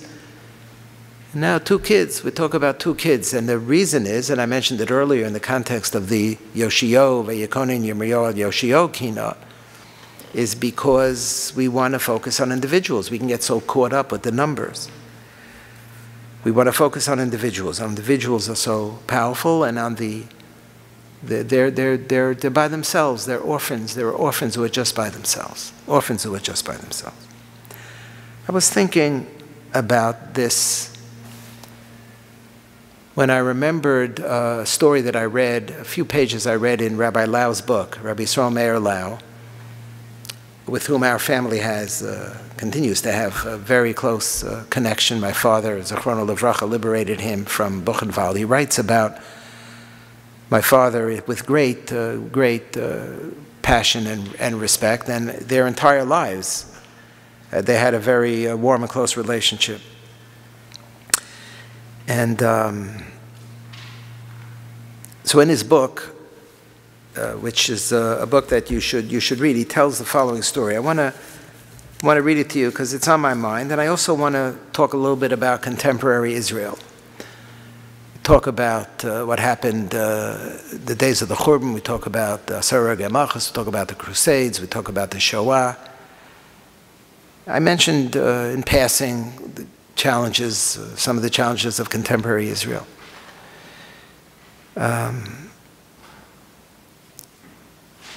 But I was very taken by this story in his book, in Rabbi Lau's book. So this is a story that goes back to 1996. A suicide bomber blew himself up on the number 18 bus in February of 1996. It wasn't that long ago, so we probably remember there was a time there was a lot of buses blowing up. And there were 26 passengers who were killed. He's the chief rabbi. So the office manager knew that the chief rabbi is going to want to go be Menachem Avel.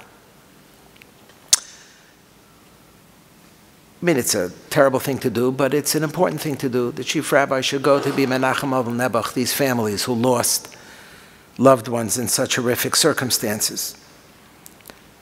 So he wanted to go as many funerals as he could. He wanted to go to be Menachem Avel as much as he could. Several hours after the attack, I found a neat list on my desk, 24 victims and addresses. But wait a minute, on the radio I heard there were 26 victims. 2 names were missing. So he goes to the secretary, what happened to the other 2 names? I thought there were 26. The secretary explains that she went to the Jerusalem Welfare Department, which is responsible for getting this information, and they gave 24 names. So he says, go back and get 26. It can't be that there are only 24. I insisted she call back and ask for the names of the other 2. She called back, and the municipality was able to confirm the 2 others were a new immigrant couple from the Ukraine, the Kushnirovs. New immigrant couple from the Ukraine. They're both killed in the in the bus blow-up. They were survived by 2 sons, a boy 8.5 and a baby of 5 months. Probably not sitting Shiva. So the office said, there's no need, I'm going to give you a dress, they're not sitting Shiva. The parents are gone, they're 2 Pitzlach kinder, an 8-year-old and a 5-month-old. Who's sitting Shiva? They're probably not sitting Shiva, you don't have to go. I persevered and I found out they lived in Katamo. I will never forget that visit. I arrived at the apartment in the afternoon to find 3 adults in shock. A relatively young woman and 2 older neighbors from the building. Vladik, the older boy, sat on the floor, while Tomer, the baby, lay in the playpen. When I entered, Vladik stared at me in astonishment. You know what Rabbi Lau looks like he doesn't walk out without the whole thing. A stranger was entering his home, this is the 8-year-old, wearing a long black coat and a hat, surely for him a strange and unforgettable sight. I wanted to talk with him mainly to distract him from the tragedy. I sat down on one of the 2 simple narrow beds in the room, and the adult sat opposite me. He walks in, he sits down. These are new Ukrainian immigrant, that's the house. This guy walks in like an apparition. They stared at me, and I stared at them. After a minute or 2 of uncomfortable silence, it's always that way. You think it's like 9 hours, but it could be a very short period of time, minute or 2, maybe less, but it felt like a long time. The young woman introduced herself in Hebrew with a heavy Russian accent. Her name was Larissa. She was the sister of the dead mother. She said that she had just gotten married 3 weeks before the attack. Before I could introduce myself, she addressed the boy. Vladik.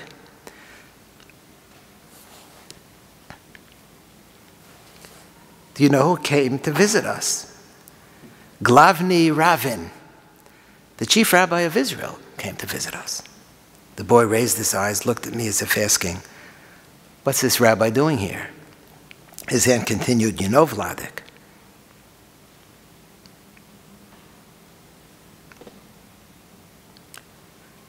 That when Rabbi Lau was 8 years old, he also did not have a father or a mother. He came to Israel without parents. And just look, today he's the Glavny Ravin of Israel. Take a lesson from him, Vladik. Everything is in your hands.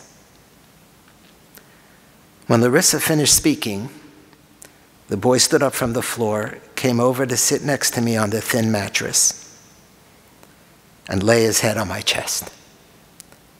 He sat like that for a whole hour without saying a word. After a while, I said one thing to him.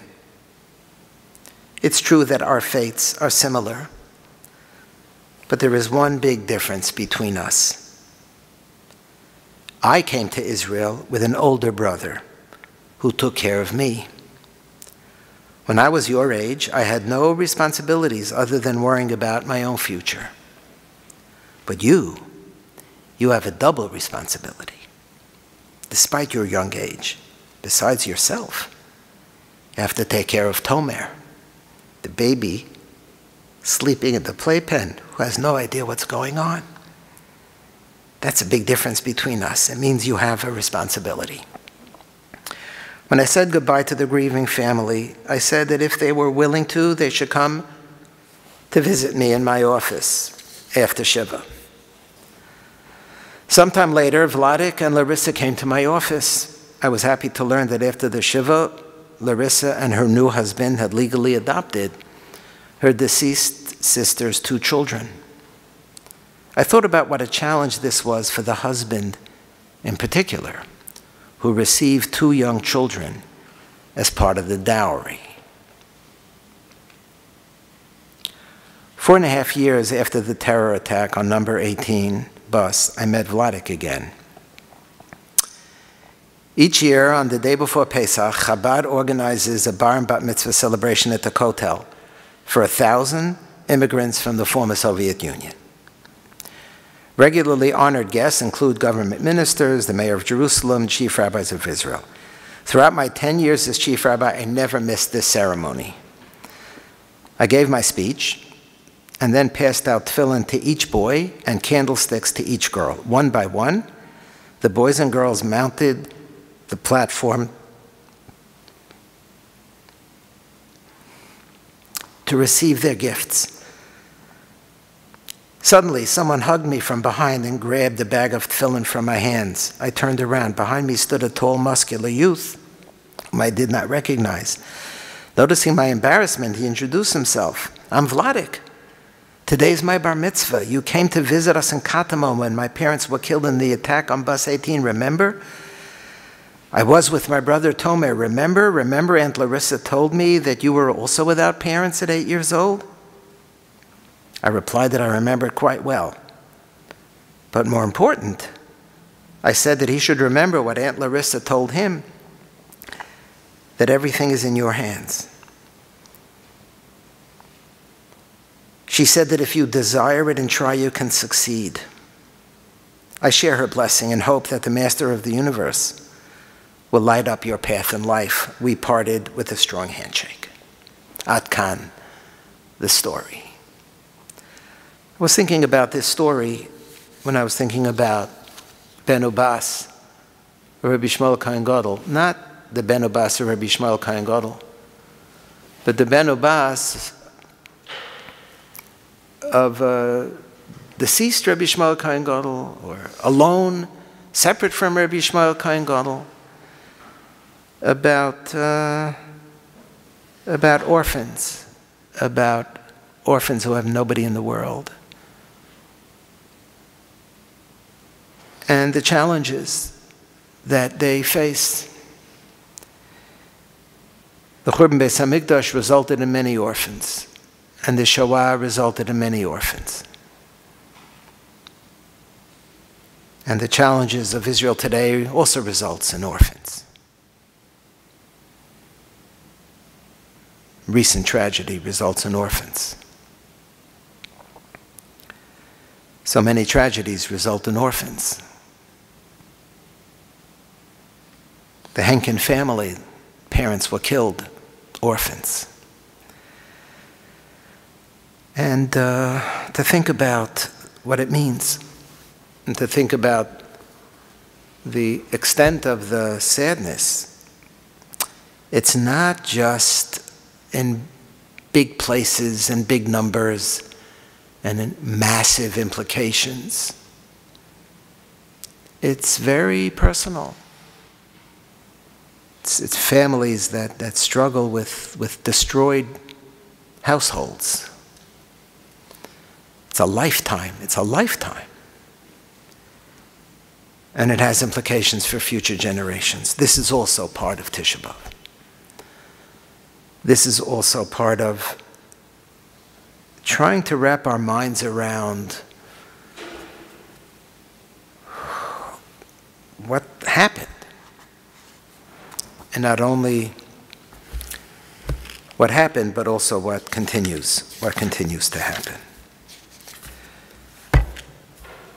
Me'iten Rosh Imayim, 132, Me'iten Rosh Imayim, and page 270.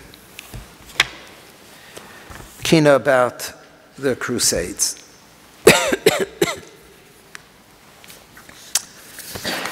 Kinnot about the Crusades. This Kinnot, I just want to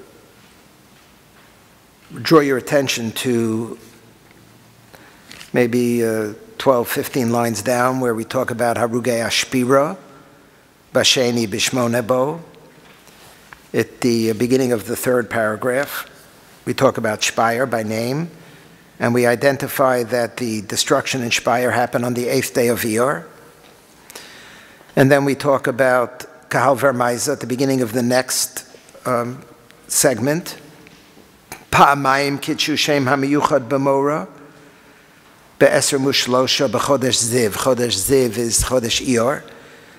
U B'chodesh HaShlishi B'kriyas Halel. There were 2 pogroms during the First Crusades in Worms, which we know exactly, these dates are exactly correct. based on the Crusade Chronicles that we have that also give us the exact same dates, the 23rd of Iyar and Rosh Chodesh Sivan. And then 2 paragraphs later, B'Chodesh HaShlishi B'Shlishi is what happened to the community of Mainz. So we have a description here of a very historical, very unusual kind of a Kinnot in that it is quite historical in its orientation. The previous Kinnot was more thematic in its orientation, where it talks about the killing of the children and the sadness and the destruction. It's more of an elegy. This Kinnot is more of a historical description. And it tells us the places and the names and the dates, which we know confirmed from other sources as well. The next Kinnot is Bahaloch Yirmiyah, is the one that I referred to earlier, where Yirmiyahu went around based on, this is the rest of the Psichtach of Daled in Medrash Eicha, where Yirmiyahu went around to try to stimulate the Avos and the Imahos to intercede with the Ribono Shel Olam on behalf of the Jewish people. And one by one, nobody succeeds. Avram says, I was ready to be ma'akid, my son. Yitzchak said, I was ready to give up my life. And Yaakov talks about Tsar Gidul Banim. No, but nothing happens until, you remember from previous years, it's Rachel who's the one who wins the day. Rachel mavaka al baneha, and Hashem responds to Rachel that you I will listen to, minni kolech mi bechi ve'inayach mi dim'ah. Rachel is the one. And the Medrash explains why was Rachel able to achieve what the others were not able to achieve.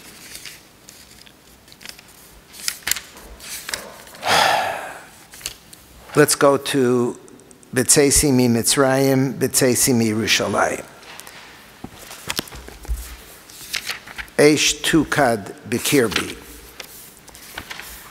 And this one I want to read. I want to read it. 304 and 144.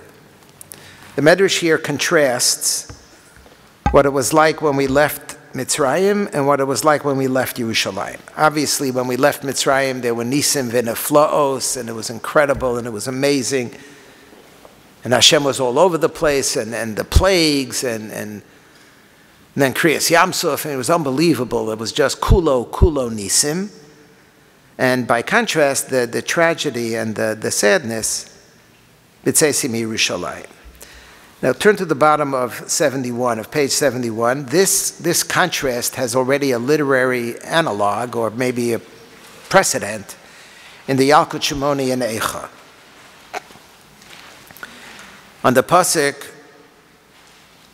working with the pasuk of Mi'iten Roshi Mayim Ve'eni Mekor Dima, on page 71, the Yalkut Shimoni sets up this parallelism. It begins about a third of the way down. Adnaya Uzmanaya. It's about a third of the way down. 1, 2, 3, 4, 5, 6, 7, 8, 9, 10 lines. I'm not going to read the whole thing, but I just want to show you the style, the poetic style. Kishayotzu Yisrael mi Mitzrayim, Amar Moshe vayusha Hashem b'yom es Yisrael. Kishayotzu Yisrael mi Yerushalayim, Amar Yirmiyah nisanani Hashem b'yedei lo uchalkom. Kishayotzu Yisrael mi Mitzrayim, Amar Moshe ha'isi yudu l'katru Yisrael mam shalosov.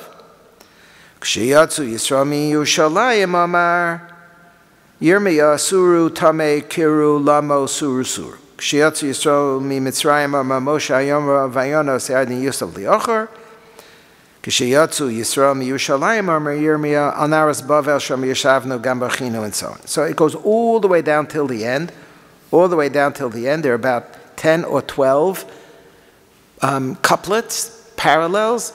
K'shiyatzu mi Mitzrayim, K'shiyatzu mi Yerushalayim. K'shiyatzu mi Mitzrayim was unbelievable.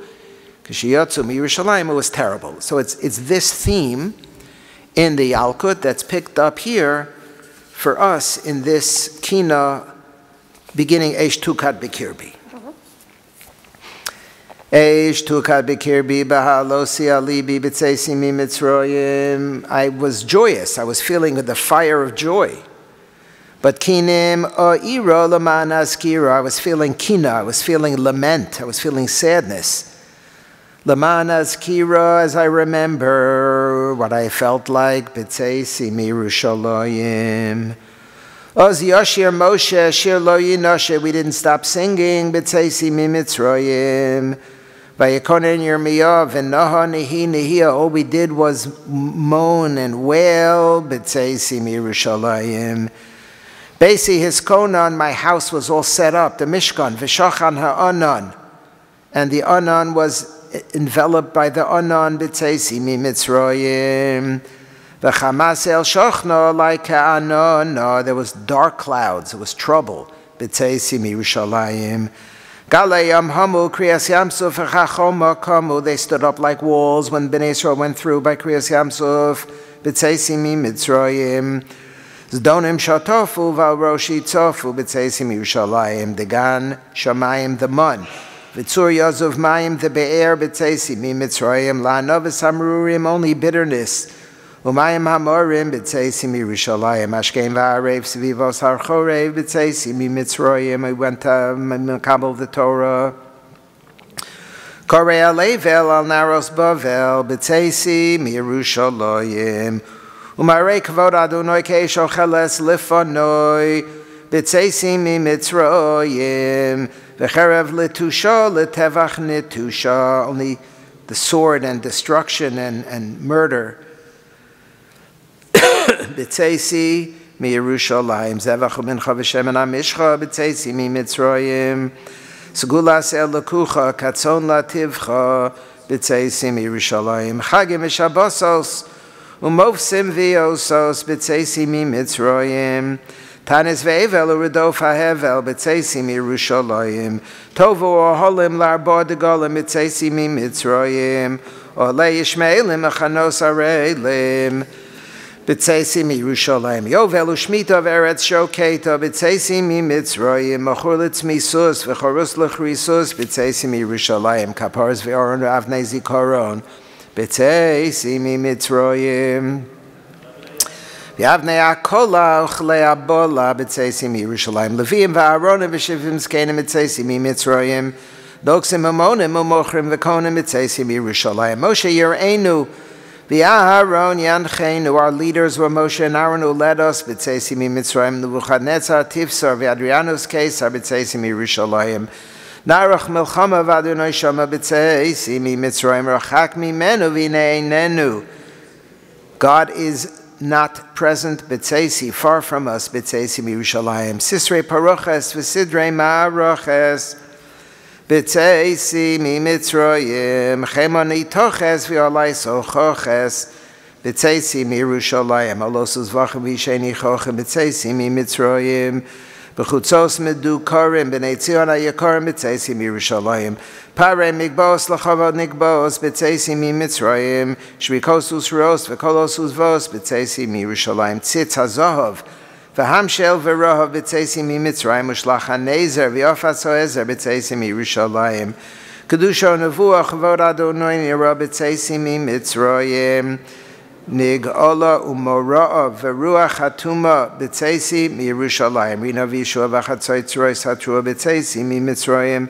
zakas olo v'nakas cholo b'tzeisi miYerushalayim shulchan u'menorah v'chola l'uktor b'tzeisi mimitzrayim Elul v'soevo feselu matzevo b'tzeisi miYerushalayim Torah su'uda v'seder avoda b'tzeisi mimitzrayim Sosanu simcha v'nas yagon v'anocha b'shuvi liYerushalayim Yom Achpi Hichpadeti by Yehuda Halevi. When moving away from Rabbi Elazar Akalir, and moving away from the Rishonim, the Ashkenazi Rishonim, 320 and 150, Yom Achbi Hichpadeti, which is a pretty comprehensive description in poetic form about what happened during the time of the Churban Beis HaMikdash. The next one, we're not sure, Shchuras V'lo Miyayin, who the Mechaber is. It used to be classified as being written by Yehuda Halevi. It's not sure exactly who it is, which brings us to Tzion Halo Sishali, which is clearly written by Yehuda Halevi, 152 and 328.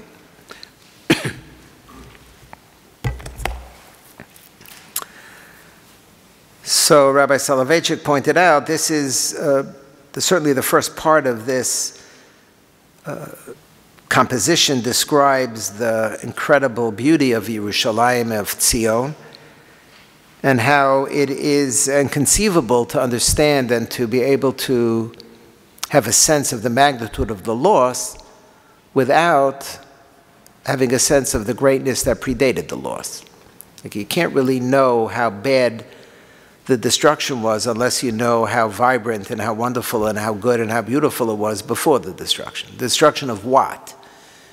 So once you build up the greatness of what existed and you say that's what was destroyed, now you can begin to understand what the destruction is. And as we are about to conclude, we now introduce a Kinnot that reminds us about the greatness and therefore compounds the intensity of the destruction. Tzion alos ishali l'shlom asiroyich. This is really a very difficult language, so follow along however is easier for you. I keep on saying this, but someday we should start with this one. By the time we get to this one, we're running out of time. I think I mentioned once that one year, all of a sudden, Rabbi Soloveitchik got a second wind and did like 45 minutes on this one year once. And I remember scribbling furiously, because this is my one bite at this, forgive the metaphor, at this apple. I have a one shot to get the Rav's Torah on Tzion Halo Sishali, and I have it. And someday maybe, but never ends up that way. Tzion Halo Sishali l'shlom asiroyich, dorshei shlomech ve'em yeser adoroyich, miyamu mizrach u'mitzafon v'seimon shlom rachok v'korov si mikol avoroyich. Ushlom asir tikva nosein demov kital chermon v'nichsaf l'ridet hamal haro royich, livkos anusei chani sanim ve'esech lom shivas shavusei chani chinor l'shiroyich. Libi leveisel v'lifniel ma'od yemel l'machanayim v'chol pigei tohoroyich. Shom ashchino shchino loch v'ayotzrech posach l'mul sharei shachak she'oroyich. Uchvod Adonai levad hayom ma'orech ve'ein shemesh v'sahar v'chol chavim mi'iroyich. So Yehuda Halevi is living in Spain. He spends his whole life living in Spain, but he's pining for Eretz Yisrael.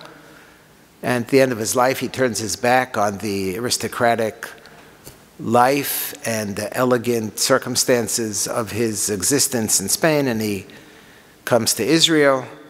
And I used to think that we lost him in Alexandria, but the Masorah has him. How could it be that Yehuda Halevi never made it to Israel, but how could it be that there's no evidence that Yehuda Halevi ever made it to Israel?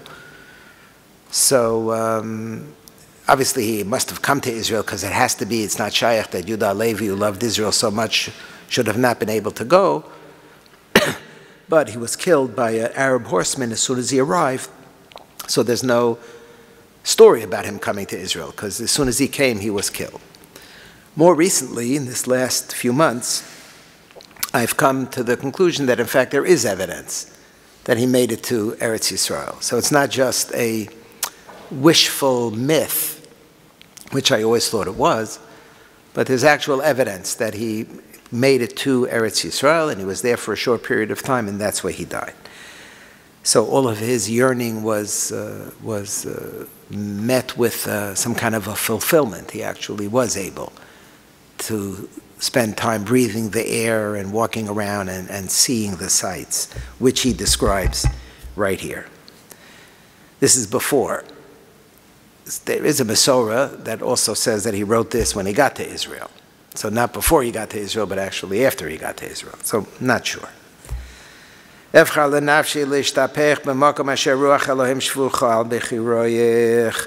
Ad beis melucha vad kisei Adonai ve'ech yeshvu avodim alei kisos geviroyich. Mi yitneini mishotet b'makomos asher niglu Elohim lechozayich v'tziroyich. Mi yaseh li chnofayim v'archik nedod. Oh, here it seems like it's before he got to Israel, because he wants to grow wings in order to be able to go to Israel. Anid levisrei levavi bein bisoroyach epola paya le'artzech ve'ertza avanayach ma'od v'achonenes aforoyach afki ba'amdi alei kivros avosai ve'eshtomei b'chevron alei mivchar kvoroyach haro avorim v'hor asher sham shnei orim gedolim mi'irayach umoroyach Chaye neshamos aver artzech umimor dror avkas aforech v'nofes tzuf nehoroyach Yenam lenafshi haloch aron v'yochaf alei chorvos shmamo asher ayu dviroyach b'mkom aronech asher nignaz u'v'mkom keruvayach asher shochnu chadrei chadoroyach Ogoz v'ashlich pe'er nizri ve'ekov zman chilel beretz tmeos niziroyach Echie Rav Li acholu shesos be'esach zeki yischavo aklovim es kfiroyach oech ma'or yom yehi mosog le'einai ba'odere b'fi orvim pigrei nishoroyach kosa yigonim la'at harpima ad ki kvar moluk solai v'nafshi mi miroroyach eses ge'o lo eshtech amorech ve'eskor oholiva here it is again oholiva last night's Kinnot Aholiva is Yehuda, is the Yerushalayim. My tent is in it. V'emtza es shmo royach. Tzion klilas yifia avo v'chein tikshurim eyoz uvach nikshuru nafshos chavei royach. Hem asmechem l'shalvosech v'akoavim al shomamusech ubochim al shvo royach. Mibor shvi shoafim negdech u'mishtachavim ishmim kamo aleino chach sho royach. Edrei hamonech asher golu v'hispazru mehar l'givav v'lo shochachu gidei royach. Machzikim b'shulayach u'misamtzim la'alos v'le'echos b'sansinei smo royach. Shinor fasrus hayarchuch b'godlam v'imevlam yidamu l'sumayach v'urayach. El mi yidamu mishichayach ve'el mi niviyayach ve'el mi liviyayach v'shoroyach.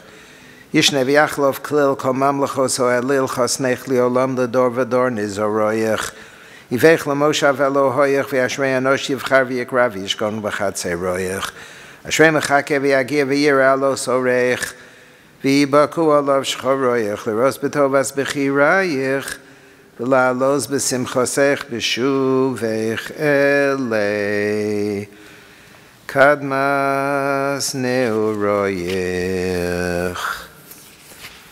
The last Kinnot that I just want to mention is SchacterTishaB'Av, which is very much influenced by the theme of Yehuda Levi. Everybody has already noted, it's long been noted, the poetic affinity between SchacterTishaB'Av by the Marami Rutenberg and Tzion Haloseshali. Recently I came across an article, I think it was just recently written, the impact of the Tzion of Yehuda Levi in Ashkenaz.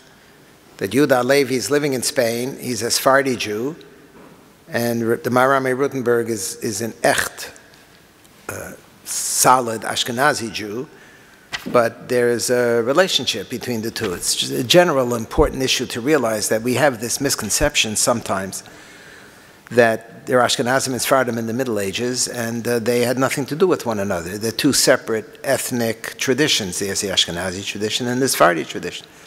That they're not really connected, but that's not true. There was a lot of cross-cultural fertilization and impact in both directions, Sephardim to Ashkenazim and Ashkenazim to Sephardim.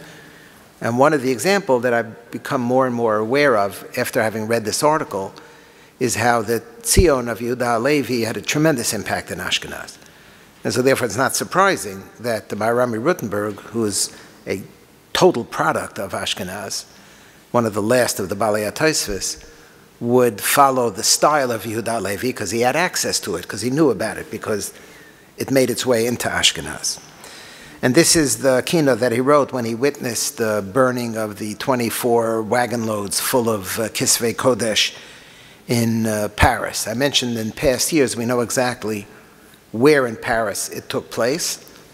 So the next time if you go to Paris, you should go to this place and read SchacterTishaB'Av. It's right next to the Hotel de Ville. It's right in the huge open plaza next to the City Hall, right on the Seine, right on the water of the Seine. It's right, the plaza goes right up to the water.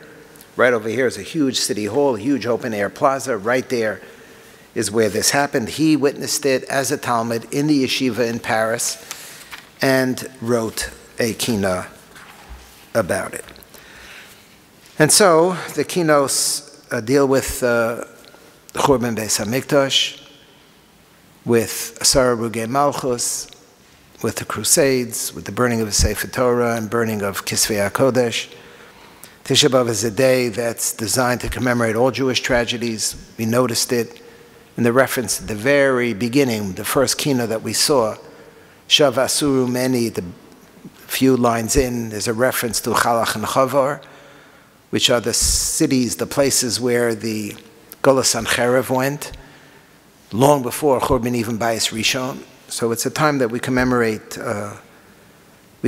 all Jewish tragedies. We talked about the Shoah, told you a few stories about the Shoah, and Rabbi Soloveitchik's position that today is the only appropriate day to commemorate the Shoah, and even if we do have another day, today is certainly an appropriate day to commemorate the Shoah. So I want to conclude on page 73, as we conclude every year the Kinnos, before we get to Elitzion, a Kinnot for the Shoah written by the Baba of a Rebbe. This one is written by the Baba of a Rebbe. Page 73, last page on the handout. Zichruna v'konanu kol Yisrael kolchem yishama barama ki hishmida Germania esameinu b'imei za'am hamilchama b'misos meshunos achzorios bara'av u'batzama. You have the English translation on the left side, so you can get maybe a clearer sense. Al tishkechu b'chol hadoros adeis isku liros b'nechama tzakosam u'b'chyosehem tzfufim u'sugurim b'akaronim katzon latevach yuvolu lasreifo b'kiv shonim. The karonim are the cattle cars, the kivshonim are the ovens. Kol shavam yizocher tamid lifnei shochein ma'onim b'karam shema Yisrael masu nafsham la'adonei ha'adonim.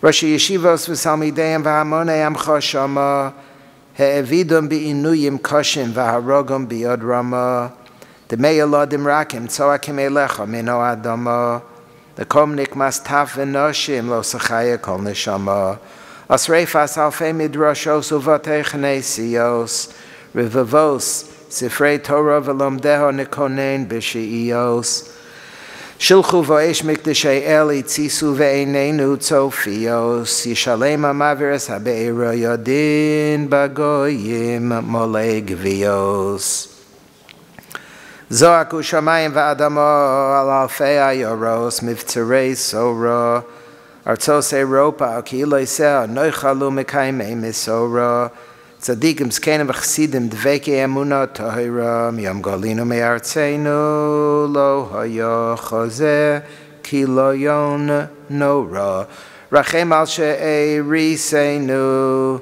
habetna mishamayim l'machnos hakadoshim pi eser ki yotzei Mitzrayim 10 times 600,000 Komen beis kodshenu v'nachamenu b'chiflayim romemenu v'havienu l'tzion v'Yerushalayim. Elitzion 390 and 176.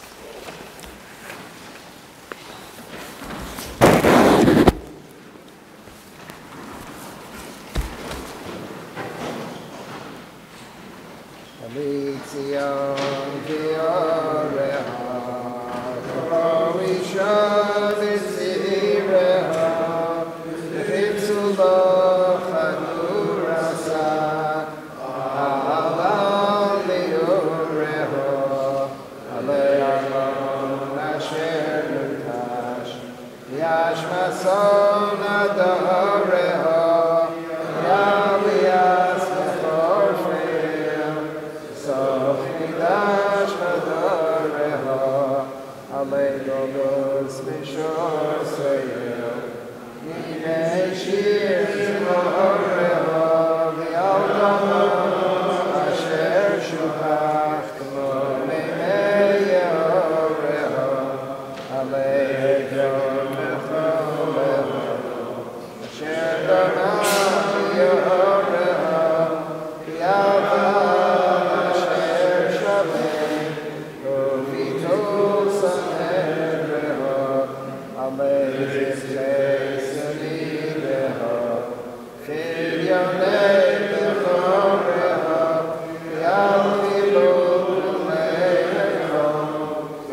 Say Ashrei to finish Shachris.